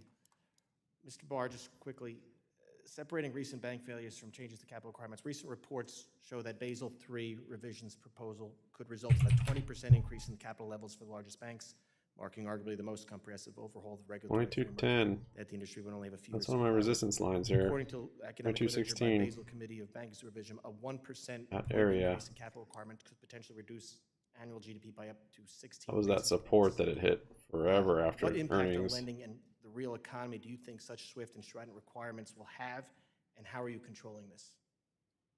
Any rule changes we make would go through notice and comment rulemaking process and have appropriate transition. So we're not talking about something that's immediately effective. Gentleman's time has expired. The gentleman from New Jersey, Mr. Gottheimer, is now recognized for 5 minutes. Thank you, Mr. Chairman. Since the rapid bank failures we witnessed in March, there has been a wave of uncertainty rippling through the banking system. Regulators took action following those failures to help protect depositors and ensure their funds were safe at other well-managed banks that do not suffer from the same issues that plague Silicon Valley and Signature banks. Following the collapse of those two banks, however, I have heard reports from small, medium, and regional banks coming under pressure from short sellers hoping to benefit from the turmoil in the banking sector by driving down the value of banks in the same asset class as those who've failed. Vice Chair Barr, if I can start with you. I sent a letter to the SEC today encouraging the Commission to monitor for illegal and abusive short-selling practices and to use appropriate authorities to prevent misconduct in financial markets. In the SVB report, you wrote that despite recent events, our banking system is sound and resilient. Sound and with strong resilient. Capital and liquidity. Are there wider systemic issues at play threatening the competitiveness of small and regional banks, or is it your sense that these short sellers are trying to make a quick buck by taking advantage of uncertainty in the banking sector? Thanks. I do think the banking system is sound and resilient. Sound and resilient. There are a number of banks that have come under recent stress. Some of that has to do with a rapid decline in their stock price, which is a function of short interest and also decline in long interest. And those factors together have reduced the market value of those firms, and that puts additional pressure and stresses on the banking system. Do you think social media is also at play there? I do think the role of social media has been Yeah, I'm on a short on Tesla. Certainly with Got a respect hidden to divergence. Silicon Valley Bank, the speed with which the bank failed was something that had not been seen before. And that's a function of, in part, of social media and part of the highly An networked, engulfing candle right concentrated here. depositor base of that institution. Do you think thank you, and do you think the SEC should do everything in its power to identify sort of misconduct? Basically in filled that gap. Financial markets like those and block The that kind of upside that I activity thought or it abusive might. trading strategies? I mean, there's of course Within short and the long markets, margin of but error, I what think. if we're seeing abusive practices? And, 30 cents. As you mentioned, that's a matter for the SEC. Thank you. In reading your report on SVB, I found it alarming that the Fed Sound was and aware of resilient. many factors that ultimately led to the bank's XW goes collapse, as bye-bye others- tomorrow? Others have pointed out today, but failed, in my No. opinion, to move quickly and forcefully enough to prevent its failure. In the report, you outline recommended changes for the Fed Looking at board some to cash consider credit relating puts to on its supervision PAC-W. and regulation of the banks. Burry went long on As you consider PAC-W, changes to the Fed's oversight of the FSB, banking system, or no, what was how will it? you ensure that small, medium, and regional banks remain competitive? We The are one that looking very just carefully got at the impact that knocked any change would delisted. have on our banking system. As I mentioned at the outset, I think having a diversity of institutions is absolutely critical for our country. We're well served by having a wide range of community-based institutions, regional banks of different sizes, as well as our largest institutions. And so the kinds of approaches that we're taking in the main will be focused on larger institutions over $100 billion in He size. bought We haven't FRC, what was seen it? these, Can't remember. difficulties with respect to our FRC, smaller yeah, he bought this one, I think, before it got So the delisted. approach we're taking will be The filing for much more his focused on that risk. buys came out We need those smaller yesterday. institutions, right? Key to our Yesterday or Absolutely. 2 As days many ago. of you know, in your own communities, community banks play a vital So role he in probably their bought local them communities with small business a couple weeks lending, ago, I think. support I don't know the for community timeline when they activities, have to file. engagement in the community. Yeah, he They bought really know their FRC. market, and He serve bought PACW. Small and medium-sized banks, I agree. He bought play a crucial WAL. role in our communities, and so I'm grateful. He bought the dip on all these banks pretty Chairman much. Gruenberg, earlier this month, the FDIC The FRC, I think, is the released only a set of one. recommendations for Yeah, that one reforming I'm not. deposit insurance. That one I think. He listed three main options. I'm assuming he for bought reform: after it limited, got unlimited, and delisted, so targeted that one coverage didn't of work out for him. deposits. Can you briefly explain these options for reform and potential Yeah, I mean, implications for the he's smarter than I am competitiveness with this of stuff. small He's and medium-sized banks in particular? Thank you, he's Congressman. buying the We dip on the did lay banks. out three The broad regionals. options. One, Wall's chart actually looks pretty essentially, nice. Looks bullish. keeping the system the same as today with possible upward adjustment of the coverage across the board, but not full coverage. Second option would be full coverage. Third option is what we called targeted coverage, particularly focused on business payment accounts. Of the three, we thought the one that best balanced the objectives of enhancing financial stability while mitigating moral hazard was the third option, the targeted approach on business payment. Okay, keeps How do you clipping. think that would affect, if you could just in the last 20 seconds here, the implications for competitiveness of small and medium-sized banks, regional banks in particular? I think that would, I mean, to the extent that, you know, they particularly serve small business, and small businesses rely on those business payment accounts, higher coverage would actually be of benefit to smaller institutions in that regard. Thank you. I yield back. Thank you. Gentlelady from California, Mrs. Kim, is now recognized for 5 minutes. Little lady from California. Thank you. I couldn't find the button. Thank you for being here. The recent bank failures have been anything but transitory. Since SVB's failure, I have reached out to many of my contacts, regional banks, community banks, and countless executives from small and medium-sized financial institutions in my region to first gather input and to check in on them and get their thoughts on those bank turmoil and the proposals being debated. Smaller financial institutions agree that they don't want the federal government to use the recent crisis as an excuse to increase regulations and reduce liquidity in the market through stronger capital requirements. So I want to ask you a question to Vice Chair Barr. I know you assumed the office since July of 2022. So from the time you took office to the time SVC's failure, you have been sworn in for nearly 8 months at the time. So could you please tell the committee what were your top priorities during those first 8 months in office? The bulk of my time was spent looking at a holistic review of capital, which we conducted and are in the process of completing, working with the very largest firms, the GSIBs, looking at putting in place a long-term debt requirement for firms to enhance their resiliency, looking at the ways in which we could improve the way that we look at bread and butter issues like interest rate risk, Mr. Barr, thank you so much. But I know a lot has been said about the interest rates too, right?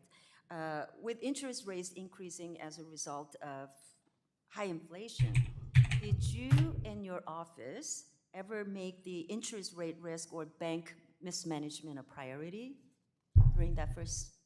Yes, as I mentioned, interest rate risk and liquidity risk are bread and butter issues of supervision. The staff has increased attention on that as a result of increases in interest rates. We issued a report in the fall of last year that highlighted interest rate risk as a core risk. Whether it's true or not. There's been an ongoing Whether you process will it to into make sure that existence or interest not. rate risk is appropriately addressed by supervisors. So it is alarming that the Fed knew of the alarming interest rate risk through the, forward guidance. Yet, according to some reports, not since 2015, has a stress test involved rising interest rates. Instead, the Fed interest rate scenarios assumed a fall to near zero in every case. So to me, it seems that the Fed is focused on addressing the risks of the past when we must be focusing on the risk of the present.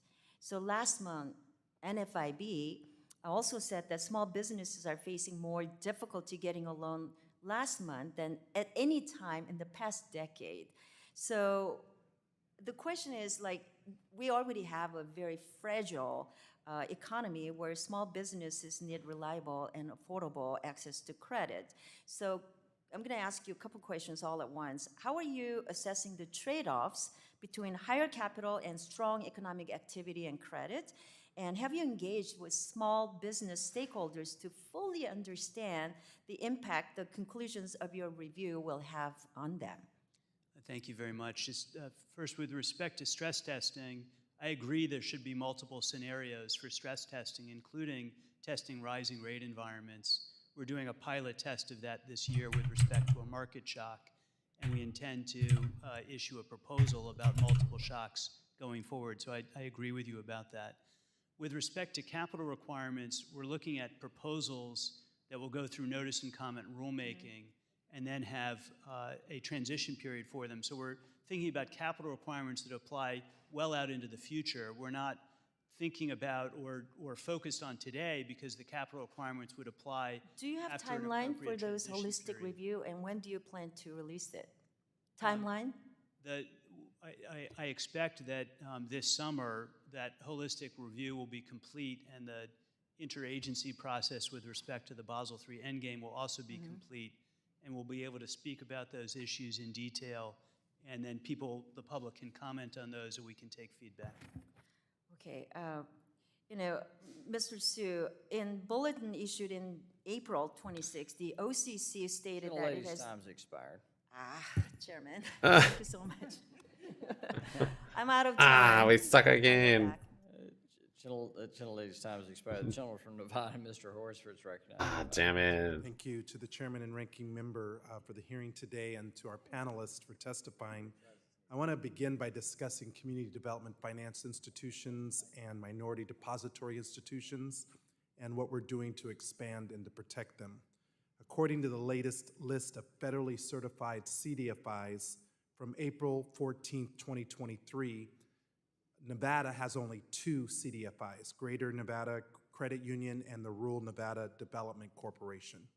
Additionally, based on data available, MDIs, there are 0 chartered in the state of Nevada.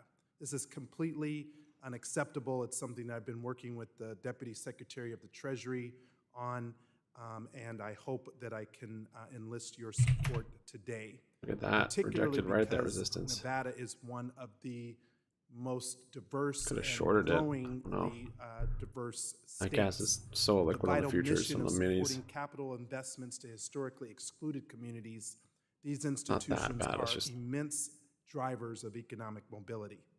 I know that the CDFI fund has taken steps to overhaul its certification process after concerns were raised that certain firms were not truly focused on uplifting the communities that they are meant to serve. I think these need to be decertified, in fact. Vice Chair Barr, CDFIs and MDIs, which It's National Barbecue Day, barbecue. Come on. are feeling the Gotta see pinch this action. of tighter credit standards, are also feeling a pinch of their own, with investors and larger banks pulling back on lending. Does this trend signal to you that we need stronger incentives, such as the Community Reinvestment Act, so that banks are encouraged to make investments in those community financial institutions that I mentioned? Yes, I think you raise an important issue, and I have been working on ways to support the community development financial institution field and the MDI field for more than 25 years. I think that they do absolutely critical, important work in serving their communities. The joint interagency proposal on the Community Reinvestment Act does increase the incentives on banks to serve local communities, including through support for CDFIs and MDIs, and I look forward to working with my colleagues here to finalize that rule. Thank you. Chair Grunberg, banking agencies are required under the law to preserve and promote minority depository institutions. Are there reforms that the FDIC and Congress can consider to ensure resolution planning and resolution procedures provide better opportunities for MDIs to participate in the acquisition of a failing bank, perhaps through a joint bid or being able to take part of the business being sold? Well, thank you, Congressman. That's an important issue that we've devoted considerable attention to. when we've had instances in which an MDI has come under stress and has a risk of failure, our resolution division works with other MDIs to see if we could facilitate an acquisition of the troubled institution by another MDI to assure it continues its status and mission as a minority depository institution. In regard to when a larger institution may enter resolution, there's an opportunities for MDIs to partner with other larger banks that may be interested in making the acquisition in order to participate, and that's something we also make part of our resolution process. Thank you. Acting Controller Sue, I read your written statement and agree with your assessment on the importance of revitalizing MDIs. MDIs are on the front lines of serving low-income, minority, rural, and other underserved communities and are a critical source of credit for them. You stated the number of MDIs has decreased, and they have historically faced challenges with accessing capital, adopting new technology, and modernizing their infrastructures. In July of 2022, the OCC issued an updated policy statement on MDIs that reaffirms the agency's commitment to these institutions and describes the range of the programs in place to support MDIs. I'm also aware of the Project REACH program that you've initiated. Can you elaborate on any other efforts the OCC has underway to support MDIs? Sure, if I can just say a quick word on Project REACH. As part of that program, one of the 4 major work streams is revitalizing MDIs. And one of the main tools we've used is a pledge from larger banks to commit capital, to commit technical assistance to MDIs, as is combined with the ESIP money and others. There's basically wind at the backs for some MDIs now. We're looking to capitalize on that, working with larger institutions, partnering with MDIs. Gentleman's time has expired. The gentleman from Nebraska, Mr. Flood, is recognized for 5 minutes. Thank you, Mr. Chairman. We've spent a lot of time today examining the specifics of the Federal Reserve's report on the collapse of the Silicon Valley Bank. That's a very important topic, no doubt, but I'd like to focus my questions today on the FDIC's report on deposit insurance. Chairman Gruenberg, the FDIC's report on options for deposit insurance reform recommended an expansion of deposit insurance for business payment accounts. If business payment accounts were fully covered under deposit insurance, can you speak to how the FDIC would change banks' assessments to pay for the increased insurance? Depending on the increase in the deposit insurance fund, assessments would have to be increased to account for that. And that's really one of the trade-offs here. If you're going to consider ways of expanding the coverage of deposit insurance, you really have to balance it against the cost to the industry of increased assessments. It's one of the reasons among the options we reviewed, we thought that a targeted approach focused on business payment accounts, which is valued by businesses, valued by the banks for the relationships that they can develop with businesses, has particular promise, both because of the impact a failure of a bank with business accounts could impose. It could have financial stability implications, but because of the narrow nature of the account, where if a bank has a business payment account, rather a small business, it's really not in a position to open up multiple accounts. They really need the one account with the one bank. For the payroll, basically. For the payroll. So in terms of moral hazard, it is mitigated. In terms of financial stability, it's meaningful. So if you're going to look at increasing coverage, that was the place we thought might make the most sense. And how are you, when you explain this, how are you thinking about community banks when it comes to these assessments? I mean, obviously Nebraska is full of really healthy, good community banks. They're talking to us about how they're going to weather this storm with potential assessments. How do you see that happening with this change in FDIC insurance? Look, I think this kind of account would be arguably particularly beneficial to smaller institutions because they have close working relationships with small business. It's really the bread and butter, so that being able to offer higher coverage for these business payroll accounts might have particular appeal. You really then have to think through the costs associated in terms of where you, if you want to go down this path, where you might, how high you might want to go, how high the coverage might be. So when you go in and conduct an examination on one of these banks, do you have the resources now to be able to look at, you know, when your examiners go in there and they start sifting through all the different depositors of an institution, do you have the resources you need now to be able to effectively regulate this this change in FDIC insurance, or is that going to come at, you need more people for that? Yeah, that's an important question because, and we highlight this in the report, if you're going to go down the path of considering higher coverage for business payment accounts, there's an issue of definition, and you want to be sure you have clarity so that we're covering the kinds of accounts that we're really intending to, and in a sense don't broaden deposit insurance coverage for other kinds of accounts that really don't serve the purpose. So there'll be, I think, an operational challenge in implementing this, something that our examiners would have to be attentive to. It's one of the issues we'd have to work through if we wanted to go down this road, and it would require a legislative change. And the last thing I want to talk about is if you make these changes, and you have to regulate, you have to examine, I worry about increased compliance burden on the banks, on the insured, institutions. I would caution, we got to remember these small community banks serve rural America very, very well, and any heaping of additional compliance expectations makes it hard for a lot of these state chartered banks that are serving an ag community to exist. I'll just give you a chance to react to that. No, we're keenly attentive to that, and we do have some experience, as we outlined in the report, that in the aftermath of the 2008 crisis, we did implement the so-called TAG program, which was a variation of this type of account, and it was extensively used, particularly by smaller community banks, and they found it quite beneficial. My apologies, my time's expired. I yield back. The gentlelady from Michigan, Ms. Tlaib, is now recognized for 5 minutes. Thank you so much, Mr. Chairman. You know, everyone keeps talking about, could the regulators have been faster, more forceful? Absolutely. Did the Trump-era deregulation shield Silicon Valley from enhanced supervision oversight? No doubt about it. However, at the end, I want to talk about the real root cause, really, of Silicon Valley's failure. It's their mismanagement and personal greed. And so if you look at the timeline, gentlemen, I really want us to look at this. At the end of the day, as you can see, some of the decisions made by senior bank employees led to their downfall.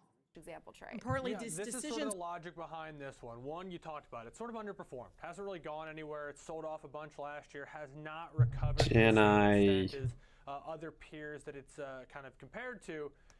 And like Starbucks, this is just one of gas those bouncing retailers, back up. these places Maybe that, just a VWAP. I'm not the playing younger it. demographics spend money at that I just feel like they're going to spend until they absolutely can't. And so if you believe that, if you're optimistic, maybe they do just enough to maintain their value and not go lower here. And that's what this trade's looking for. So we're going out to this Friday, selling a put vertical below the market, giving it quite a bit of room in the event that there is a sell-off.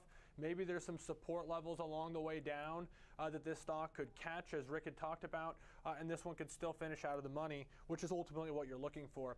Selling the 149, 144 put vertical in this Friday's expiration for a $1 credit. 4-to-1 risk-reward ratio means $400 in risk to make $100. 148 is the break even. Current share price right now is about 158.25, so you have a little bit over $10 till that break even. You hope not to need any of it, as obviously this kind of a trade would benefit greatest from either an unchange or even a move higher, make it a little bit more likely that this would expire worthless by the end of the week. But in the event that it does, of course, get to the end of the week where it becomes a little bit more binary, you want this to be out of the money. That's where these options are most likely to expire worthless. Above 150 is where you'd like, or above 149 rather, is where you'd like the stock. But the risk profile does a good job of showing how it performs. There is risk to the downside. A catastrophic fall below 144 is the max loss. In that case, Jenny, $400 in risk. So taking $400 in risk to make $100. Really just looking for this one just to go sideways. Okay, now to shift gears here and look at our next name, which actually is making almost an identical percent move lower on the day. That is TJX here ahead of its quarterly update tomorrow morning. So Rick, in terms of the technical picture, this name isn't exactly anything to write home about, at least on a year-to-date basis. Then you zoom out and you see the fact that shares are up 40% over the last year, which is enough, I think, to get excited about.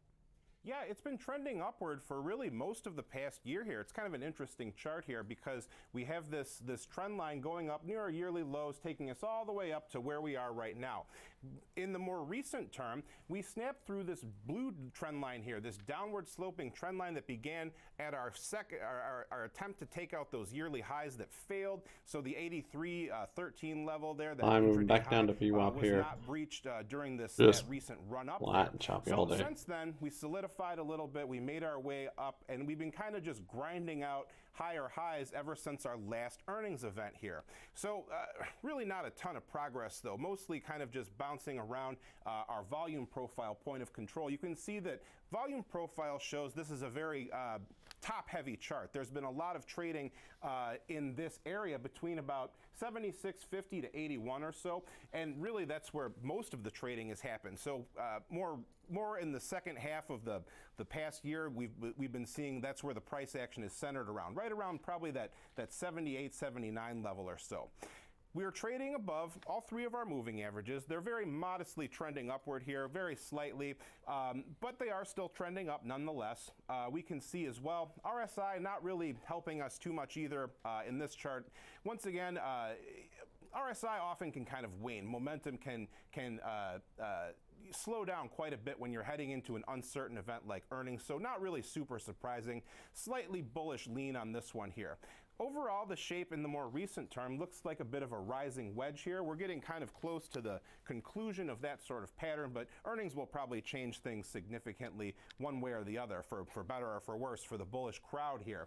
In terms of support and resistance, our expected move is plus or minus $4 here. So not a huge move, and we can see that maybe one area to watch to the downside would be the 76.50 mark. That's about where we saw our lows come in a couple times. To the upside, the $81 level was where we had our previous highs from back here. So 76.50 to 81, that's the range to be watching for to break out of. And I think that any sort of breakout would be welcome here because it looks like we're attempting. We just haven't been able to see some of this upward momentum hold in a name like TGX Ricks, but we'll leave it there. Appreciate all of the thoughts, as always, our chart master for the day. Now, when looking at trading this name, Alex, I think to consider the fact that we have seen some more outsized price activity to the upside in this name, all in all, versus, say, like a target, but it still is sort of stuck as well. So leaning into a more neutral strategy here, what are you thinking?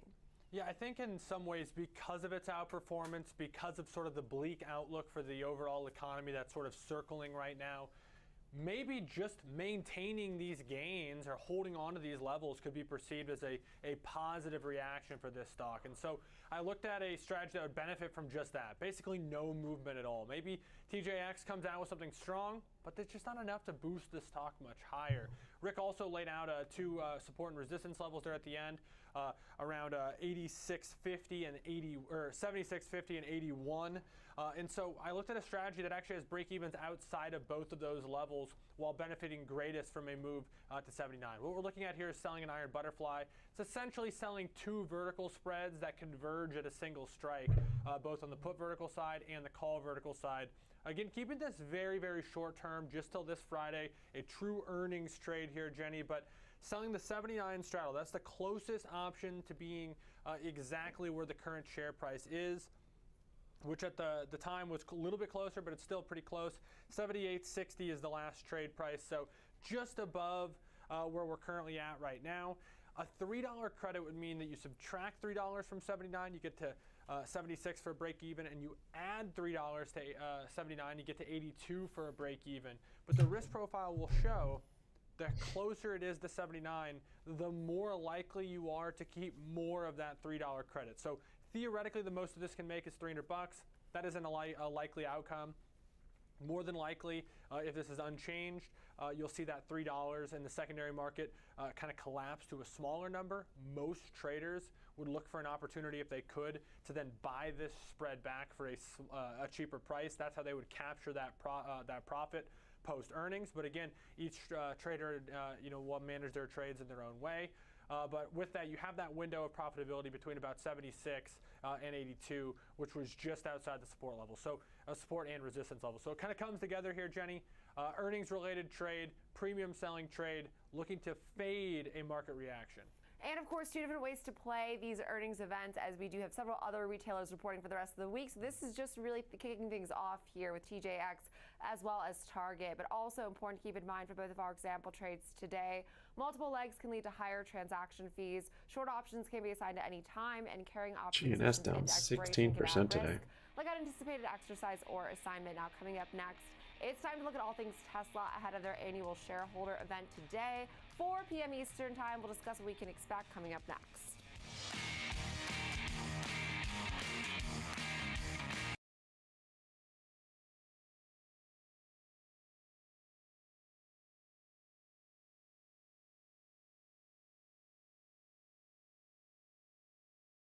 I want to pick some up on the gap fill.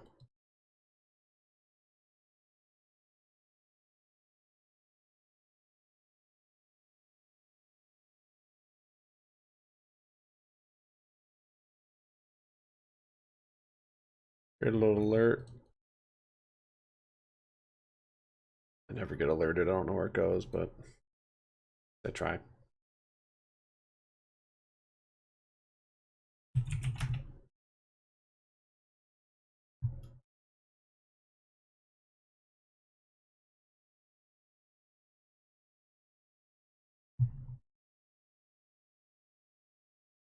Looking at exploiting what has happened over the course of the last 3 months with these 3 banks as an opportunity to really open up the regulatory channels and start governing by fiat in a way that really it should be in the role of Congress. Would you agree that you're going to be caging yourself after this series of committees on what I think is really some regulatory overreach, given that there are 3 very unique banks here and it does not reflect the larger financial sector? We'll be looking at capital in the system as a whole. I began a holistic review of our capital requirements in July when I arrived. I think that it would be prudent for me and for my fellow regulators to take into account what just happened to our banking system rather than to shutter our eyes to that. So I do think it's important. I appreciate that, but I think Governor Bowman said it very clearly here. You have the capability to go after these banks. When Silicon Valley Bank took out a massive level of risk, when they had the opportunity to have, a risk officer who was asleep at the switch or not even existent for 8 months, we had a diversity of other positions included. You had the ability to go after SVB, and as even my colleagues on the Democratic side have highlighted, those safeguards were not protected. So I have a real concern when we think about exploiting a crisis to have more regulatory authority when you have those tools already in your toolkit. With that, I'll yield back. The gentleman from North Carolina, Mr. Nichols, now recognized for 5 minutes. Thanks so much to our witnesses for your testimony today. I appreciate you coming back, those of you who did, second time here in 2 months. Vice Chair Barr, Chairman Grunberg, I also want to thank you for your hard work, reviewing the recent bank failures and keeping the committee informed, and for being here for quite a while today. I know we're near the end and certainly a long day. As I told you the last time you were here, my constituents are worried about making ends meet. The last thing they need to worry about is their bank failing. I'm looking for more accountability. That's really the focus of my first set of questions here, Vice Chair Barr. My constituents deserve to know that we will hold bank executives and regulators accountable and ensure that this doesn't happen again. Vice Chair Barr, the Fed's report says that supervisors, quote, did not fully appreciate the extent of the vulnerability at Silicon Valley as Silicon Valley Bank grew in size and complexity and did not take sufficient steps, quote unquote, to ensure that SVB addressed its problems quickly. And I asked you this last time about accountability, who was asleep at the wheel. Now that you've had more time to review this matter, can you tell me about individual accountability? Ultimately, I'm accountable for ensuring our supervision and regulation is effective. It was not in this case. And I can tell you I'm committed to making it significant changes to make sure that doesn't happen again. Was anyone fired? There have not been any employees of the Federal Reserve fired as a result of this. We did not find any unethical conduct. We did find judgments that could have been better and actions that could have been stronger. And as I said, I'm committed to fixing that. Thank you. I'd like to move on to capital requirements. This morning I received your answers to my questions for the record from our last hearing and have some follow-ups. Access to capital for small business, especially minority-owned businesses, is one of my top priorities. The thriving community of startups in my district, many of them biotechnology companies saving, extending, and improving lives, rely on banks for capital. I'm alarmed by increasing reports of a credit crunch, particularly for small business owners and minority business owners that are likely to be hit hardest by this.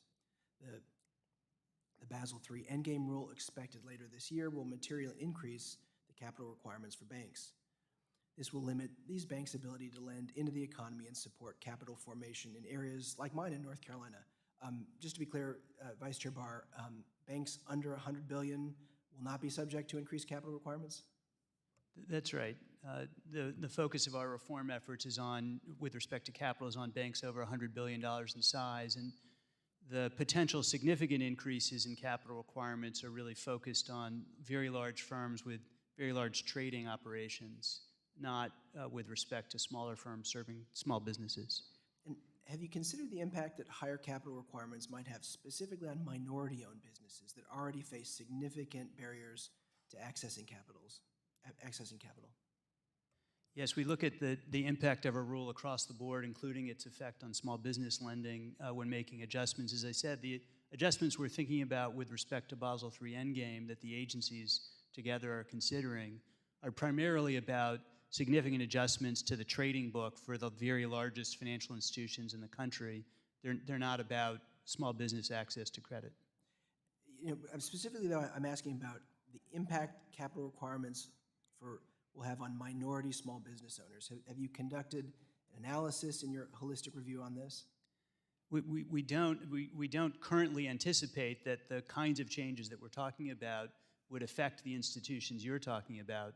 We're really focused on capital requirements on the largest institutions in the country who have very active trading books, and that's primarily driving the changes in Basel III Endgame.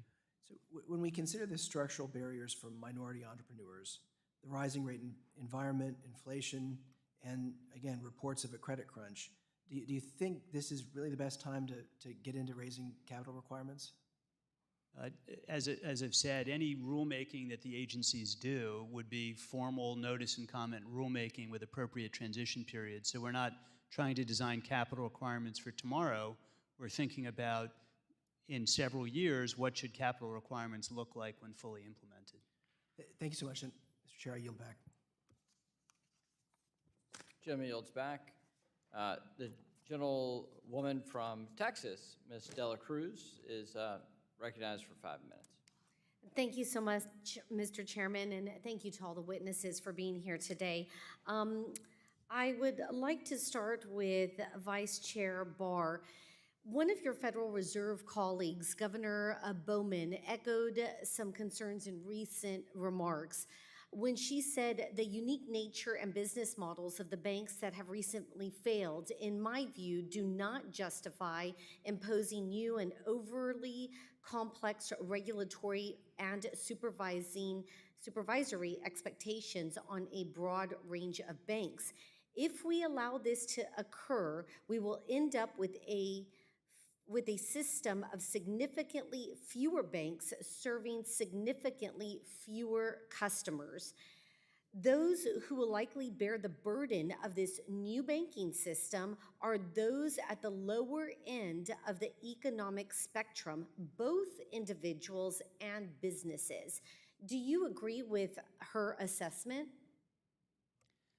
I don't agree with that assessment. I think that capital in general is facilitating strong lending to all communities, and having strong capital in the system is critical for doing that.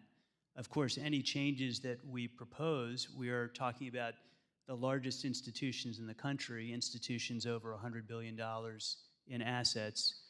The kinds of capital requirements that we're talking about are requirements that would help those firms better account in their capital for their actual risk, such as making changes in the way unrealized losses and gains from securities are treated for capital purposes. And the kinds of changes that we're talking about would be implemented after formal notice and comment rulemaking and with appropriate I yield my time back. Let me ask you, Governor Bowman, how long has she served in this capacity? I actually don't know when she arrived at the board. Okay. And let me move on to something else because I am on a time crunch here. In your assessment and in the report that you gave, you made a comment that said supervisors recognized a gradual increase in liquidity and market risks, but they did not fully appreciate the risks associated with the concentrated deposit base or SVBFG's investment portfolio strategy. Vice Chair Barr, what did you mean by did not fully appreciate? I think you can see from the findings of our report that supervisors saw, Angles continue for to just example, stair step. the procedural problems with interest rate testing and liquidity testing, but did not see fully the vulnerability of the firm as a whole. It's pretty second as hell. And that's an area that I OTC, think man. we need to do better on. Now, need to do better on is, and you said nobody has been fired for their lack of appreciation. Is that correct? Yes, at this Yeah, it time, is nobody nice. has I don't know if that's a good been thing, though. fired. As I mentioned, we are looking across our supervisory system to make sure that it's Yeah, functioning this chart looks well, nice. that we have the right tools at the supervisor's disposal. Sure. I did hear that, and I thank you for your comment. I think as a small business owner myself, when someone makes a mistake of this magnitude, that we need to act quickly, and someone not fully appreciating costs American taxpayers. It's put us all here today, and it's somewhere where someone does need to be fired for their lack of appreciation. With that, I yield back. They all just Certainly want yields people back. fired. We have a vote series on the floor. It's 2 votes, PQ and rule. We'll take a brief recess until Let's immediately rock. following Let's votes. rock. Committee stands in Let's recess. rock today. Recess! Yay! Now like we're all out playing on the playground. Hurry, hurry! Pack up my stuff. Time to go to the playground. Musk is on Twitter or running Twitter. I don't buy into that argument. It can be a small piece of it. Sure, he's distracted, whatever. But this is a big company with a lot of really smart people working there and focused on stuff. It's maturation. Maybe now we're on to something. Maybe it's become a more mature company. Its growth rates are coming down. It's becoming more profitable. Maybe that isn't as exciting as when it was an up-and-coming startup, almost like company, and growing tremendously. But this has always been a polarized stock. It's going to induce feeling in people, and for a lot of people, that feeling is a I'm fear moving of down a missing little out to bit. the Just upside. I don't know VWAP I though. looked at a trade here, Jenny, with that in mind. Looking for And just a blowout next couple months in Tesla. Get back near those yearly highs. I looked at a longer-term trade though for this because this might be a market-moving event, but quite frankly, every day can be a market-moving event for Tesla. And so Every day is a market-moving event. Calendar, selling June, buying July. This is like an eternity in Tesla because of how much news might happen over the next couple months. But 200 is call strike for both. 350 is the debit. $350 in risk. This is so customizable. It can be whatever the individual at home would want it to be in terms of time, in terms of strike selection. There's tons of choices to be had for Tesla. I typically, for this show, look at month-over-month things just because it's easy to keep track of in that case. 200's around strike. It's a pretty wide margin above where we're currently at as well, Jenny. You're going to need about a 20% rally from here to get to that level, so bear that in mind as well. It gives it a little bit of time for that to happen, but because it's a longer-term trade, you'll see that that's a little bit more of a flatter call calendar. Some of the ones that we look at around earnings that are really short-term seem very vertical around that strike. Because there's some time, this thing's going to perform a little bit more smoothly. You do need and want a move higher, but sort of a slow grind for Tesla towards 200 would be the best case scenario. And I do think that's one place where we see a lot of analyst price targets still hovering around that key $200 level in Tesla shares, even with this slight pullback we've seen over the last several months. But that'll do it for our FOMO segment. Now coming up Moving next, down a we'll bit. look at a name that is seeing some different price activity today. That is Shake Shack, slightly lower here, but getting some news regarding a potential deal and some I would say settlements. So we'll dive more into that with Caroline Woods coming up next.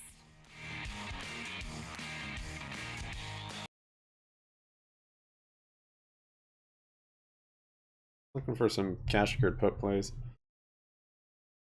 Checking what's down today on my watch list. Checking the screener.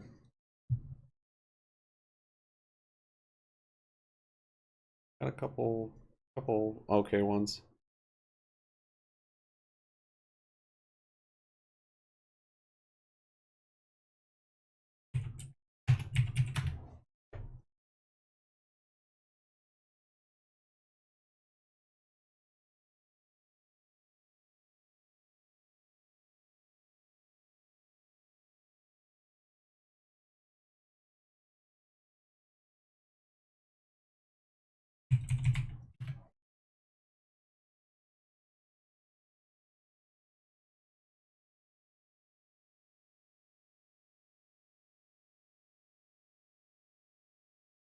Run just broke.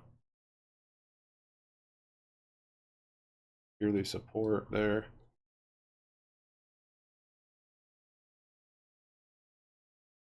Get puts on run. First Solar. Never opened.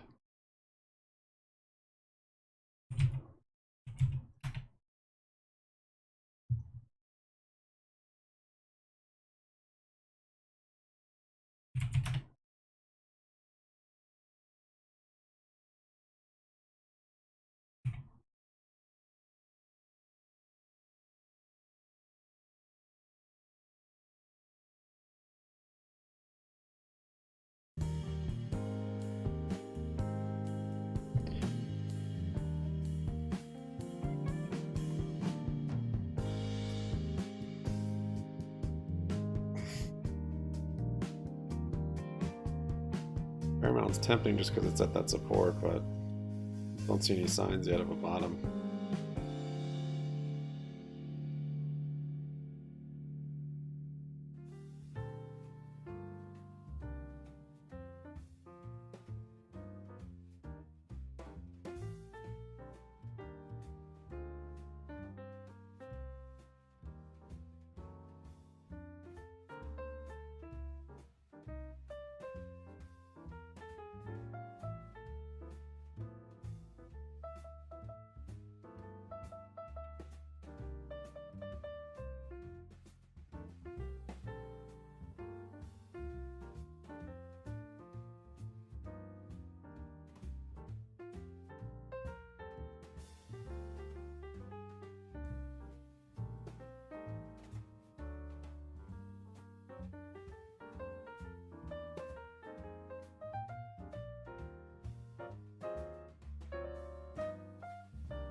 The firm looks pretty good.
and some of his affiliates will step down from their director roles, but no set timeline given, just said over time. So in addition, Shake Shack will also use a consulting firm to advise on some of its operations.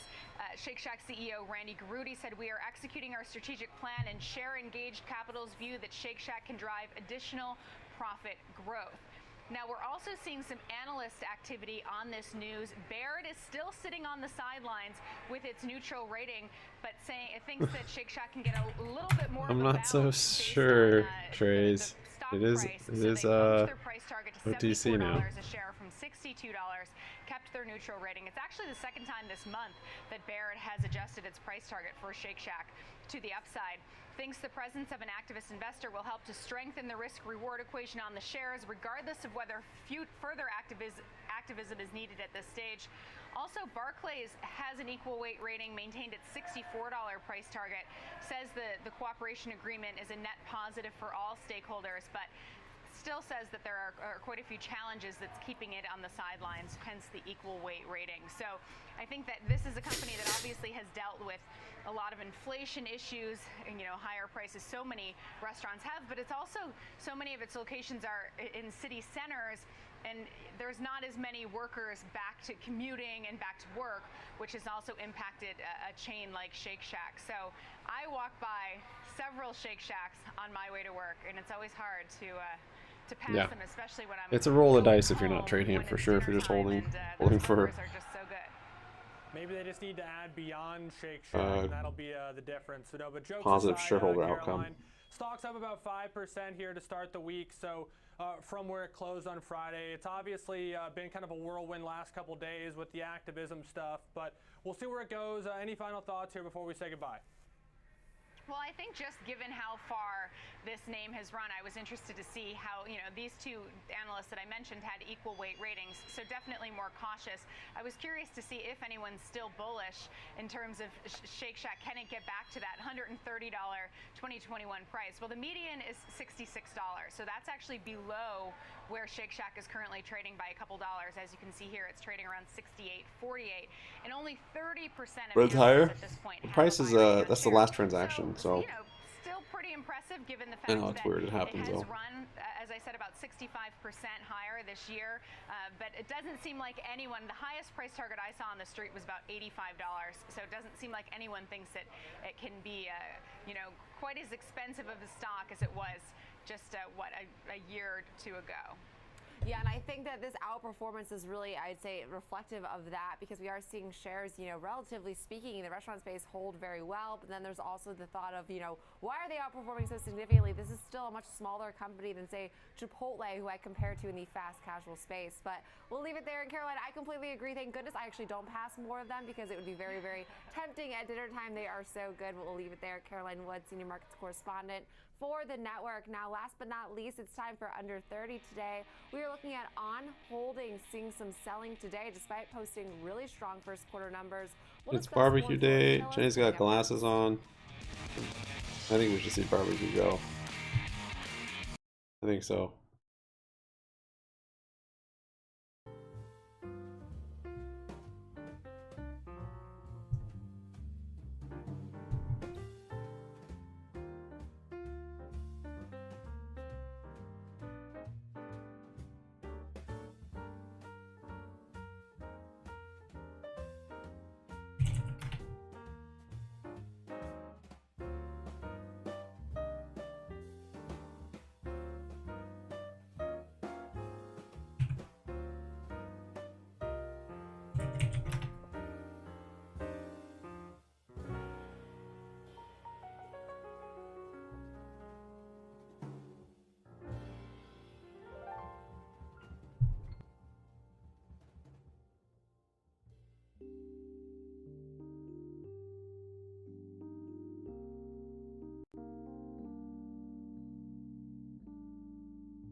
Yeah, it's not dumping exactly.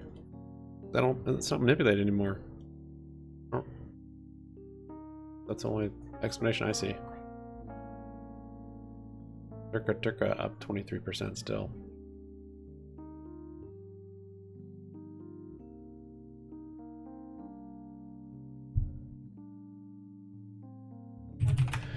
GME I don't think it's manipulated anymore either. It's traded just like a normal stock for a year.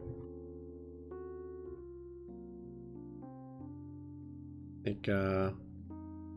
think they unwound their shorts, or at least enough that was the problem that caused them to have to pump it every so often.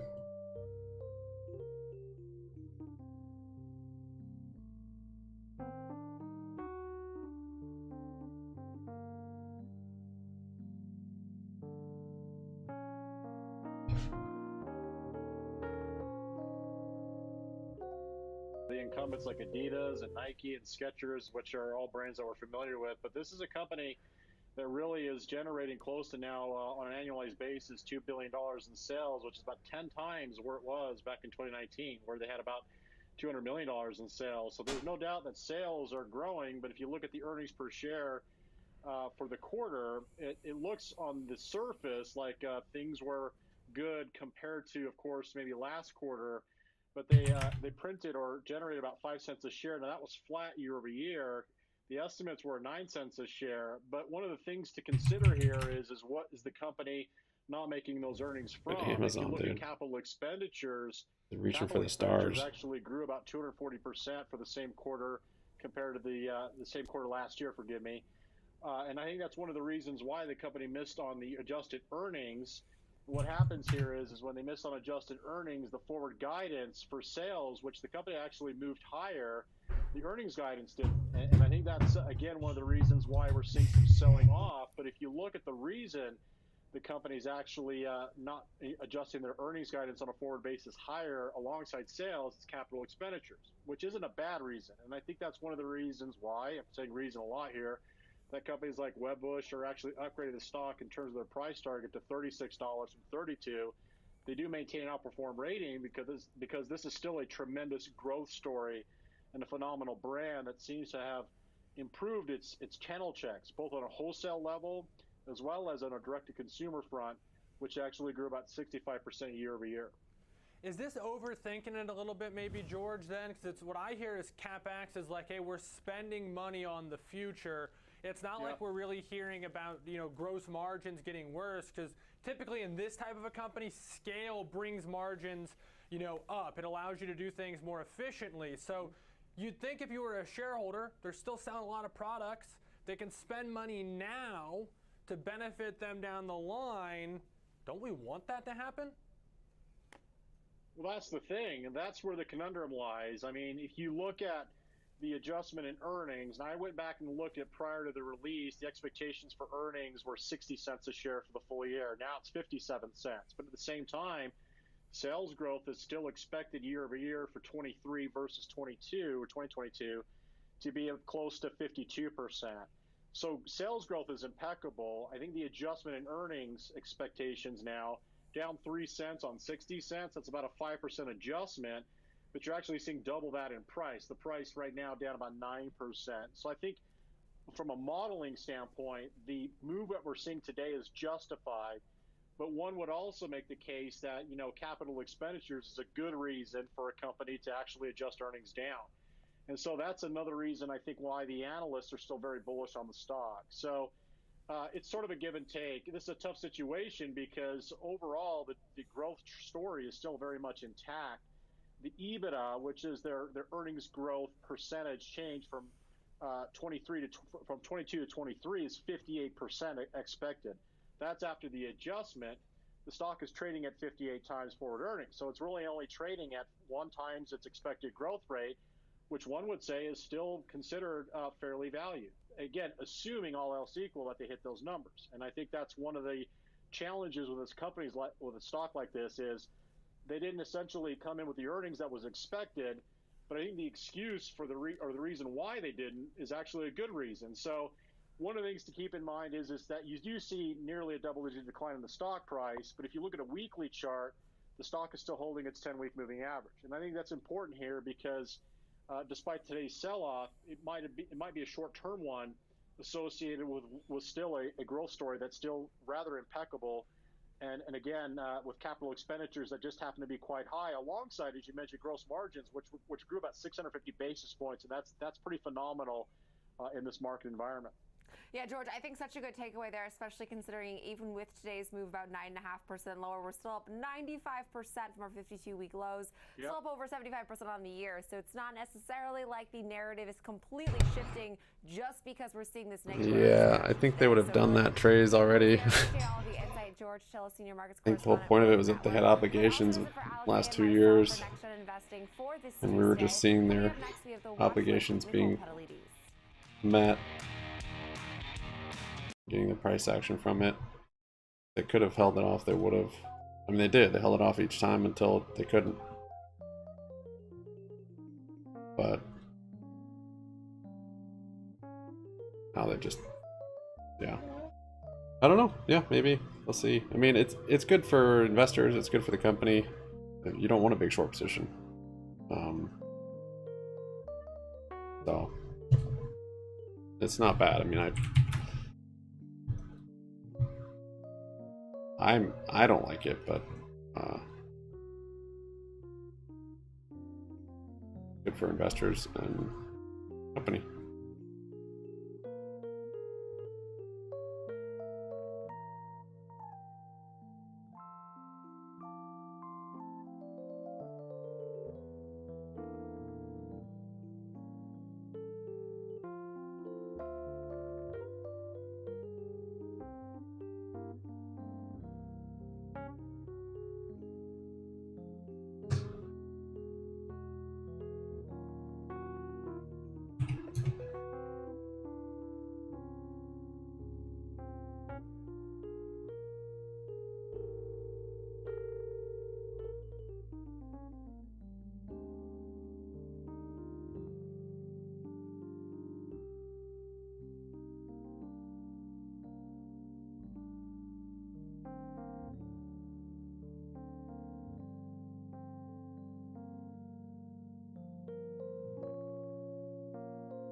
GME bouncing off a VWAP there, up 1.5%.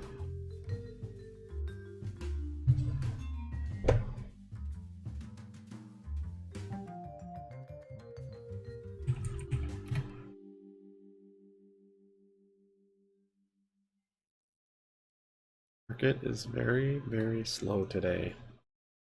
Sell in May and go away. We're already halfway through May though. Usually kind of slow until like October though. Or September, I don't know. May I think is one of the slowest though.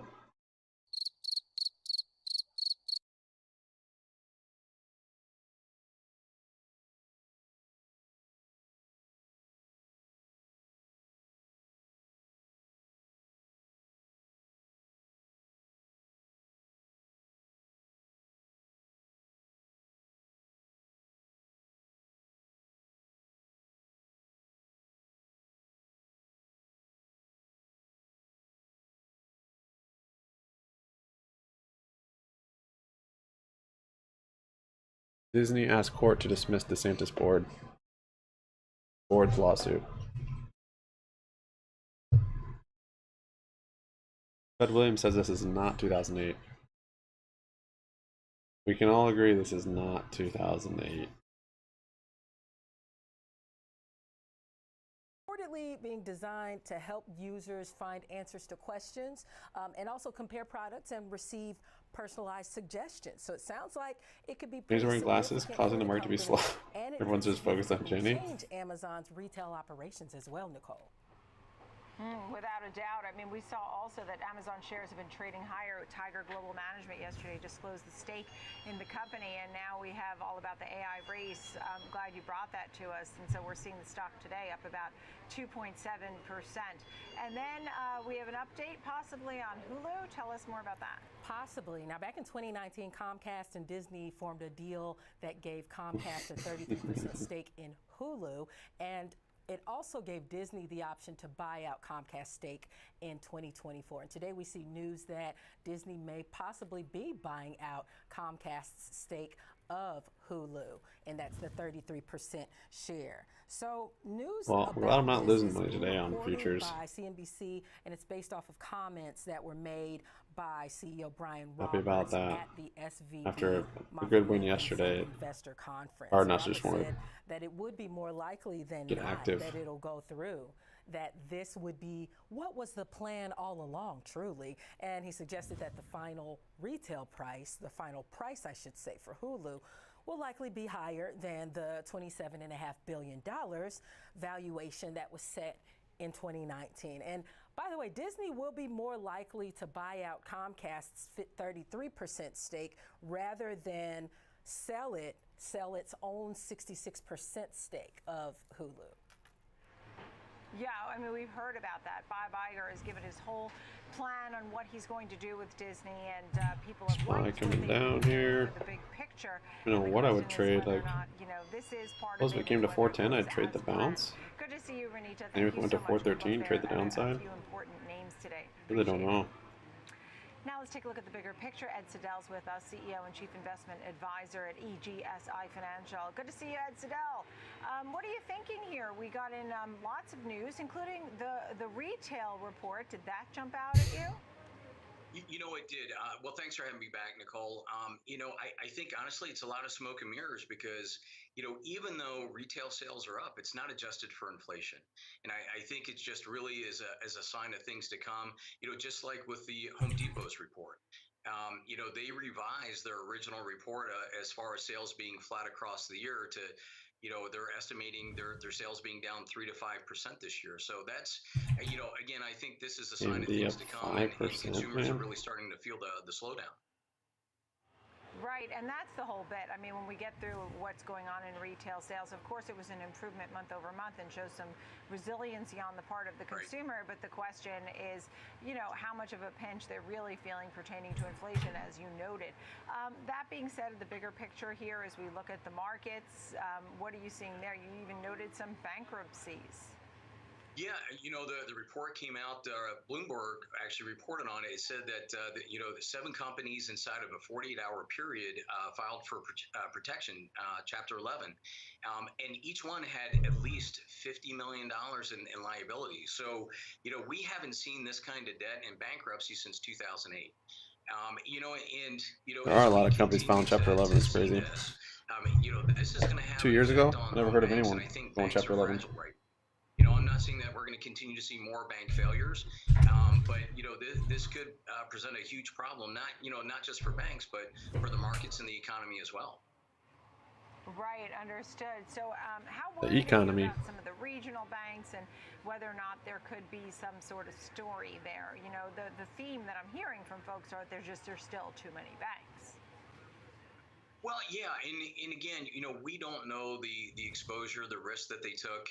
If they hedged, if they removed their hedge like SVB did, so we don't really know what the outcome is going to be. But again, I think all banks are fragile right now, except for probably maybe even the big 3 or 4. So it's kind of like buyer beware.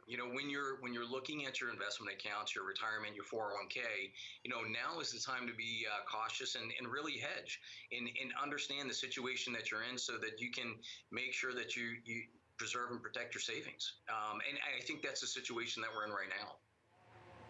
So you said, a debt bubble. Are you concerned at this point? And so what do you mean by that? Why does it matter? Yeah, and we've been talking about this for a year. When you give away free money, the amount of debt that we have at basically 0% interest, it's all starting to come due now. And as it starts to come due and you go from paying, 1-2% to now all of a sudden you're paying 5, 6, 7, 8%. This is why we're already starting to see the bankruptcies. I mean, we had a significant amount of bankruptcies in January this year already. We're starting to see layoffs. Meta just announced another set of layoffs. And so as they service this debt, when you raise interest rates 525 basis points in a little over a coming year down period, some. it's going to have a significant impact on these companies and just being able to, take care of cash flow. So I don't think we're out of the woods. I think that, this could be systemic all the way across the board. And like I said, this is why the banks are very fragile right now. Right, understood. So what would you advise to the clients? What are you telling them? I mean, you have bankruptcies, you have debt, you're concerned, but at the same time, right, we got to invest. What do you tell them?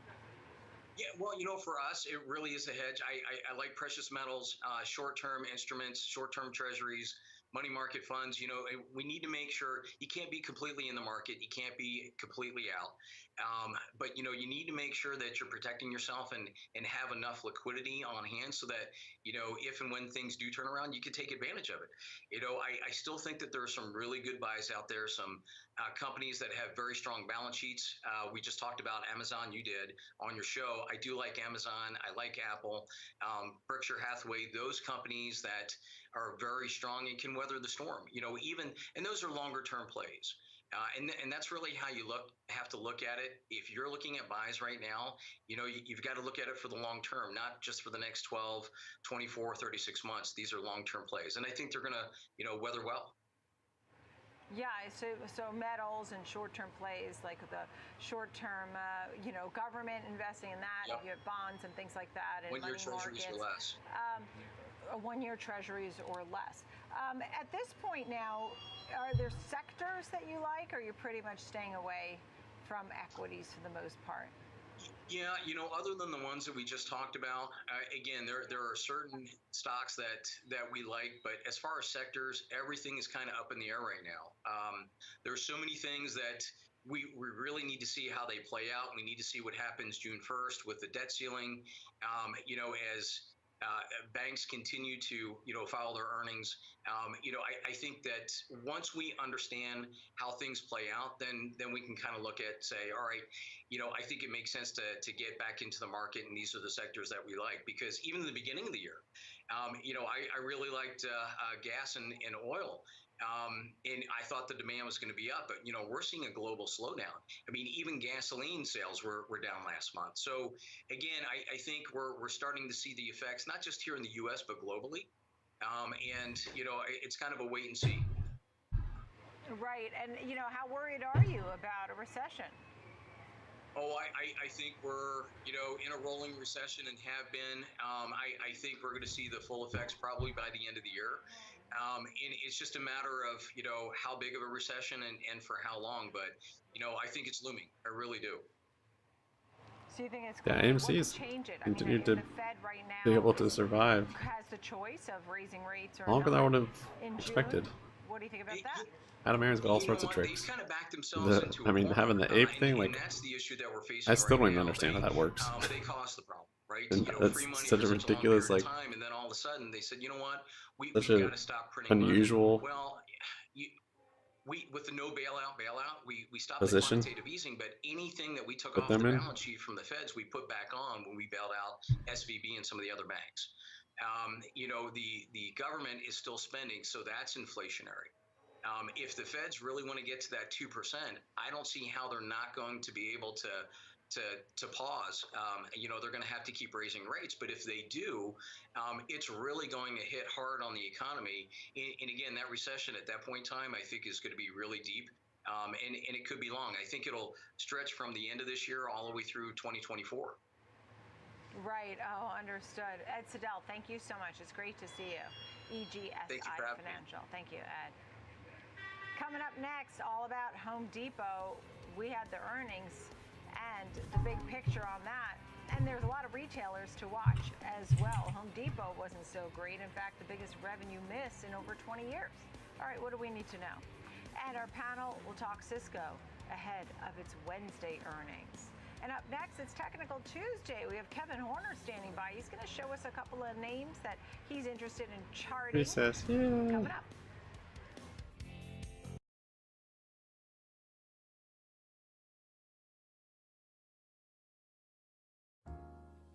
I should turn a profit. Seemed like it, but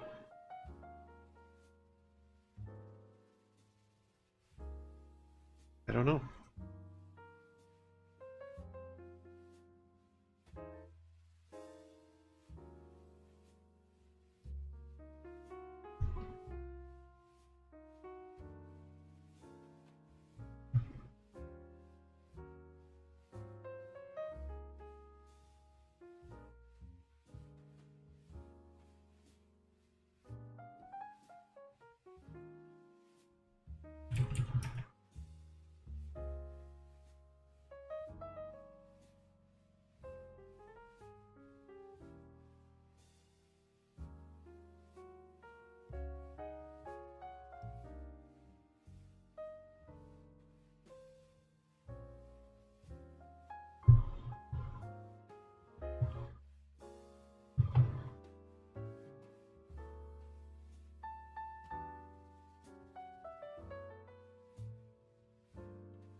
Trick was the bump and dump.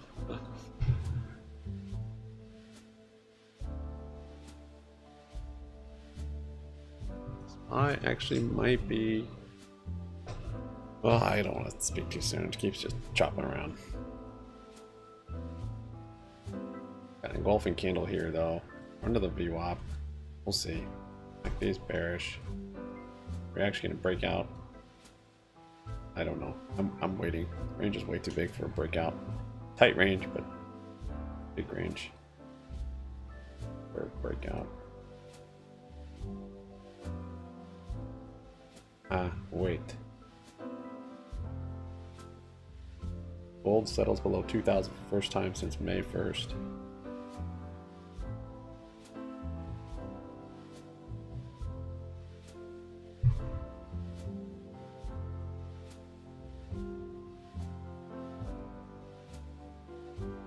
Explosion in northern Spain leaves 2 dead.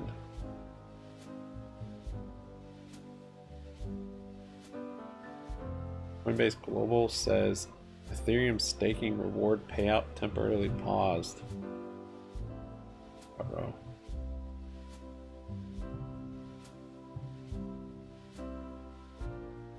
Comcast likely to sell Hulu stake to Disney. Jeez, Disney's taking over. Didn't affect Comcast.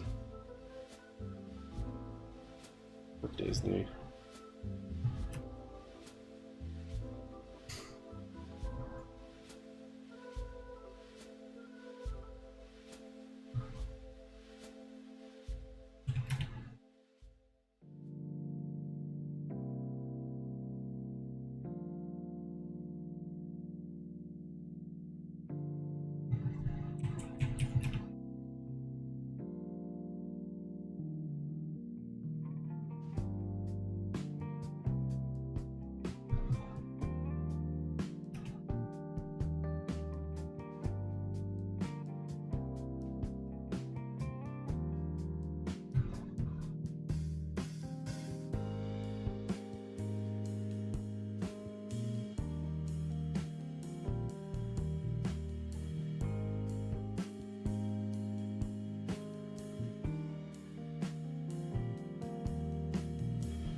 uncertainty, the Fed, the debt ceiling, and right? I mean, all of that. But as you said, if we can break out through 4180, there could be some nice upward to this. So tell me a little bit about some of the stocks that we're looking at. The first one is DuPont, DD. So what is it about this one that jumped out at you? Why is this the first company on our list? You know, I most commonly will bring you stuff that will reflect the potential of a pattern playing out. This one is a pattern that looks to have already played out, but that may mean opportunity for bearish traders in the near term here. What we have is what looks to be a head and shoulder top that has reversed, and we know it's reversed because of the price action under the red line there. We got a really good move lower on the Q1 earnings here on May 2nd. And that took out the red line. That red line would be considered our neckline of this head and shoulder pattern. What that reflects is the potential for us to maybe rally further into that level and find resistance. So the reason I found this one intriguing is we have basically gone sideways for 2 weeks, tightened $3 range. That line you see in here, that light green line, is the 200-day moving average. So there are certainly some traders who are looking at this as a potential bear flag from here.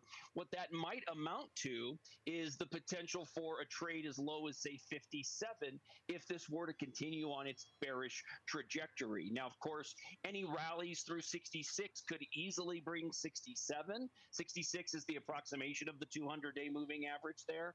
So if we could recapture 67, that would be a nice little development, and it may very well negate this head and shoulder pattern. But the way that it's developed to this point, it is bearish, and it looks like bears are relatively in control until and unless we see this trading back above that $67 level. Interesting. And I think that 50-day moving average really tells the story. I mean, that's what we would like to watch. And then we turn our attention over to Medtronic. Tell me a little bit about this one. Well, Medtronic is interesting now. The last time I brought this up was actually in the summer of 2021, and it was in the midst of a continuation phase, what looked like a really nice, strong trend. Eventually, within a month of that conversation with all of you, the trend broke down, and what we have seen since as a major move lower from about the 135 range all the way down to matching lows at 76. But what's interesting now has been the most recent price action. Thanks, Jay from the Bay. Appreciate it, man. Thanks for the support, buddy. At 76. We've had fantastic price moves all the way through the February peak. And further, the February peak now has provided some support. So we made this really strong move in mid-late April on great volume that took us from about 81 up to 92. And we are in the midst of developing that flag cloth portion right now. So we're in this process of drawdown to support, coming down a little bit more, kind of bear flagging here. Hold that $87 to $88 level. This is also coincident with a 20-day moving average. So this is a short-term trend that has potential to continue the bullish nature that's been working since mid-March, ultimately hanging on and trading above 88 as long as that maintains. Bulls appear to be in charge here, but moves back below 88 would be significant. It would indicate that the breakout we saw was more of a fake out than a breakout. And given the time frame here, if it happened over the next week to break below it, many long side traders would be looking to cover those trades, and you may see bears taking over here on that kind of action. We're a ways away from that occurring, of course. Yeah, look, it recently had a large percentage increase. It got FDA approval. Medtronic's had a lot of great positive things happening for the company, and as a result for the stock, I mean, year to date up about 15%. But as you said, we're in somewhat of a bullish trend for some of these names. Even the S&P 500 is at the higher end of the range that we've seen. We were watching 3,800, 4,100, right? Kevin, any final thoughts? I think the sideways and the lack of real price action in here just reminds me of one of my favorite axioms, which is do not get taken out of your positions by boredom. Don't allow boredom to make your decisions for you. Make sure you know the price levels that matter to you and the stocks you're trading, and adhere to those as best you can. Don't allow a boring market to be the impetus for you putting on new positions. Right. Kevin Horner, thank you. Of Charles Schwab, appreciate it. Good to see you. Thanks. All right, coming up next, we're going to look at some of the retailers. We have the retail sales data. We'll have a recap of that and talk to the team from Refinitiv to get the latest glimpse because we have some big earnings coming down the pipeline. Walmart, Target. We heard from Home Depot. A lot of retail this week. What do we need to know? Coming up. Barbacoating sauce.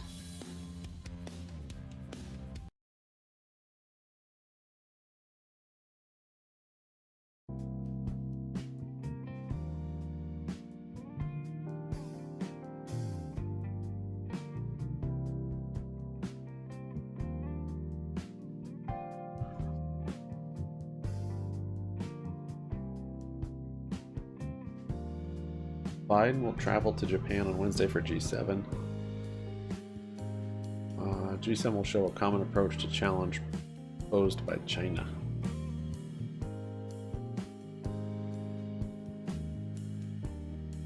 G7 leaders understand Biden has to make sure US does not default on its debt.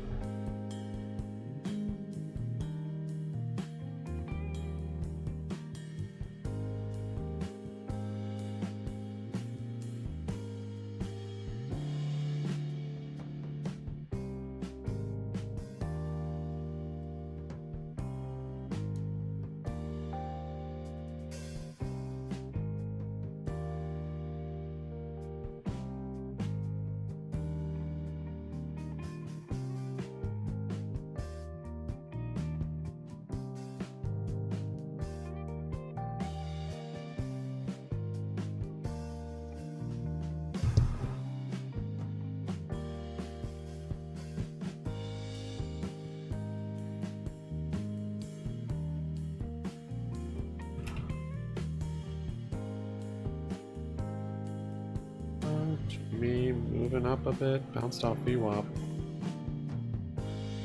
Not moving with the SPY right here.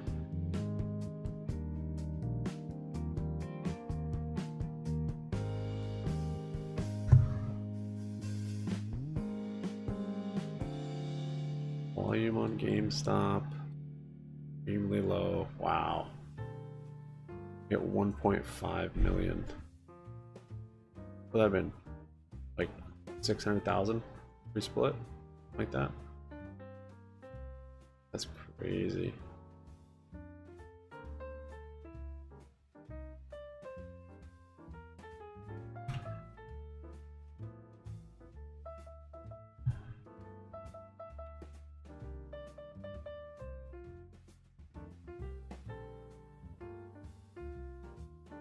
All right, Lord, sounds good, man. Break free of this buy. Break free. Price has not changed on barbecue. Nope. Changed on everything else. OTC, man. Let's see. Get a little action today. That'd be good. That'd be fun. Otherwise, it's fine. Flat VWAP from yesterday. Not bad. Nice solid bounce out of that gap fill. Making higher highs.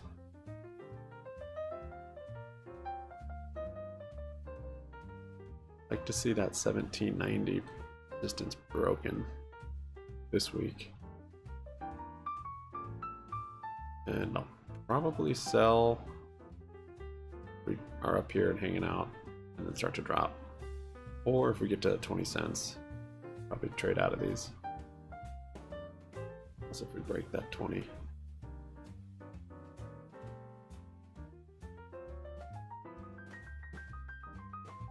Not to expect too much from them, hence the numbers that we saw today for Home Depot. When we look at the forecast for the remainder of the companies, it's not, in fact, we're starting the earnings season with a very low threshold. We're expecting a lot of retailers to maybe even lower their guidance for the rest of the year. Now, going into the second quarter of the year, that's a different story. We're already seeing that the labor market has allowed for elevated wage increases in a time when inflation now is just starting to cool down going into the second quarter. And as a result, we are seeing some positive traffic into the month of May, the second quarter. Interesting. So this is just the first month of the second quarter. It all really comes down on the economic data going forward, whether this will be consistent or not. Yeah, and that's the whole thing too, because for example, for Home Depot, they had to lower their guidance. Right. You know, they saw basically the biggest revenue miss in over 20 years. Earnings dropped for the first time in 3 years. The positive is that a lot of folks own their home and they feel like their shoppers can choose when to buy and what to buy. I mean, so there is still some power of the consumer, right? Right, and it's very important also to really dissect that Home Depot number, because think about the astronomical sales that they had. If we want to start trading oil more, and they only saw that gas is just 4.2% decline in revenue. So this is just been pinned at the bottom. It was a double-digit decline in revenue, but a 4.2 suggests that it's still maintaining that business volume on top of those astronomical growth that it saw during the pandemic. So it's not all too bad, given the fact that it has to, that we all expected it to come down. We nailed this short, So I want to go over some of the names but I was just a little early. It's been such a nice move. But just you know, as far as what people are spending, did that little breakout up here. Is it personal False break. products? Is it not some other things? I mean, even if we held it through all of this volatility. So there's 10 consumer-related industries. 13%. The strongest one by far is the hotels, restaurant, and leisure. So consumers are still gravitating I was doing a towards the big one. restaurants. Even in today's numbers for April retail sales, it saw like a 9.4% growth over last year. Now, when you dissect those numbers, it's interesting because casual dining, fine dining, they're still outperforming quick service, which means that consumers want to go inside of the restaurant and pay to have an More experience. liquid too than nat gas. Other winners this week Well, include the big nat gas Walmart, contracts are actually pretty liquid. Walmart is better poised Yeah, these are because liquid. it has those strong Usually trade the grocery minis. sales, whereas Target is selling more discretionary items. And 20% of those items are home-related merchandise that we already saw that because of the slowdown in the housing market is starting to cool down those sales. Other winners, though, in the sector do include Lululemon. Sure. Which always seems to be a winner. Well, the luxury is firing at all cylinders, right? We saw On Holding beat smash earnings expectations this week. Lululemon is expected to see 14.3 same-store sales. Their sneakers are really popular. Yes, and comfortable. What are they called? On Cloud? On Cloud, yes. So luxury is firing at all cylinders. Then you have the middle-class consumer, the low-end consumer that are trading down, and the discounters are benefiting Getting filled at from that. 175. And then Ulta is still a favorite, mainly because a lot of people are still working a hybrid schedule and are slowly going back to the office, and there's still room to grow there. As a result, analysts polled by Refinitiv have been raising those estimates. Yeah. You didn't mention Dick's Sporting Goods this time. What happened there? You sometimes mention they've had These dudes again. Interest rate environment. It's the responsibility of bank managers to take that circumstance into account in managing their interest rate Bear flag might be playing out. Supervisors and then a did golfing test candle for up there. interest rate risk at Silicon Valley Bank. Silicon Valley Bank was failing its own internal stress test for interest rate risk. And rather than adequately mitigate that, they tried to change their test so it would be less conservative. They took off their interest rate hedges that would have helped to protect them somewhat from rising rates. And so it's just, as I've said, a textbook case of bank mismanagement.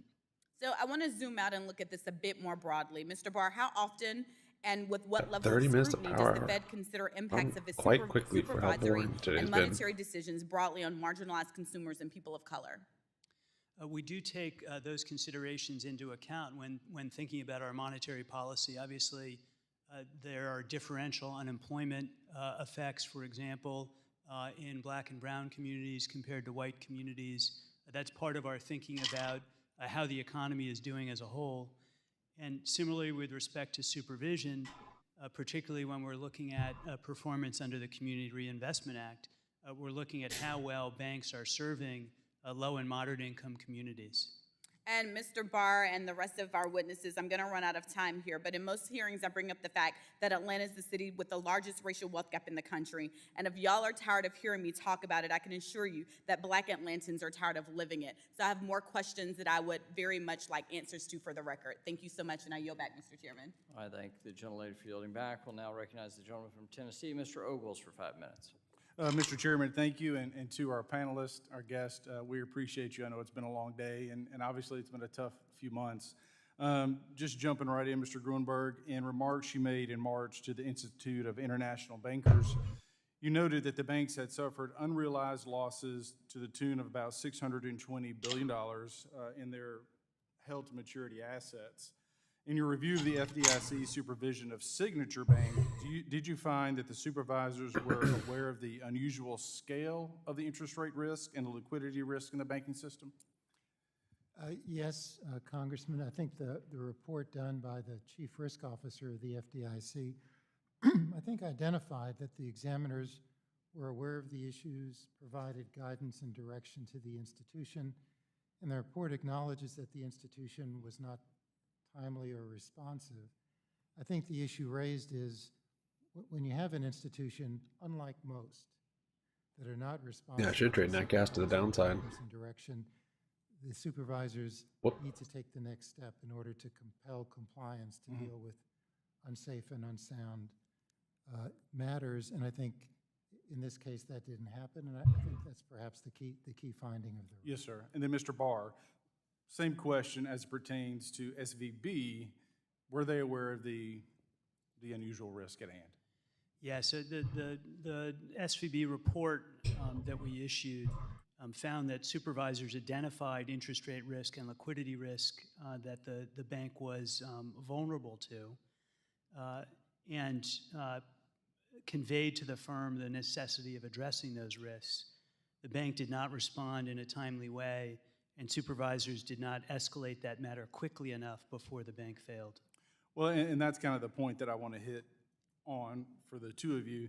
Is there anything in current regulation that would have prohibited the ability for supervisors to escalate and or that wick on SPY, refusing to go anywhere? They're not restricted under our current approach from doing that. I think the question is whether we can better design our supervisory system so that they both have the skills and the tools and the incentives to do that promptly. Mr. Grunberg. And I agree with that, Congressman. Examiners had the authority. It was a matter of exercising it. And then, you know, obviously we have got regulation and then we have rules. Is there anything in the rules that prohibited the escalation or the compliance? With respect to our regulatory structure, the standards that supervisors were meant to apply to the firms changed as the firm grew. So in the early phases of its growth, the supervisory standards by our rules were lower. So those would have, in effect, delayed application of higher standards by about 3 years. Until they met that threshold, right? I'm sorry? Until they met that threshold, that next Until they level, met right? that threshold. And then partly because of our rules, there was a transition period in the rules that was both complex and perhaps too long. That made it difficult for supervisors and the bank to know precisely when they should meet that higher standard. And that's a great point. And so I think as we look at the regulatory structure, the rules between the, obviously we're talking about California and New York, I want to caution any request for further regulation or for further rulemaking, when I think what we need to do is do a deep analysis of how do we improve the current system. I mean, I think, you know, I've said it once and I'll say it again, and I'll probably use it over and over again. You know, Reagan caution, you know, the scariest phrase in the English language is I'm from the government and I'm here to help. And so oftentimes when we take action or take action by rule, there are unintended consequences. We have a system in place, and you have two different agencies that quite frankly fail to escalate under the current environment, right? You know, you've got trillions of dollars going into the economy. You know that there's going to be the risk of capital flight because of the change in the bond and interest rates. Where were the regulators? They were asleep at the wheel, quite frankly.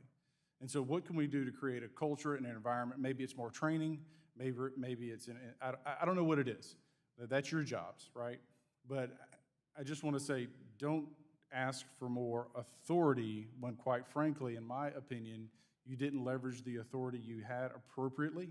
And now we have this huge systemic loss amongst the top tier of our banking system, which is creating uncertainty amongst all the banks. And coming from I've got an urban, suburban, rural district, my community banks are worried at what you all may do and what's that downward pressure not to mention the whole tightening of the credit market. Mr. Chairman, I yield back. Gentleman yields back. The gentleman from Texas, Mr. Green, is now recognized for 5 minutes. Thank you, Mr. Chairman. Mr. Chairman, I am just amazed at the language that I'm hearing here today. We are an oversight committee for banks, and one would think that we are of the opinion that the way you perform oversight is to punish the regulators. I'm just amazed that we should take actions to deter bankers from taking unreasonable risk and then walking away with the Sting like a bee. That's what we should be doing. Making speeches about regulatory overreach, that's not going to prevent this kind of unreasonable behavior. Talking about regulators being accountable, that won't do it. Firing regulators. Don't talk about firing bankers for unreasonable behavior. Don't talk about punishment for bankers for what they do to create the crisis. Ultimately, the banker... The Dow and the S&P actually could have a losing month and then snap after 2 months of gains, could have a losing month now. So snap the winning streak is what I was going to say. 41.19, it's down 16 points for the S&P. The Dow is down 257, 33,091. The NASDAQ is gaining 1/3 of 1%. And the Russell did well yesterday. In fact, it was the best performer, and today it's the worst performer, down 1.25%. Of course, Ben Lichtenstein knows all this, senior futures contributor here on the TD Ameritrade Network. What are you watching? 90 minutes left in this trading day. Ben. Nicole, exactly what you just described, an environment that we're seeing on the intraday, which is reflective of the environment we've been seeing on the bigger picture, and this is in line with the trend that we've been talking about for weeks and months right now, a market that's waiting for more information, and oftentimes one that's kind of viewing headlines as of recent, which raises more questions than it really provides answers to. You've got the SPX today back down to near 4,100. You've got the Dow down near 33,000. I saw you mention the Russell down 1% here today. The NASDAQ, the pillar of strength, actually positive on the day. But as I look at, you've got large caps on the top half of your screen, small caps on the bottom half of your screen. Again, I mentioned the Russell down today. And I think, you know, without participation from the other three majors, it's tough for the NASDAQ to see any real follow through. And again, as mentioned, we're seeing that not only today on the intraday, but on the bigger picture as well. NASDAQ, the only one of the four majors taking out the highs from February. And as I look at the bigger picture, daily candles, you can see the S&Ps. Now we're in look at futures here, but holding above the 50, holding above the 200, as is the case with the Dow, the NASDAQ, but look at the Russell. So you've got, again, strength in the NASDAQ, but in this instance, you can see not really participation from small caps on the bigger picture, the Russell. Today's data, retail sales, combined with some of the other Fed officials' comments and some of the other data due out, just really didn't tip the scales one way or the other. I did want to point here to how we've got the VIX, which is hanging out below 20. It's comfortably below this level, but, you know, a market that's contained, well, VIX is reflective of that as well. Look, hanging out in the middle of last month's highs and lows. So Target, Walmart, some of the big names to keep an eye on this week. We've got some data due out tomorrow, later on this week in terms of the jobs reports here, some housing numbers to watch here, Nicole. But again, a market that's kind of adrift and just sort of digesting an enormous amount of information, but not really seeing a lot of conviction one way or the other as a result, Nicole. Right. All right. Well, thank you for that. A good look. I mean, I actually was looking to see with yesterday's gain on the Russell and today's loss on the Russell, I said, oh, I wonder if it's higher or lower for the week. It was just a smidge lower. You know, after that, I wanted to see, you know, how much if we had erased all of yesterday's gains, which I guess we did. Let's talk about oil. The strategic petroleum reserves, there's talk about at least refilling that somewhat. You know, of course, we have our weekly reports. What are you watching here?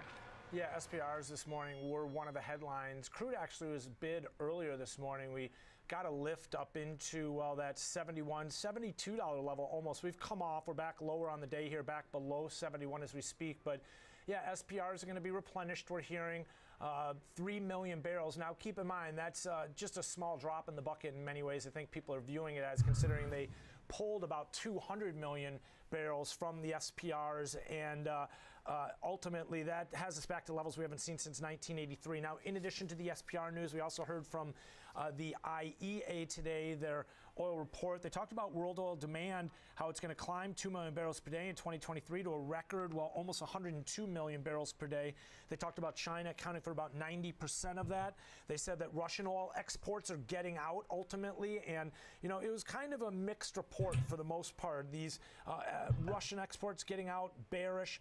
World oil demand, very bullish in many ways. But I did notice one comment about growth from U.S. shale contributors. They said that it's going to be ultimately, well, limited by supply chain bottlenecks and higher costs. They talked about how their market balances were already set to tighten in the second half of 2023 with the potential for substantial supply deficits to emerge. That they expect that to continue. So, you know, you'd think you'd see crude a little bit higher, but I think maybe chalk it up to some of the weak demand we saw out of China in terms of their data this morning. That's been an ongoing narrative over the last couple weeks. So I think there's demand concerns here, Nicole. You had Bostic yesterday talking about no rate cuts until 2024 ultimately. I mean, crude's kind of struggling with multiple contributing factors here, but you can see at 70, well, let's just step away from this here, taking a look at some of the selling, 85 to 63 recently, kind of in the middle of that range. And then lastly, I want to show where we are relative to the 50-day moving average, stuck, much like we just talked about the indices, waiting for more information, waiting for a tip one way or the other, and it just hasn't occurred. Yeah, stock is right. And, you know, when you look at it, we've had 4 weeks in a row where I say oil is lower for the week. Right now, it's slightly higher for the week. Maybe this week would be something different. But I think demand and the big story about the economy is weighing. You're absolutely right. Ben Lichtenstein. Thank you, Ben. Good to see you. Thank you. All right, let's talk about a topic, and that is how women can grow their wealth. Joining me right now, Carrie Carbonaro is with us, SVP, Director of Women and Wealth Advisors, Capital Management. Thank you for being with us. So the topic here is during a month where we're really focusing on women, what is it now we're talking about? One topic you had here was new graduates, but I would like a big story, big picture first before we get to the details. Sure. So unfortunately, women have a lot of strikes against them when it comes to wealth, right? Because we have longevity, we live longer than men, we make less than men because of the pay-wage gap, we're out of the workforce, caregiving, to either having children or taking care of parents. Women are retire with 2/3 less what men do. So, you know, we've got a lot of strikes against us. So I always want women to be planning for their future and wanting to take care of their wealth and do it themselves. And that's what I believe in. So I want to talk about how every woman should be able to do this and should want to do this. Right, and the truth of the matter is, to your point, women do have less, and much of their wealth either comes from a divorce or death versus earned wealth. And most women, there are more single women in the older years than men because of the longevity thing. So I think you're right on with that. So let's get to some of the talking points here. I'll start with new graduates. What does that mean? So they just get out of school. It's their first job. So they need to immediately start their 401k.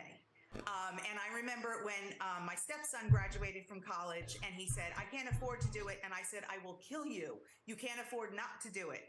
And it's your first paycheck. You don't even know what you're missing. So, you know, start with 3%, get a 3% match. And by the time you're 30 and you raise it every single year, you might have a 6-figure nest egg.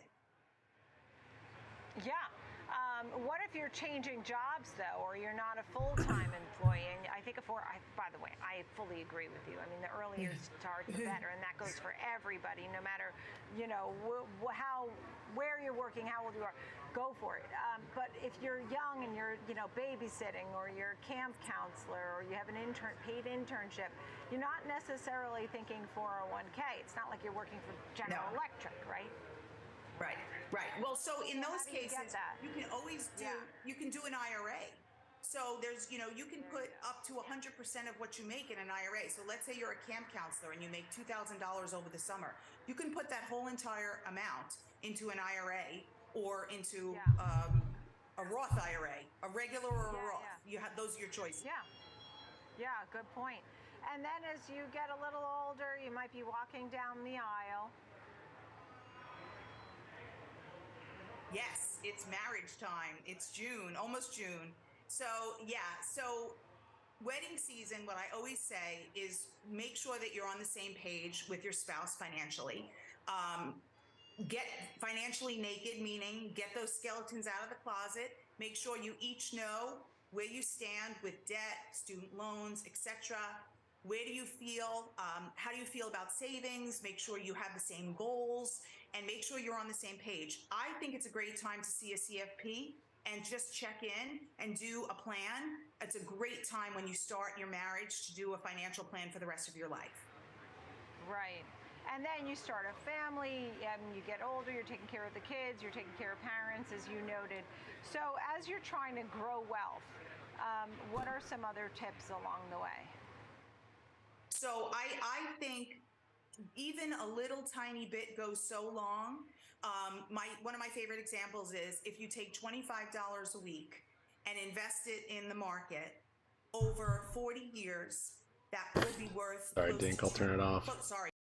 Go back to our non-political meeting of banks and FDIC and any rule that we propose would of all these course be a guys that- proposal, and then we would get feedback from the public, including if small business community wanted to provide comment on that rule, we'd be able to receive that comment and respond appropriately to it.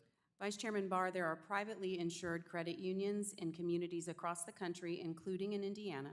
While these financial institutions play an important role in their communities, they do not have access to the Fed's Bank Term Funding Program if they face an unexpected demand for deposit withdrawals. All financial institutions are susceptible to liquidity issues, but not all financial institutions are able to access this liquidity. Mr. Barr, as my colleague asked you earlier, was there a reason why these institutions were left out of consideration for the Fed's BTFP?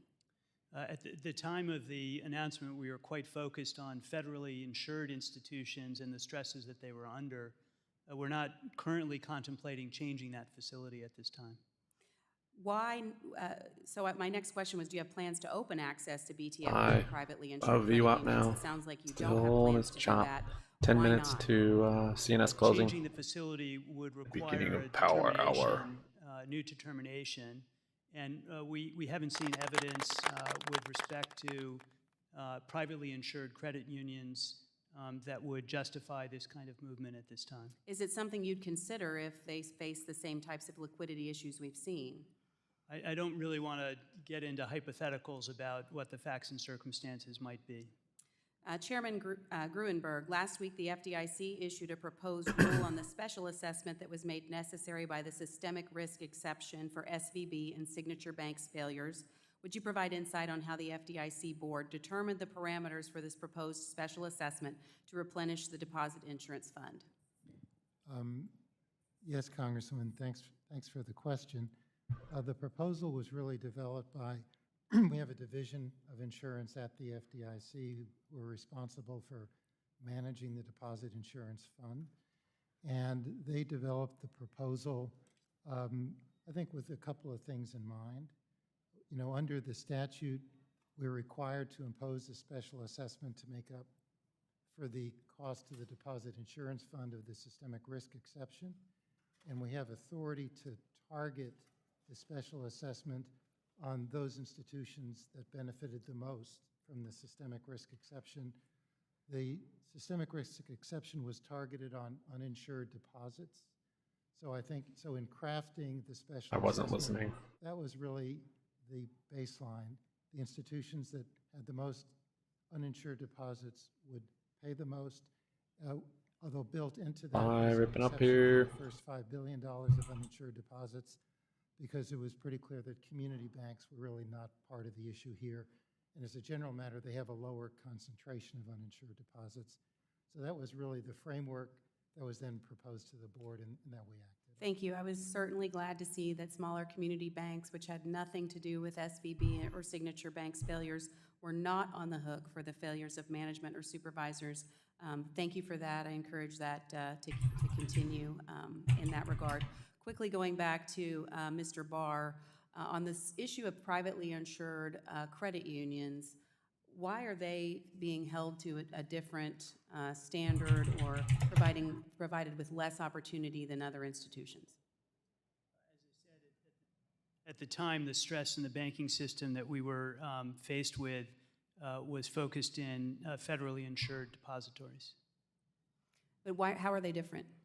My time's expired. Congresswoman, if I could just for 1 second. The central liquidity facility at the NCOA is another option. Privately insured credit unions are eligible at that facility. Although I want to watch this Houston Wade video. The bank term funding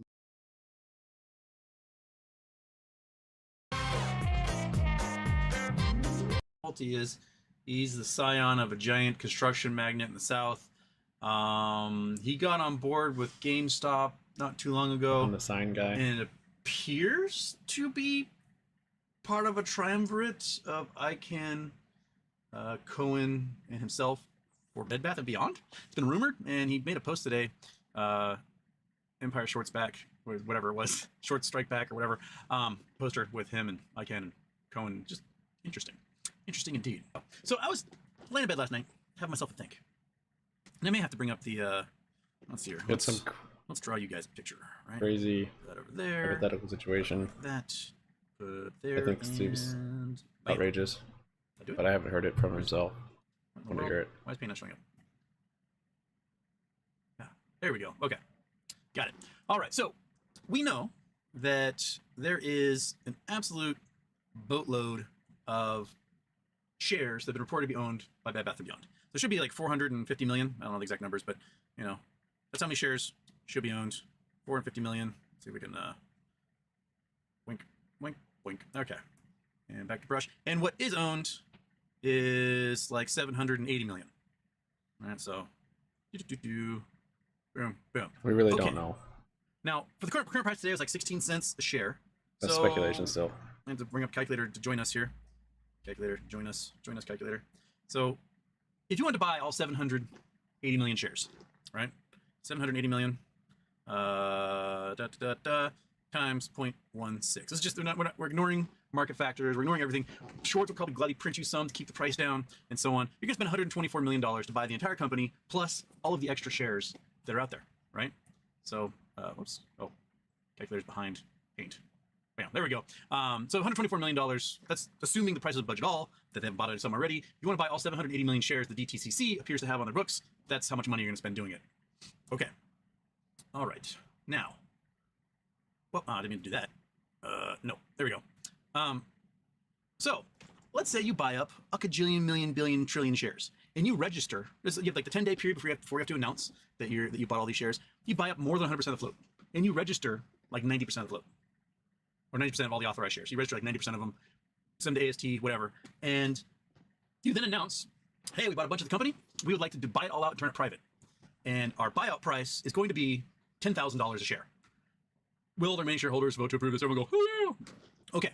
So you register like 90% of what is actually authorized. So you're assuming there is this chunk out there that's left, right? So, okay, we registered 410 million shares or whatever. Okay. You then announce, hey, we're going to do a buyout price of $10,000 a share. But you actually own all of this, right?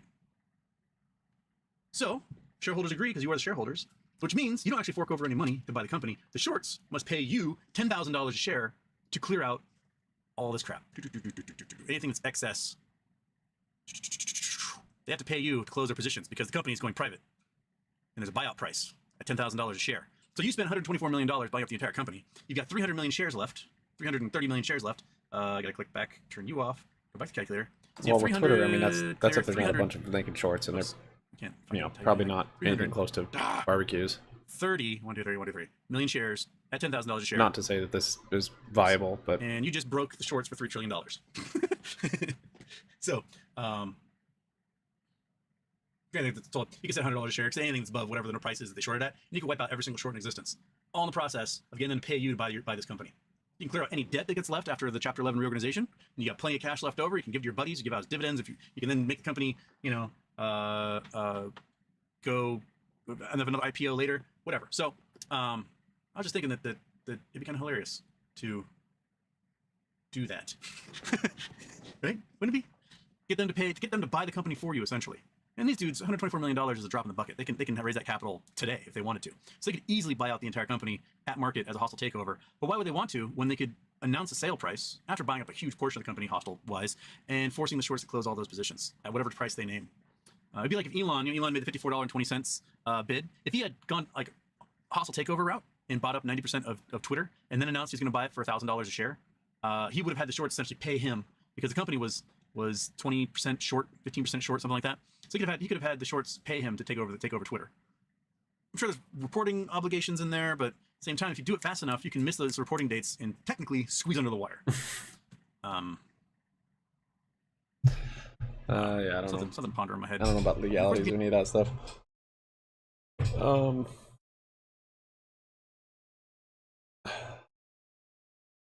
Think about it. Oh, they're over. They're done. They're done chatting.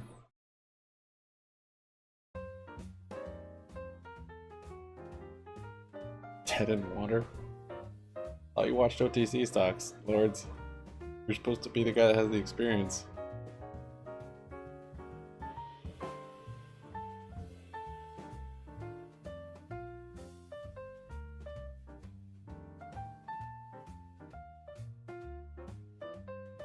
What Power Hour brings.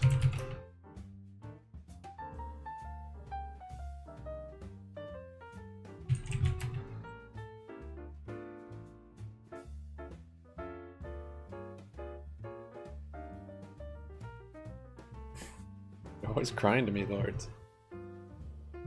Stop whining.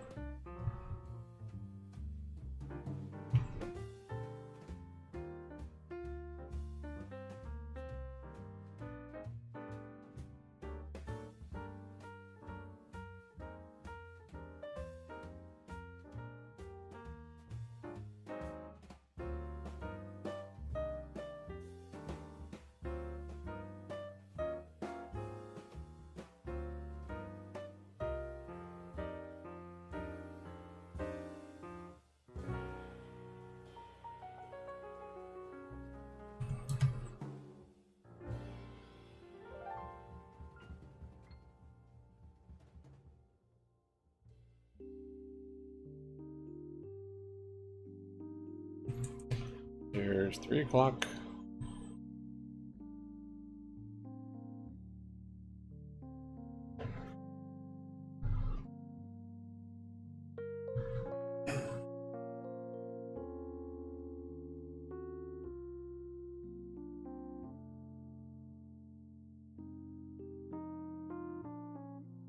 It's 5 o'clock on a Saturday.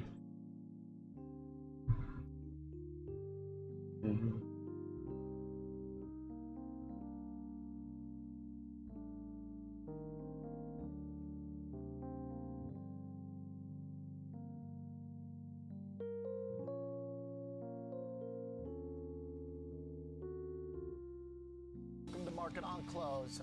It's 3 o'clock on a Tuesday. No direction.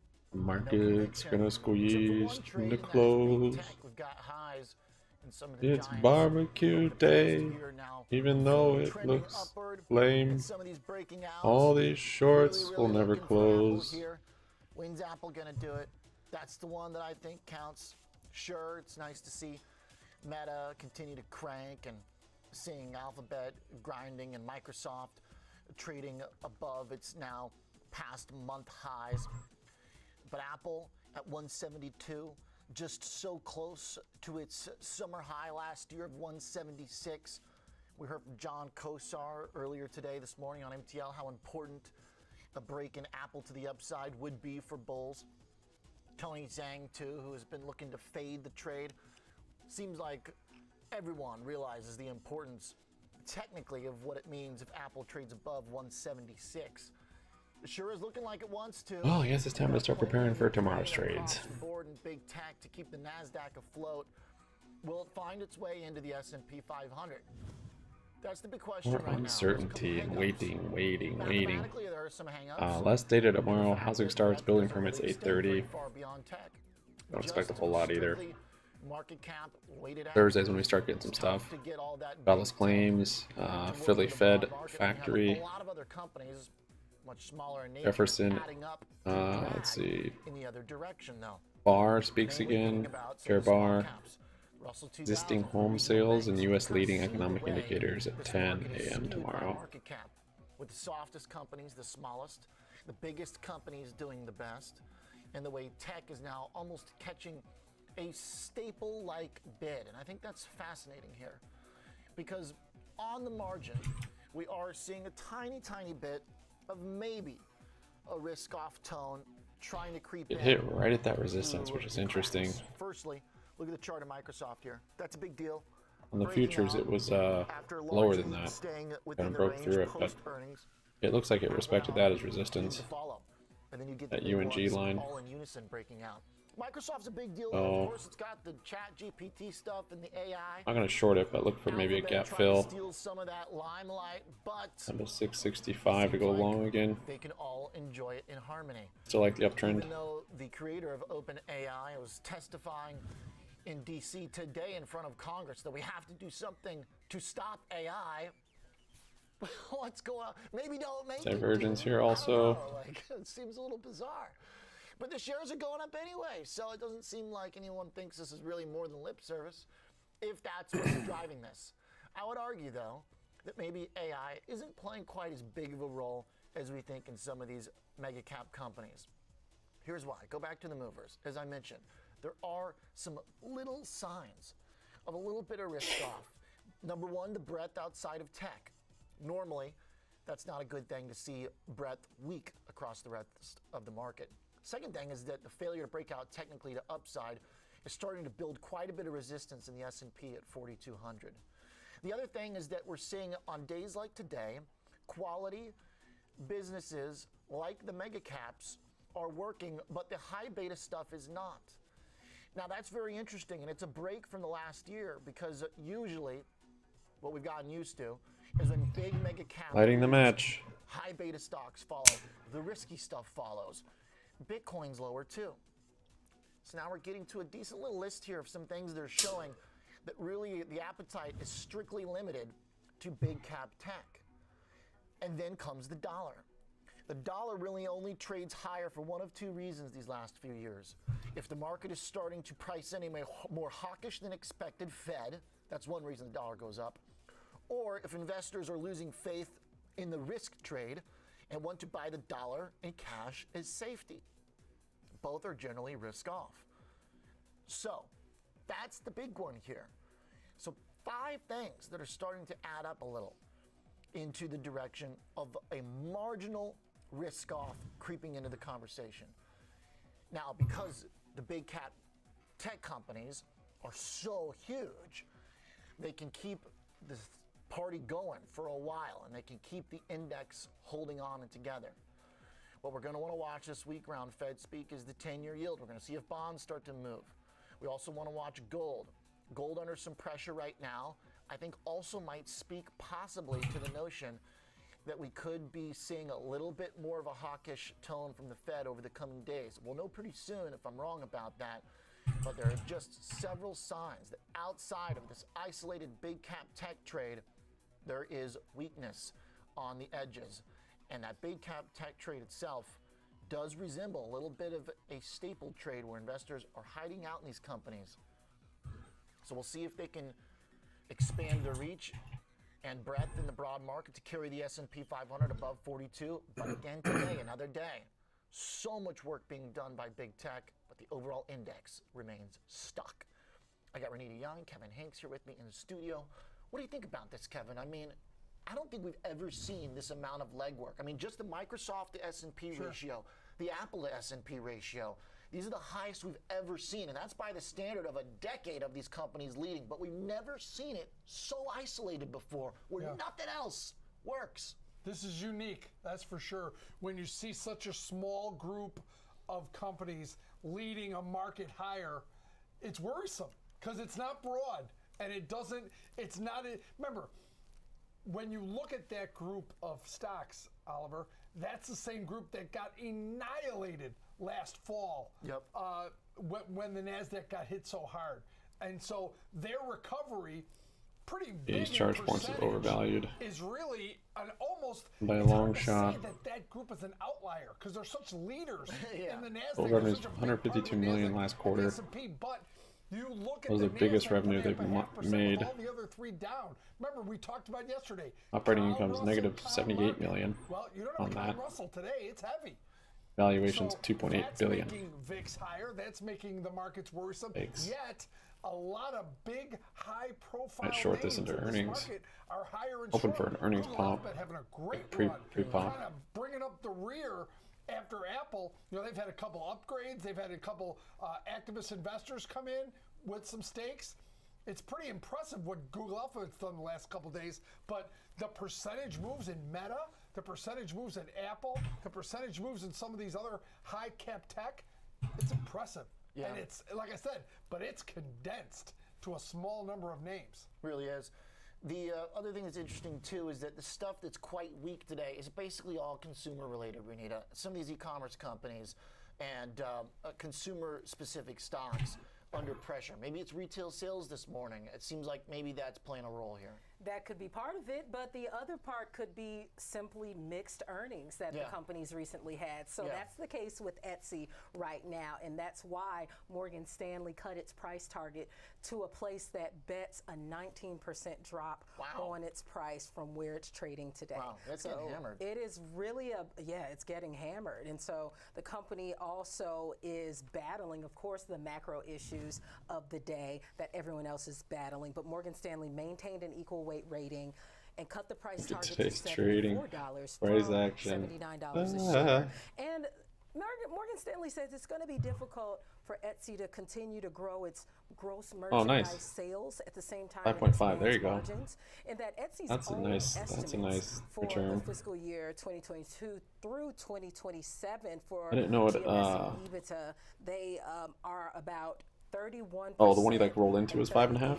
% below consensus. Because they don't adjust, do they? Respectively, and that's for the annual growth rates of those two metrics. So they think it's really slowing down here. Really slowing down and expecting it to slow down even more. And the company itself has been saying for the past couple of quarters that it's cautious on the broad climate and, of course, as consumers hold back on spending on discretionary items. And one can argue that Etsy is majority discretionary items. Well, that's kind of what I was going to say. And also it, too, has a little bit of competitive edge. I think it's lost post-COVID, partly because of that pure discretionary aspect, partially because folks are kind of going back into stores. We're going to find out for Walmart, which is trading near highs. Target, which is trading near lows. Right. Such similar companies, but because Target is more discretionary in nature, the stock's doing much worse. Right. I mean, you got VF Corp down today. You got a bunch of different consumer stocks lower pretty much across the brand, the board. Even some of the travel stuff is down. Caesars is under pressure. Ralph Lauren. I mean, some of this stuff is dragging. Retail sales, were they that weak this morning, Kevin, or did Home Depot scare people? You know, the Home Depot didn't scare people. You could see because it didn't break 280.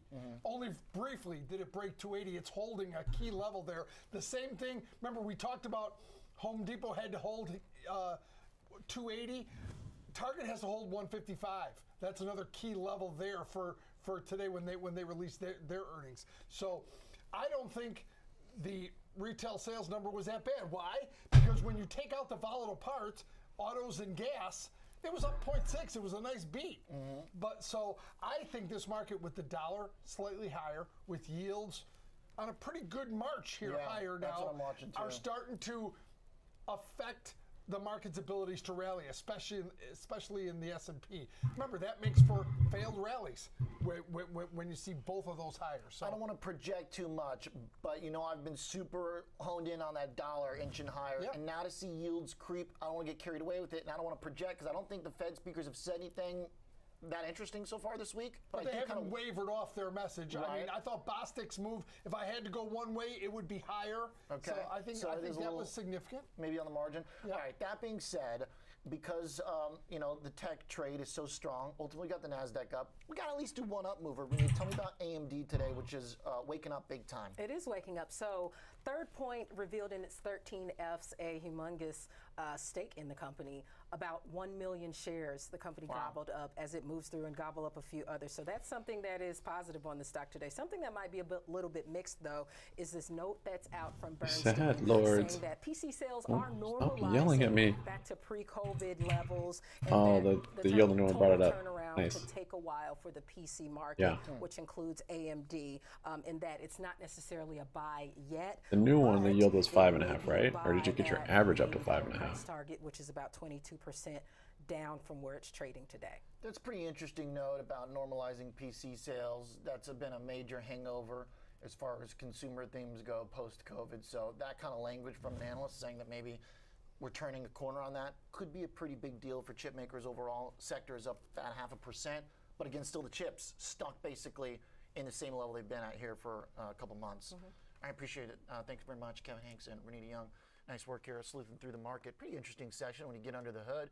Mark Lopresti joins us, co-founder and chief market strategist at Battle Fin. Mark, good to have you back on the show. Nice to see you down there at the New York cause Stock drama. Exchange. I know you got consumer stuff on your mind too. Thanks. Such a As Kevin child. mentioned, Home Depot was able to hold some Such an levels old today. child. Boy, if you had told me this morning where we would go, I'd be surprised. I thought this thing was going to get killed. Yeah, and first of all, good to be back. Always a pleasure to be here on the floor with you, Oliver.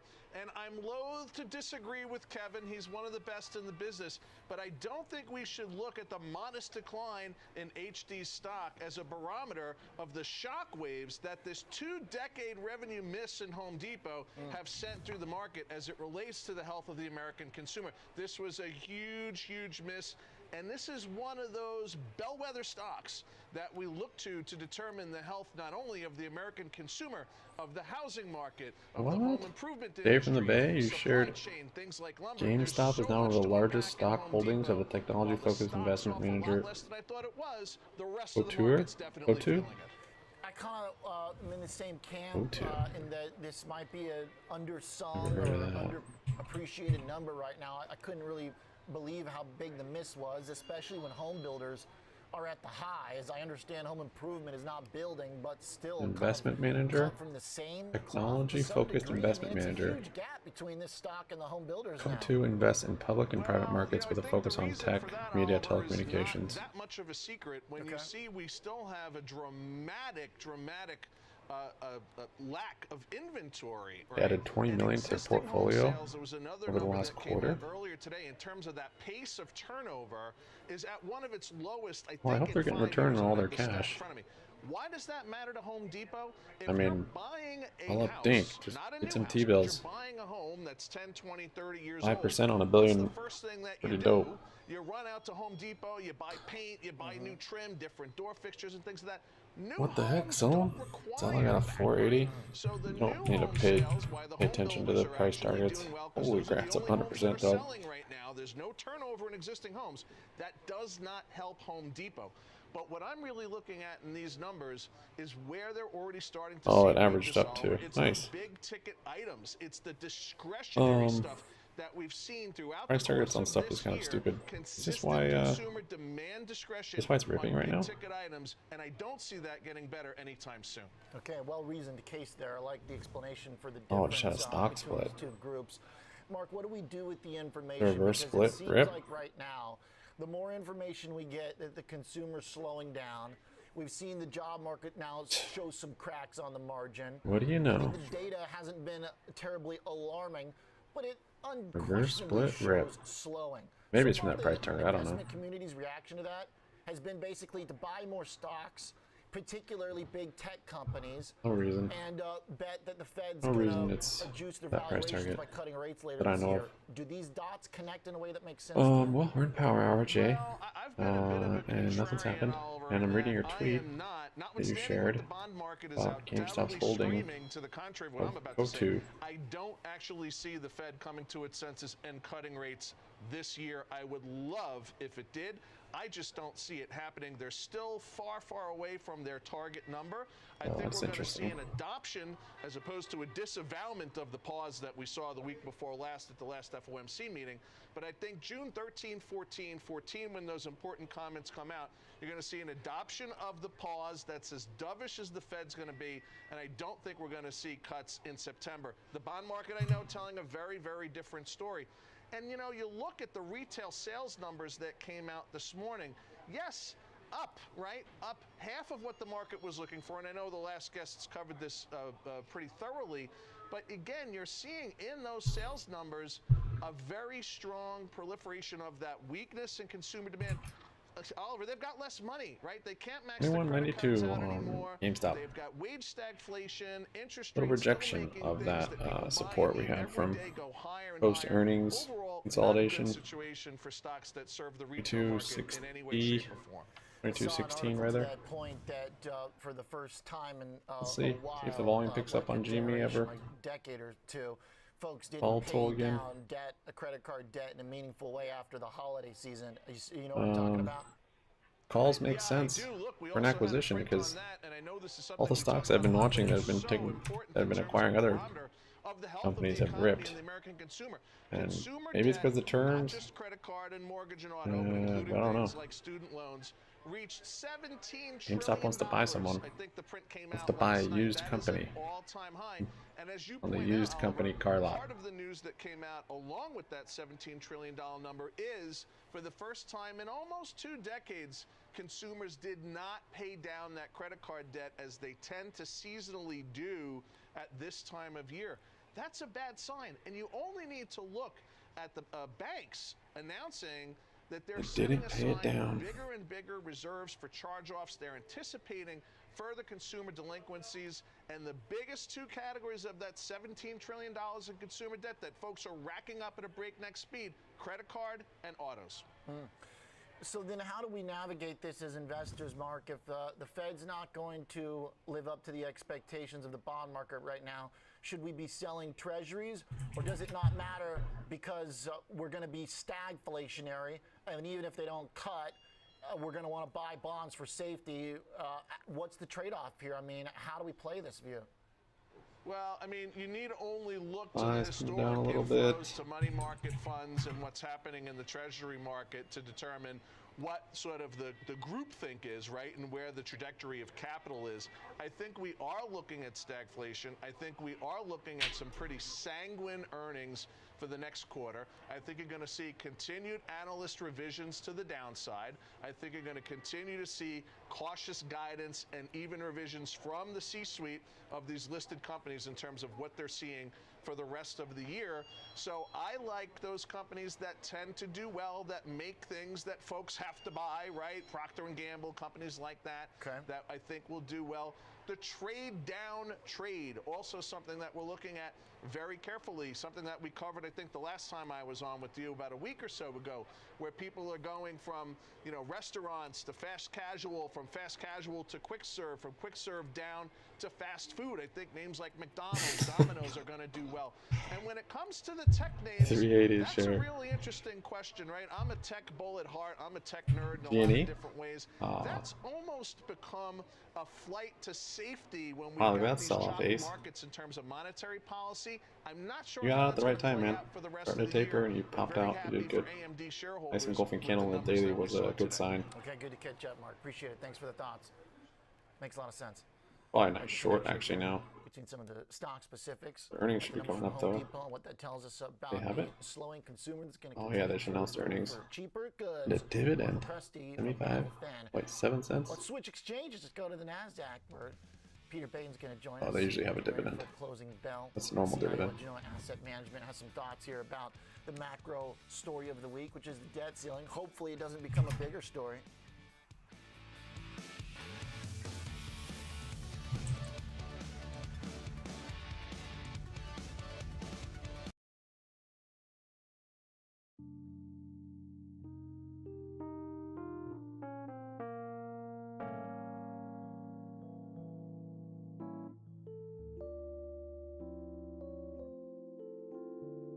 Yep, IRS confirms plan to offer free online tax prep for for some taxpayers in 2024.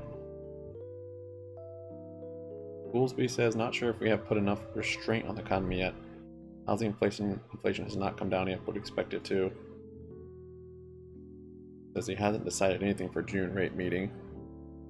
Wants to get inflation back to target without generating recession. Too late. Biden facing debt ceiling debate. Could skip Australia, part of Asia trip.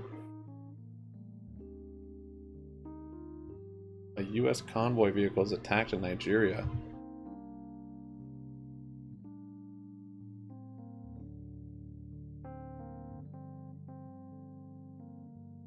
U.S. Defense Secretary Austin says will soon provide significant additional security assistance to Taiwan through Presidential Drawdown Authority.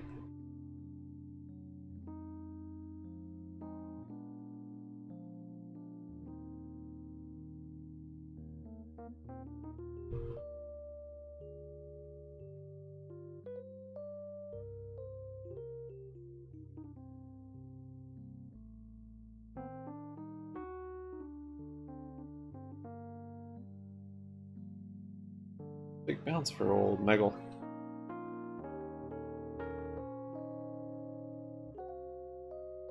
Why is this up so much today? Dude, this just kind of inverses the market. Was it the data this morning?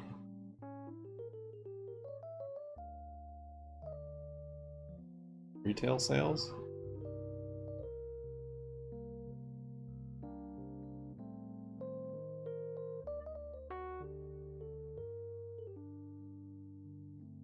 GDC up 20%, back down to up 50%.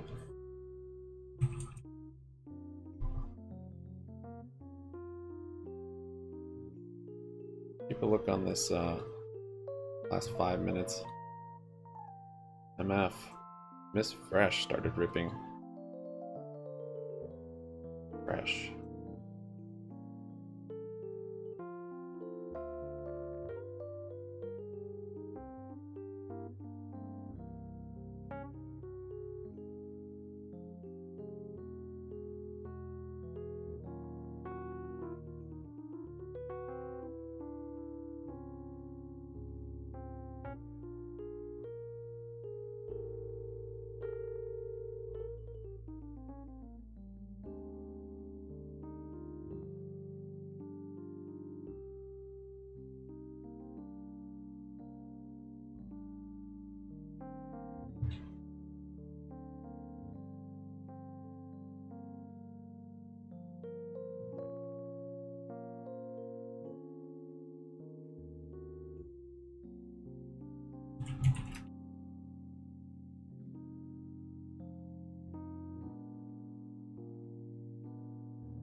Got about 30 minutes. Barbecuing all day on a barbecue day.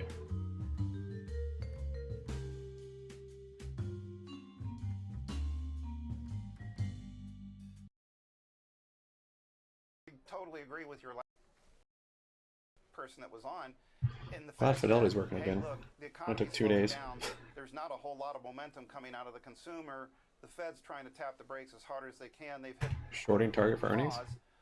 but you know, I've never seen them start raising again after a pause, but I wouldn't put anything past them. But I mean, you want to talk about Well, let's see what the market maker's pricing in. things to take advantage of in a crisis to take care of. You don't need to go any further than the banking industry. I mean, some of these banks are priced like Market maker's pricing in 7.3% move, which is really surprised by how the lowest actually you've had bank up in Cleveland.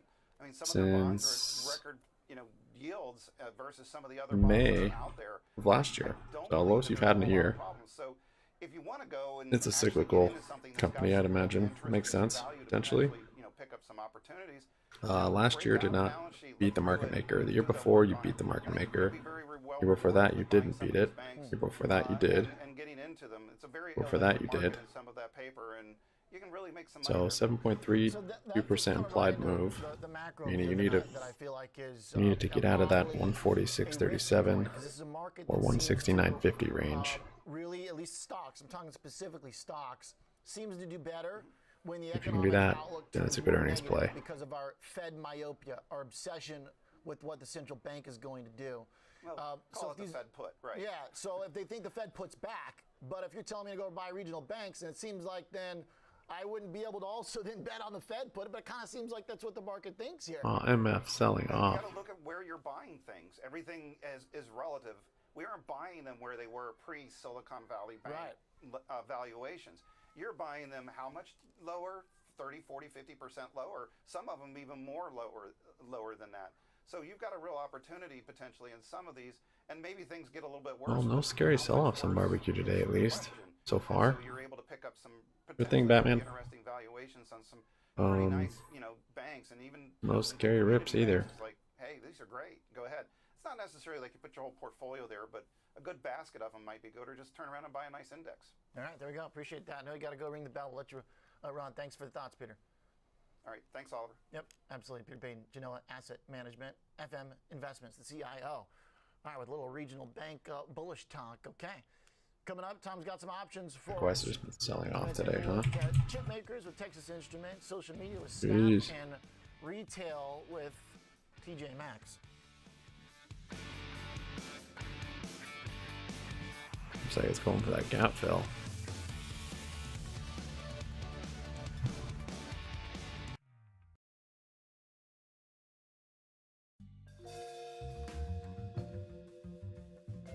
Or happy money, anything.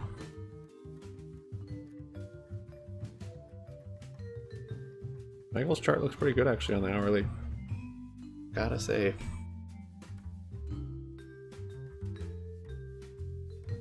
Didn't finish filling that gap.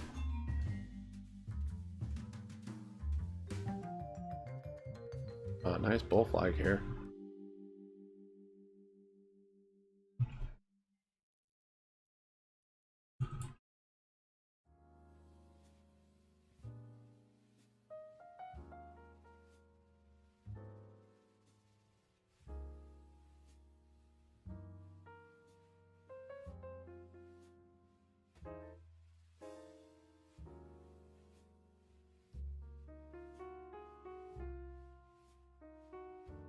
New poultry workers in the UK have tested positive for bird flu.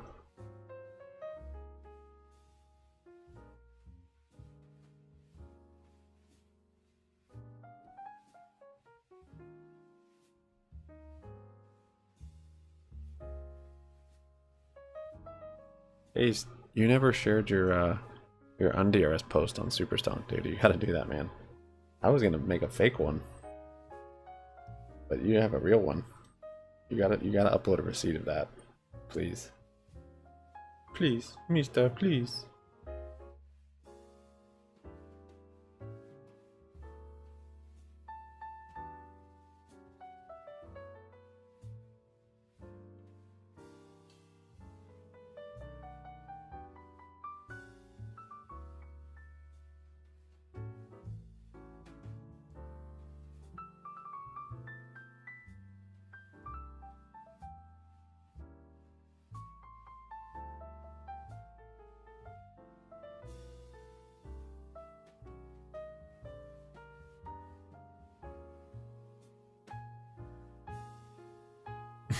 National Barbecue Day is on BBY. This is how you found out about it, isn't it? Reddit.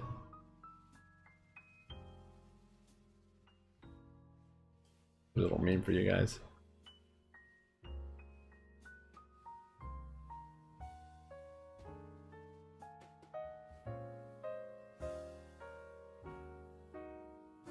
That was a great movie.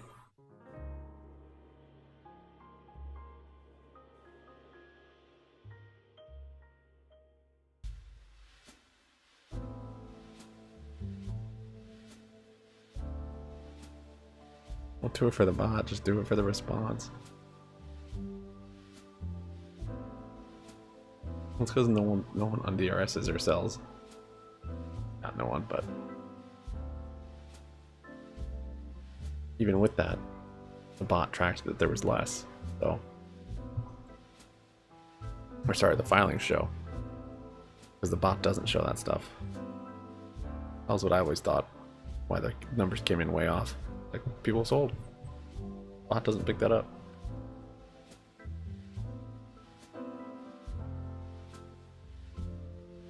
No, I never DRS'd.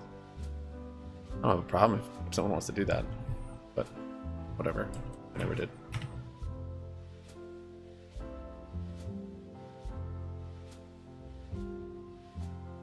I was gonna do a fake un-DRSing post.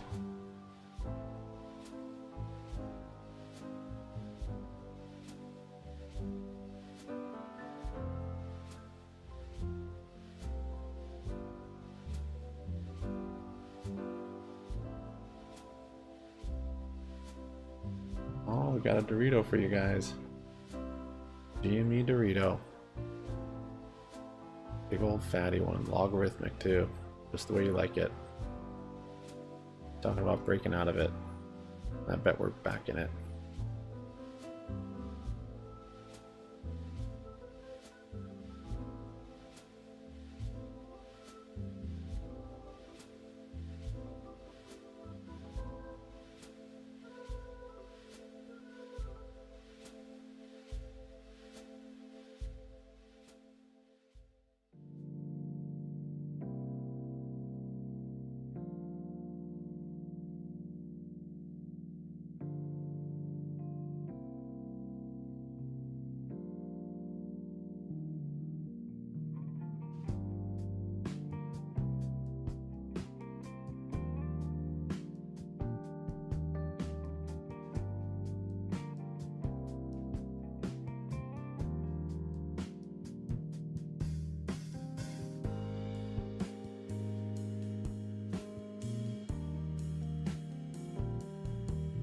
We get banned again.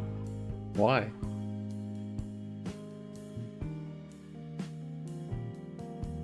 Yep, she's dead, Jim.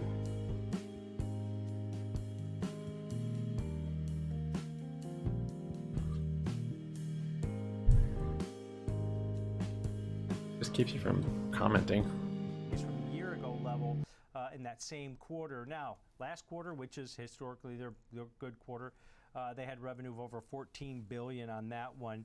Strength in their Marmax group.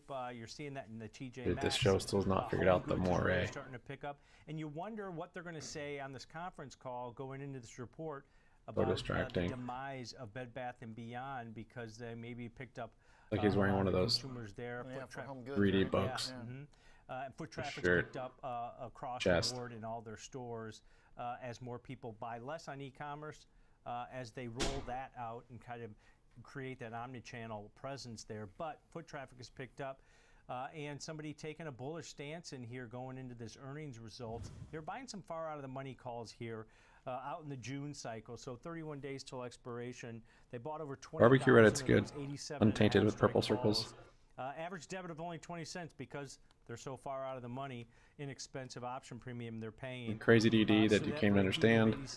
Ridiculous speculation.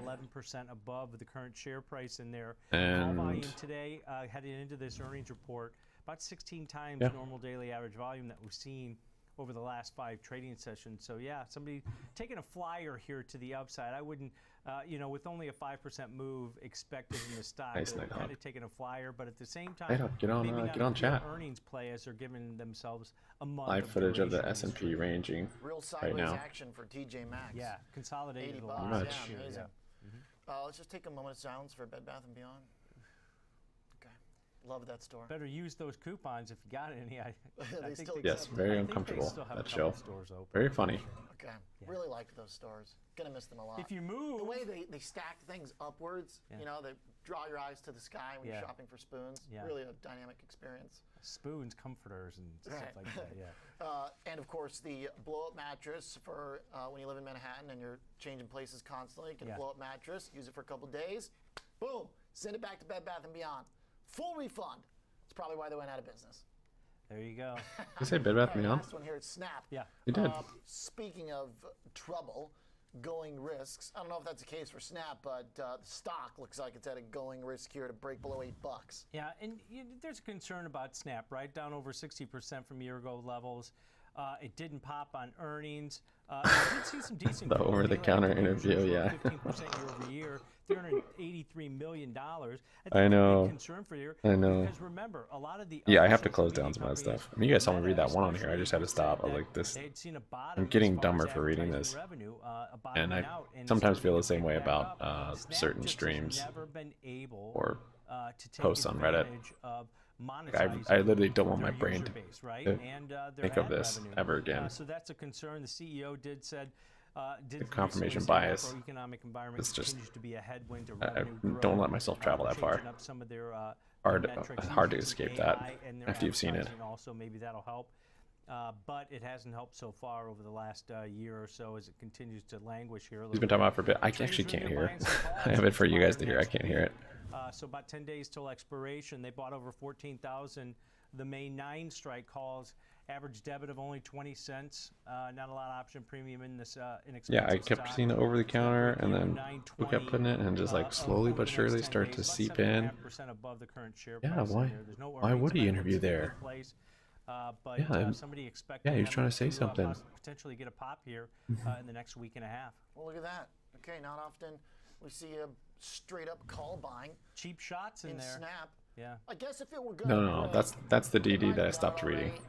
I started reading that here on stream. $8, so I liked a lot of that, or some of that write up, and then they started showing me the close, and I was like, what? I literally did not understand what was happening. Once I started to figure out he was talking about his like shirt, the squares, and the size and the color, I'm like, what? Then I stopped. I had to close it after that. Right. I mean, look at Meta. It's just like gap up, run, gap up, run, gap up, run. He only fell the same way, so he's not going to. It just gives him the ability. It's bullish. It means he knows it's going to squeeze, and he wants to get a high price and be prepared. Because when it goes to 80, it's going to happen fast. He needs to be ready. Makes sense. That means he thinks it's going to go to 80, where his calls are. The intent to sell. He's not going to hold through because it's going to squeeze so high. No one would sell, or no one would hold that. He's got to sell. If it wasn't going to squeeze, he would never sell.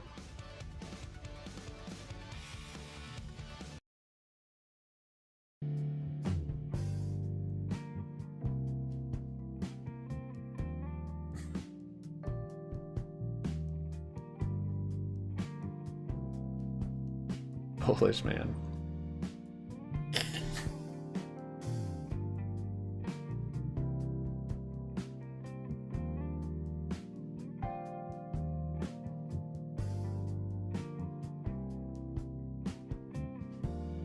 Barbacoa, you have 19 minutes. Freaking barbecue day.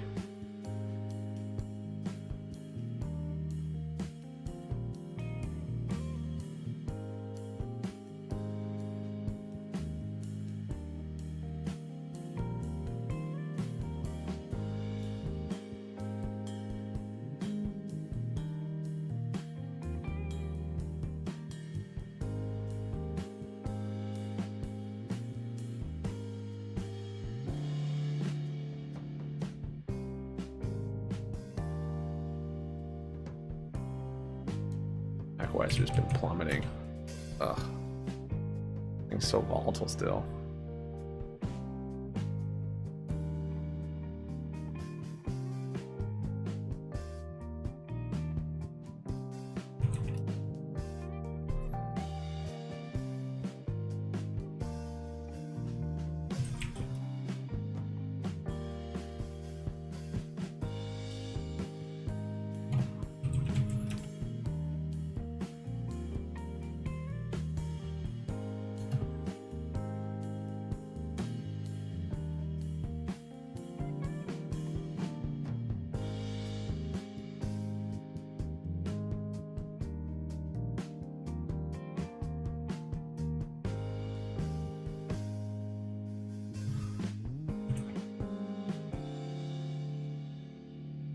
It's SPY coding too today.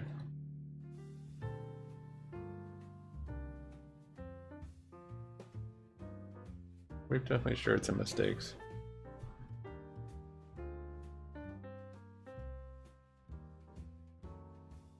Every detail matters.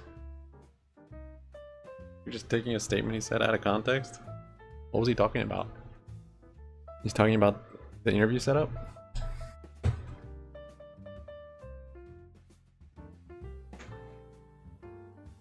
I've got a real 480 price target today.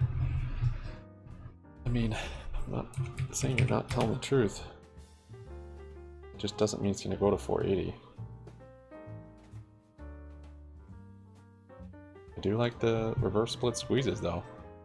This thing's just made it back up to its reverse split level, which doesn't mean a whole lot yet. Get the big sell-off from reverse split. Oh, it's so bad. Hey, wait, the market cap doesn't change.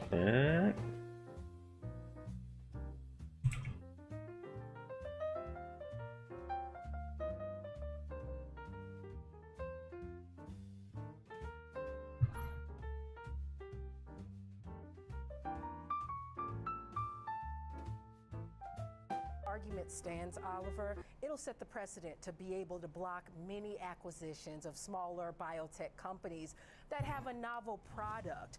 Amgen is pushing back, however, on this, FTC wanting to block the acquisition of Horizon, saying that it's been working with the FTC for months to deal with this, and they say that the deal does not pose any threats to competition and that it'll work with the court to make sure to schedule this deal to close by the end of the year, Oliver.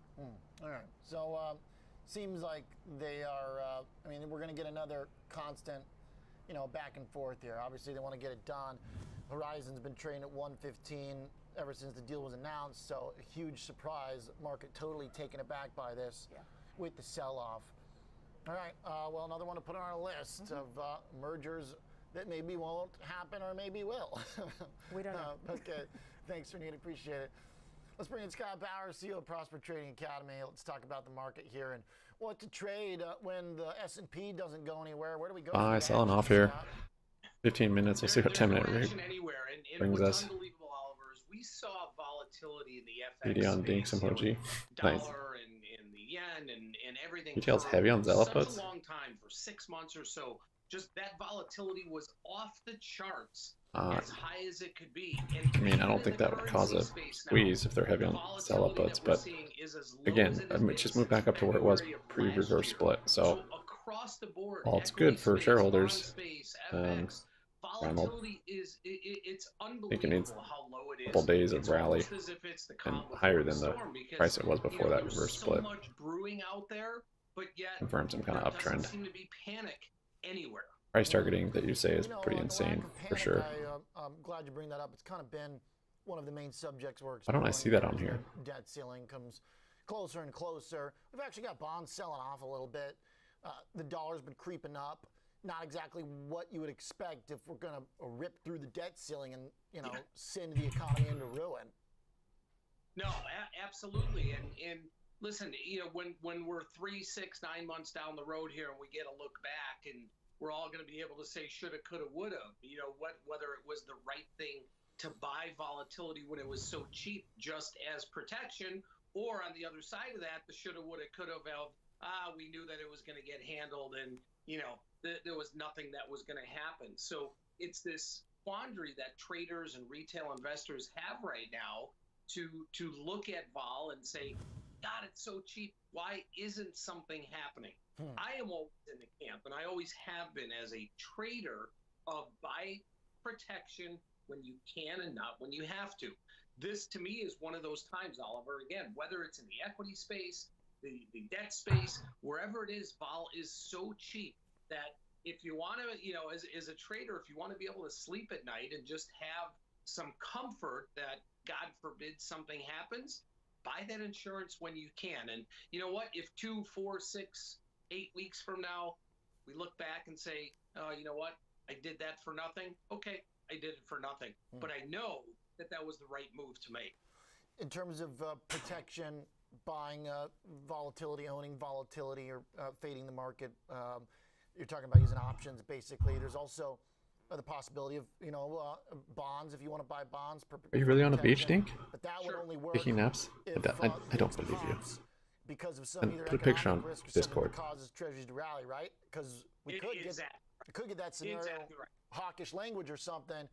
Bonds don't work. You turned suspicious when you started seeing Polt answering tweets? I gotta see a picture. I don't need to see you, just let me see the beach, let me see it. We've heard over the last Let's see your work, let's see your laptop, let's see something. Okay, the Fed is topped out. Gotta be right? quick. They're not going to cut, but they've topped out. But then Gotta have evidence every single of this Fed member laying on a chair, today, sitting on a chair. Has talked about it. Yesterday has talked about. You're on summer vacation or what? We're not there yet. Even You take sell and May and go away, literally? probably the most dovish of all of them. Just about an hour and a half Alright, ago or Ace. so came out and said, yeah, I don't think we're there. What do you mean you got suspicious when you started seeing, like, suspicious of what? I don't even understand. It certainly seems to me, though, Oliver, that the Fed is not in a position here, given the Back from market close. background, that I see them raising. I mean, maybe they will, but I just don't see it happening. And we know how different you're the full of market crap. is what the market is expecting from what the Fed is saying right now. Something's going to give. Yeah. To your point about Wall Street the proof hawkish ban. language, I wonder if maybe that's 100%. what we can chalk up People losses have no. gold and Bitcoin to today. There's a little bit of action in I mean, gold. Dink's probably telling the truth. He's old. He has no reason to lie on the internet. But I still want to see it. Gold's been pretty sticky, and to see it get hit today, I wonder if maybe that's responding to some of the language you're hearing from the central bankers. All intent. Yeah, it absolutely has. Yeah, when you go out for now, I want to see that picture. We're not seeing much else out there. Again, we're seeing the dollar rally just a little bit here, but gold is really the one that kind of took it, the most. But it's You think interesting that you bring up Polte Bitcoin is because Bitcoin is, fighting back and forth. At doesn't have good 27. intentions? There's a big gap By him from CME getting more active futures on from over the weekend the down to subreddits and with 26.5 PP's tweets that and I stuff. would watch for, and if it hits that 26.5, that could be a nice little bounce on a gap fill. Okay, good eyes. Thanks, Scott, for the thoughts. Appreciate it. Thanks, Oliver. A good reminder of the language today from the central bankers, too. We'll talk about that with Lizanne Saunders and Michelle Gibley coming up next to take us into the bell on our Schwab panel. NASDAQ holding positive. It's like the exact same thing. Yeah, I'm curious on what you mean, Ace. Yesterday we had more green around this time, but this has generally been Eyes coming down a bit here. dynamic, positive. All right, 10 minutes of Fugazi. Here we go. S&P somewhere in between. Might be hitting in the last 5 minutes.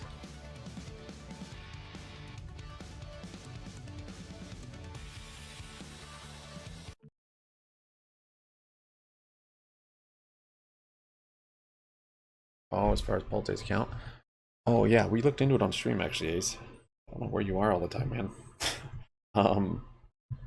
I think it is actually his account. Wow, look at that flush.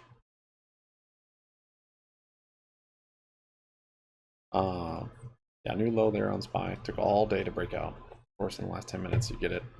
Might actually take the long here to close. 10-minute rigged of a long. Like it.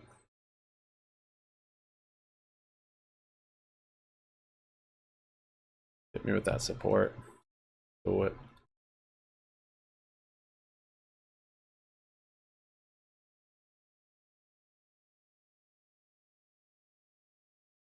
Barbecue even getting a pull down. A pretty big flush. You know it wants to bounce. There news? It's just literally 10 minutes of. Alright, I gotta take the long. Dude. Can't do that many. Crap.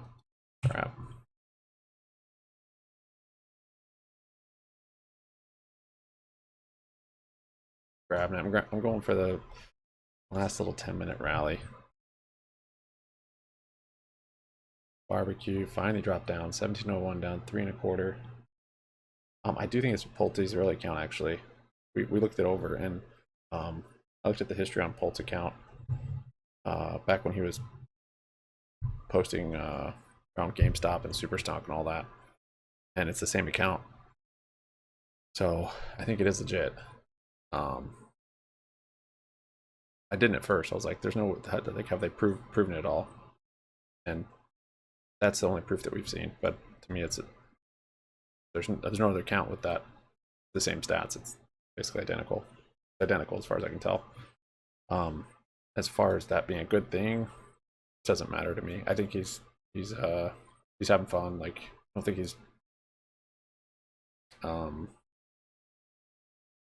white knight or anything. I think he has an audience. He's trying to grow his audience. He wants to grow his influence, and he has a cause. And he also doesn't like illegal naked shorting. I mean, that's his whole story with Pulte Homes, is they drove his company into the ground. So he's all for the cause, all for the support. Does that make me bullish on the stock? No, not any more than you being bullish on it makes me bullish, Ace. Like, great, Ace Ventura is bullish on BBBYQ. Why would Pulte being bullish, want to support it, make me bullish just because he's wealthy? Who cares? Because he has Twitter followers? Yeah, I mean, he has more influence he can push, but doesn't mean anything. That's my take on Pulte. I don't think he's doing it maliciously, like trying to sucker people in and lose money. But I mean, if he like actually knows inside information, which I don't know how he would or why, then he would not be able to be posting like that. If he doesn't know inside information, then he's just having fun and memeing with the rest of us. Alright, I'm putting a stop on this. I'm hoping for like maybe a bounce back up at VWAP would be sick, but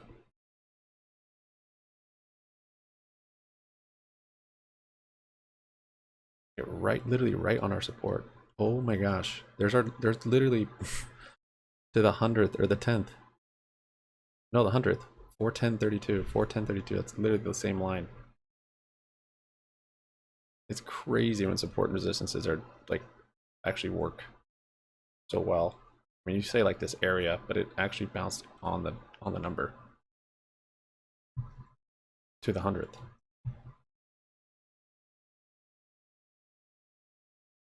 Barbecue's not falling off a cliff. It's just getting a little volatility at the end of the day. Give it a break. He terminated his international flight due with possible debt. Not going to Asia anymore. Maybe RC, Icon, Pulte, and Larry get to buy. Yeah, maybe. I mean, I don't know if that's good. All I know is if there is rumor or that spreads on the media that RC is buying, it's gonna probably pump the stock. However, it is an OTC, so I'm not sure how much it'll pump it, but if he actually buys it and all goes through, maybe a little more bullish than someone else just because we know him, and I'm thinking he probably wouldn't screw shareholders, but he's not running a charity either, so he's definitely looking out for himself first and foremost, and it probably wouldn't make sense financially for him to necessarily take care of shareholders, but we'll see. I don't know. It could be in his interest. Getting close to stopping out here. Don't stop me out. Might cancel this stop even. I think we're gonna get the bounce. Close. Got a nice fill on there. Whole Homes can profit off of BUI. You mean if he owns it? Buy the rumor, sell the news. Yeah. Yeah, I mean, not necessarily selling the news. If RC is the one that purchases it, like, that might be a good thing. If he actually goes through with it, I think, you know, we could see a pump with that too. Nice dink, had a little spy put. So much fun making money on vacation, or just like when you're not paying attention. It's literally the best. I've done that before, like traveled and just opened up some credit spreads on SPY. Opened up in the morning just with this idea, like, oh, I think it's gonna do this. Check back later, like 4 hours later, you know, 60% profit, close it out. Only looked at it for like 10 minutes. So much fun. The boy billionaire philanthropist. Yeah.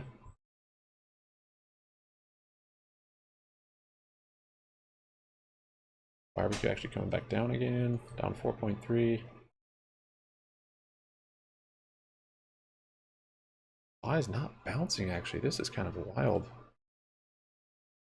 Huh. 3 minutes to go.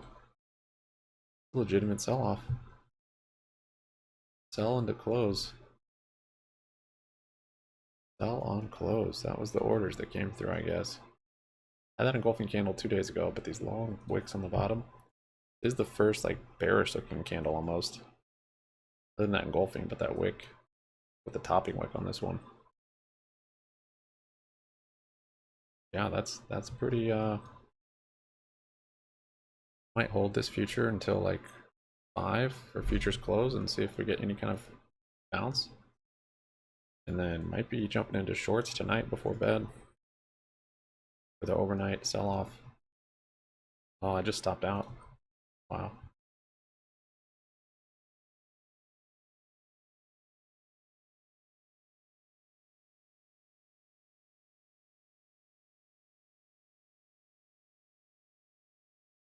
Lots of them went to shills. Jeez.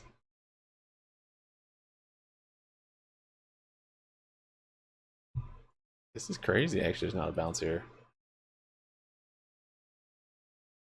Yeah, nice dink. Well played, man.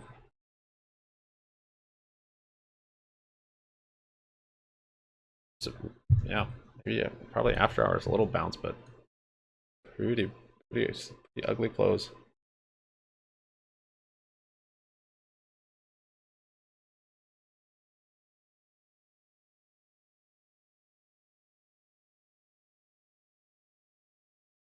What's your thought on Polte Ace? You think that's a fake account? Someone just trolling? Even on Twitter? Because he's like, I think he's responded to some of the BBY stuff on Twitter too. Oh, you're gonna get a bell. Let me turn the audio off. Okay, you shouldn't get a bell now. Happy Fidelity's working. Yikes, man, that was a big sell-off. Cash secured put just got wrecked on all accounts. 14% on Pack W. Pulled everything down. Scared of charge point. Things seem so overvalued.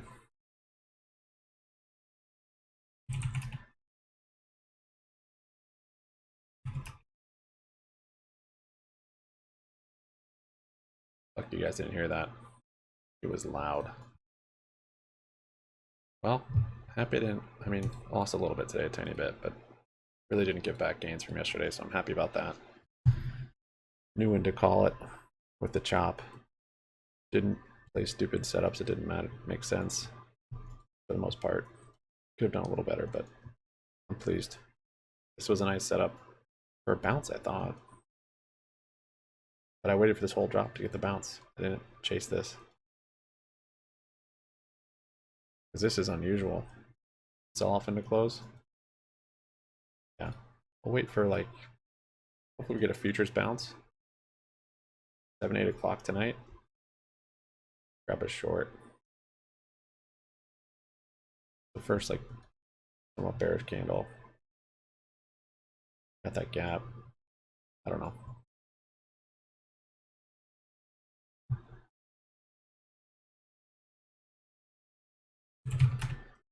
GME end of the day up 1.7. Nice selling off after hours. Barbecue last trade 17. 20 on the tape here. 17.20, so just a little bit below VWAP. Not bad. Take it.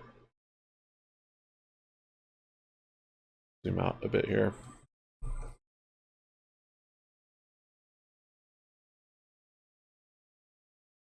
Our MACD is now bullish on the hourly. That's not bad. Gap's filled. Holding this higher level. Fill the gap.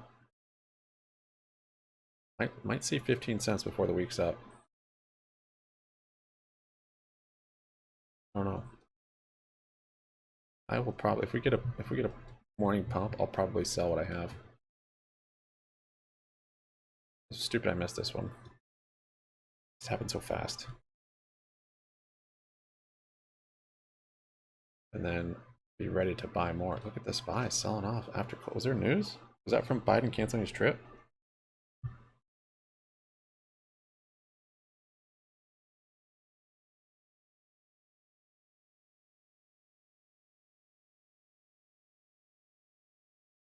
Oh, oh, he's just not going to Australia. Returning on Sunday. Yeah, we kind of knew that. Barbecue, I see a print at 1720.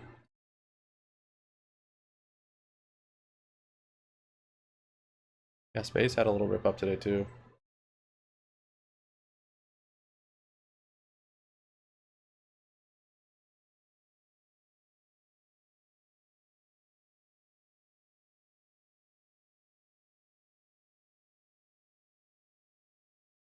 Something to respond to, makes sense, but don't mean much. Yeah. Do you have exposure on Space, Dennis?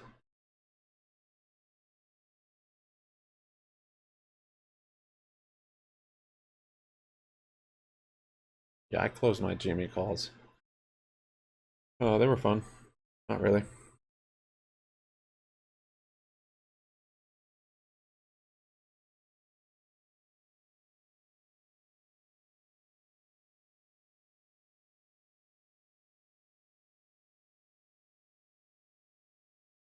Yeah, Houston Wade, I know. Yep. I mean, he knows how to get clicks. He just started recently talking about barbecue. I don't know if he has a position or what even his take is on it.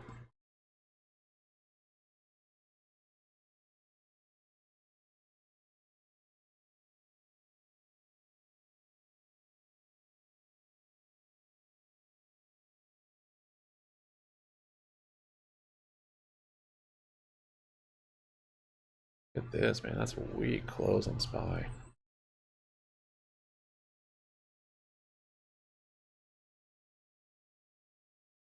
For maybe some nat gas longs tonight, as well as some MES shorts.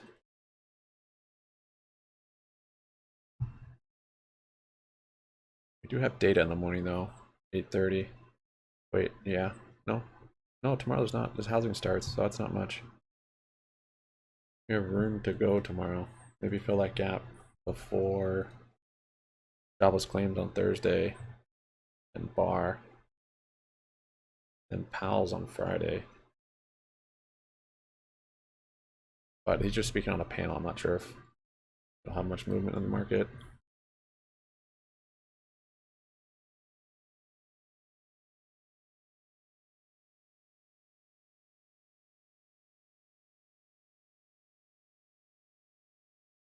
More realistic zero share. Yeah, fair enough. Maybe the more noise that us shareholders make and how bullish we are, maybe if it is a icon or RC, they'll be kind to us. Probably won't matter, but we're such a small percentage of investors, such a small percentage of anybody.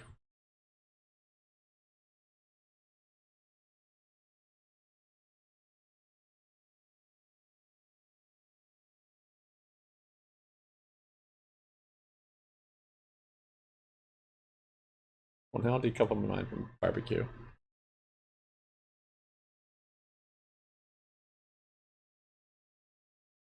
Dude, I hate hearing that stuff, Ace. I know, dude, this stuff, like, even the guys on PP show, I'm like, ugh, that just makes me sick. Oh.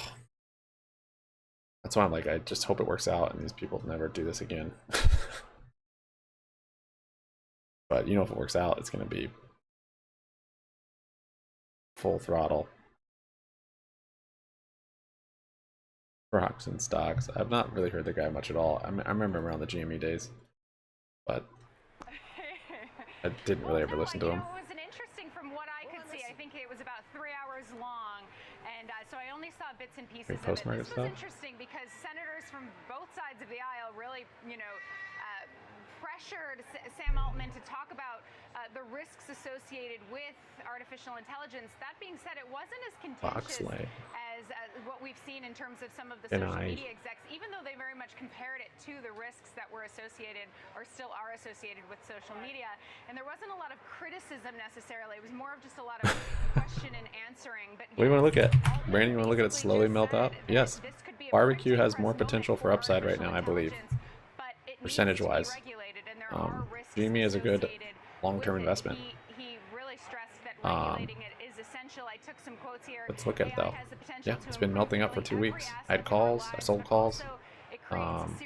That's it. We think that regulatory intervention by governments will be critical. It's at a resistance right now. This is a pretty big resistance from earnings. It held support there for many weeks, and now we're right back to it. Eventually breaks that, and then maybe 24 bucks. Light volume, grind up. Coming into an OPEX. Kind of weird, very uncharacteristic, but that's what we're used to on GME for last year.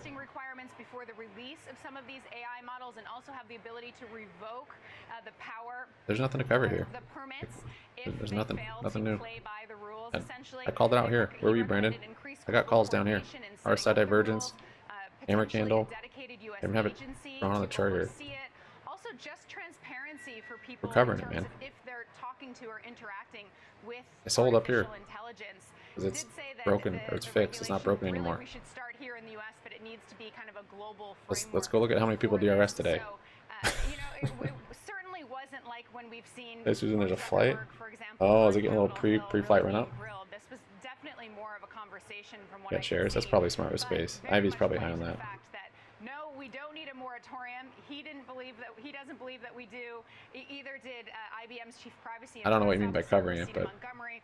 She doesn't believe that we need that 6-month moratorium either, but just really that we need to prioritize. I feel like I'm covering it. My videos, I've covered it every video. I give TA on it.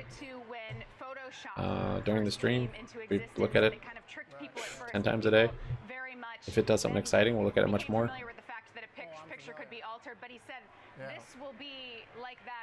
This isn't a team sport, so I guess if I don't want to look at it, I don't.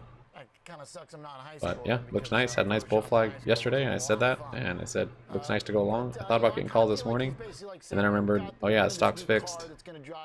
Hasn't moved good for over a year. I guess I'll just chill.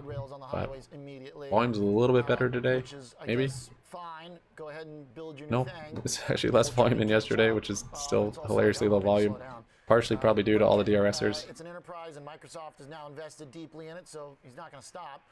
But Kevin, to see the stocks rising, Microsoft and Alphabet, does that maybe suggest that this is kind of just an exploratory, inconsequential conversation? I don't think it's exciting.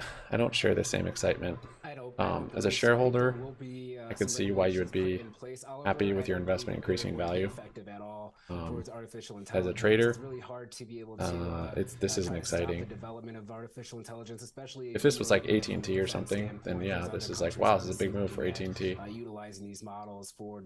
Given you're at historically low volume and it's melting up, and it's been out of character for a year out of the last 3 years, where we've gotten used to 100% moves in a day, and we haven't seen that for a year. Like, I guess I'm not excited about it.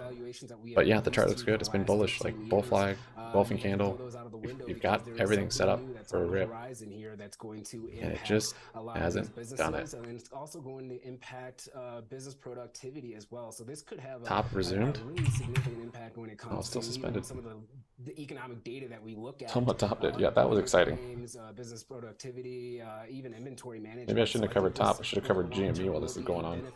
One thing to just kind of note, though, when I look at 2 of the 3 top wasn't exciting once the market opened. It was only exciting in pre-market. Market opened and never traded. It was just halted the whole time. Yeah, but yeah, I am more intrigued on BY right now. It's definitely a. I mean, the percent gains you're going to get on GME, unless barbecue, unless GME goes to $5,000 a share, you're just not going to get the same percentage. This thing goes back to $1 or $1.50. Looking at 1,000% at almost $2. Shareholders, we want to see profitability. We want to see dollars and cents, and all we're talking. It very well could get a buyout price of $2 in a responsible manner, and how can investors be able to profit off of that? I think that's going to be the key. GME has their next earnings. Like, that's the next cool thing about GME, as far as I know. They could make an acquisition. That's what we heard 2 earnings ago. Still haven't. But we heard September. There's this earnings, right? Wasn't this one, I think? September, they said they had money and they wanted to buy a used company. Just the weirdest way of saying to acquire, but I think that's what it means. And still nothing. It's been however long that is. 5 months. So that's the most exciting thing, I guess, to look forward to on GME is them acquiring a company. Hopefully it's not a crappy company. Hopefully, you know, the market responds well. Oftentimes the market sells off when a company acquires another one, so we might get a huge dump on GME when they say we're going to buy Newegg or Turtle Beach or whatever. Just trying to look at percentages here. 200% is $67. It's unclear, though, if it was Buffett who actually made this investment or if it was one of his lieutenants, Tom Combs or Ted Weschler. They oversee about 10% of Berkshire's portfolio, but got the bounce nonetheless. Ace, we were all here, man. We were all staring at it. Top spot, but Bank of America still number 2. Increased For Christopher, Funko, yeah, Funko would probably be a smart purchase for GME. I think so. That would make sense. That's like their highest margin sales. Yeah. Kept its Paramount stake relatively unchanged. Thanks, Christopher. You too, man. Everything due to Moon. Everything. Yeah, maybe this month's gonna be crazy. I mean, GME doesn't usually rally into NOPEX. You also had the other ones, basket ones. Fubo had their rally after earnings. So, you know, even Upstart. I mean, just the pickle picks. What do you think, Kevin? Quick thought And here. GME, when it's rallied into earnings, not into earnings, into OPEX, sometimes it's had huge moves, but I don't have my hopes up. Once it starts getting crazy again, yeah, I'll chase some premium on the options. I'll trade it. I'm down. It'd be exciting.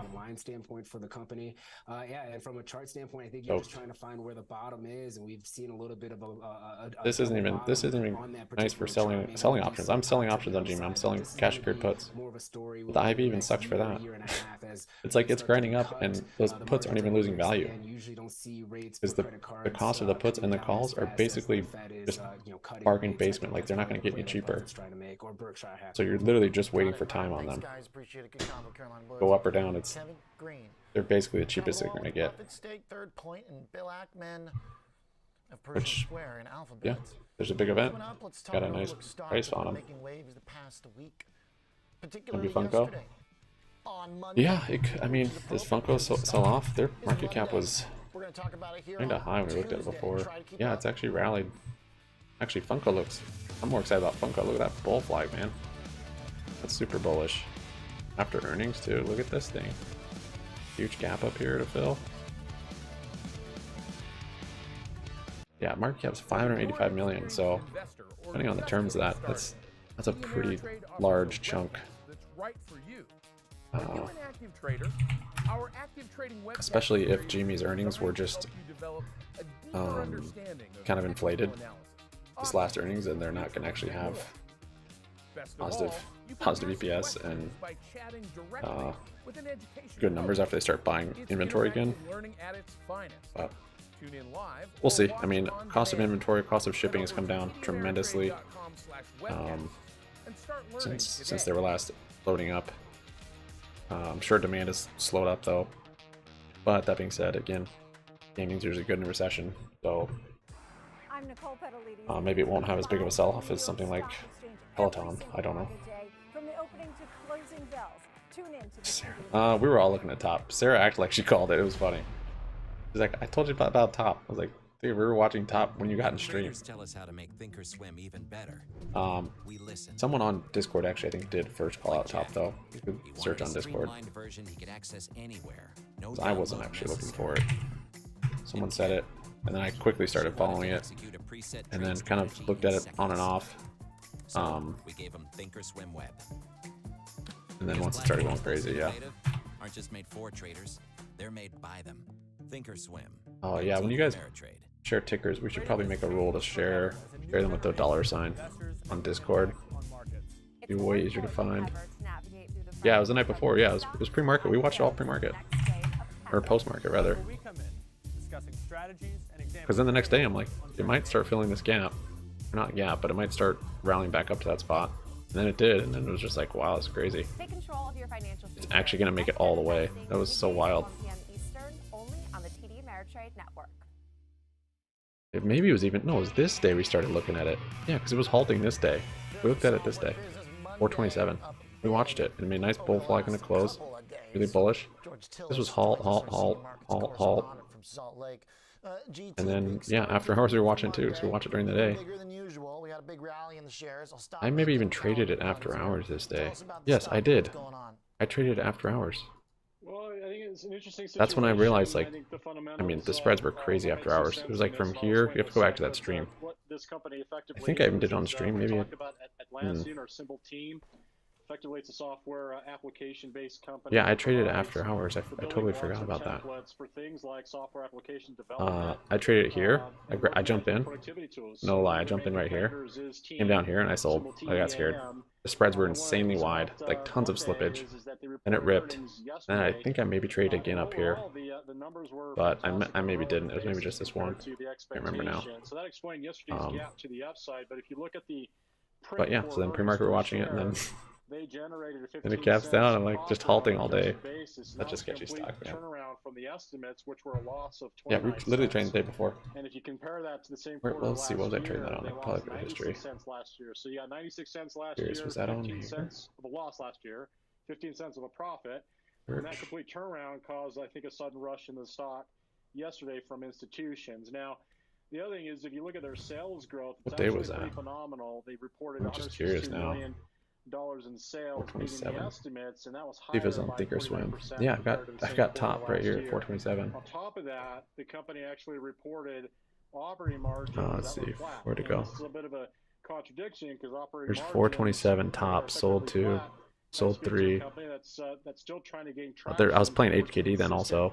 adjusted I think this was that profitability. after hours though. If you look at last year for the same quarter, operating margins Sold. I don't know where I were bought. -40%. Oh, here you go. And some of the greatest moves in stocks. That's I'm not saying 420. it's No, gonna continue 427 for here. This company is when operating margins are first negative and they turn to Bills. flatline or baseline and move. Here, move bought in a 20 positive top, direction. 427, At the same time, 538. free cash flow is moving in the right direction. That's the case here for. So yeah, this that was quarter that. as That was well. that post market. They did report free cash flow for the quarter. That was positive 39 million compared to the last year for the same quarter. I should have just stayed in it. It was just like it was crazy. In operating margins, you see Spreads, a slippage. cash flow. While at the Was same it time, 538? Was that revenue first one? for the year 427. is higher for both revenue as What well the as heck? earnings. Why are you And it doing has to that? do with the fact that this company, which is an Israeli-based application software 6.5. is actually Wait. very nimble in terms of the companies that 538. services. They seem to So right cater here. more Yeah, towards yeah, small this was it. That's what I'm medium-sized saying. businesses, so they're not necessarily a competitive threat 38. to So major it's here. suppliers like Atlassian or Simple Team Is that I it? talked about just a moment 6, ago. 5, But 4, I think if you 3. consider the Wait, no, it's sales 4. growth, It's not just for 440. this quarter, but on a forward basis, This was they at are expecting about 538. 48% sales growth. So you Oh, take it's here. 48% sales growth, and you have operating 530. margins Yeah, I on a grabbed in forward right here at the basis that bull are flag. expected to be Did this positive. move. Those two metrics together Where'd I sell are still those? greater than 40%. 544. I Rule of sold 40 that I half. talked It was about hard to is get out of it. sales growth Right here, I sold and half. your operating margin growth. That Wish I just number, held it. is I wasn't a huge positive position. 40% in a combination. Then That generally is the rule of thumb for institutional. sold 5. Yeah, they were just trying to fill me. Names, particularly SaaS names, and I think that's one of the reasons Bought why. 20 there, sold not only 10, did you sold see the 5, price sold edge 2, up sold 3. yesterday, They're just trying to get me a filled. little bit of And I was totally out of it. sell-off today, not necessarily a follow through, but Eh, Oppenheimer but raised yeah. the target on the stock to You never know. 170 All from hindsight. 160, and Goldman, What's going to happen? they got a pretty aggressive target on the stock to 240. Thing that's interesting to me, it seems like, is for a lot of these software companies, they were just speeding along, cash. Sorry, Brandon. No, I do videos when I'm look at that bounce on SPY. I knew it was coming. And they would go profitable. I do when I have time. Is that it's much more difficult than many of these Normally I'm not streaming this long. I'm usually off right at 4. It sounds like the case of Monday. But yeah, you can check my channel. I did a video a couple days ago. Technical analysis. I try and do them every day, but it doesn't really work for me sometimes. I end up just streaming it in the day. They are, and that's the thing. Here you have a situation, where they didn't essentially overpromise and underdeliver. I think they underpromised and overdelivered. Like I said, they were expecting a loss of 29 cents, which is, again, if they hit that number, would have been a substantial improvement. Oh well. Thank you guys so much for your support. I appreciate it. Digital Legends. It's a boring day today, but so I think if you look at the earnings good fun. estimates, and I think there's a Good fun anyways. going on here for this company stock. Because if yeah, you thanks look for at the subscriptions. estimates, Got a good amount of likes today. Well done. 50, you made it to 50. Appreciate it. Numbers, which again were a surprise. Thanks Ace. Thanks Deke. Thanks Jay from the Bay. The company's only expecting thanks Brandon. 59 cents of profits. again, any if you GME analyze questions you have, the you're welcome to come on numbers here and I'll let you know what I think. Just But yesterday, yeah, that would covering make anything I'm sense, interested but in. that's still trading at a And 257 GME is part of times that. earnings for 2023. For 2024, the company's still trading around 200 times earnings. Now, Thanks, these Christopher. are lofty numbers. I'll see you on Discord. Again, Sub up, you're like seeing up, a little comment bit of down. a Happy Money gearing 6 effect round. because of the fact See that you the on company Twitter. had negative operating And margins, a good 40% afternoon, last year, and good that evening, and good completely night. turned around Dennis the with Menace, thank you, guidance sir. of operating margins that are improving in Thank the you, guys. positive direction for the remainder of the See year. you later. The other thing is Ciao.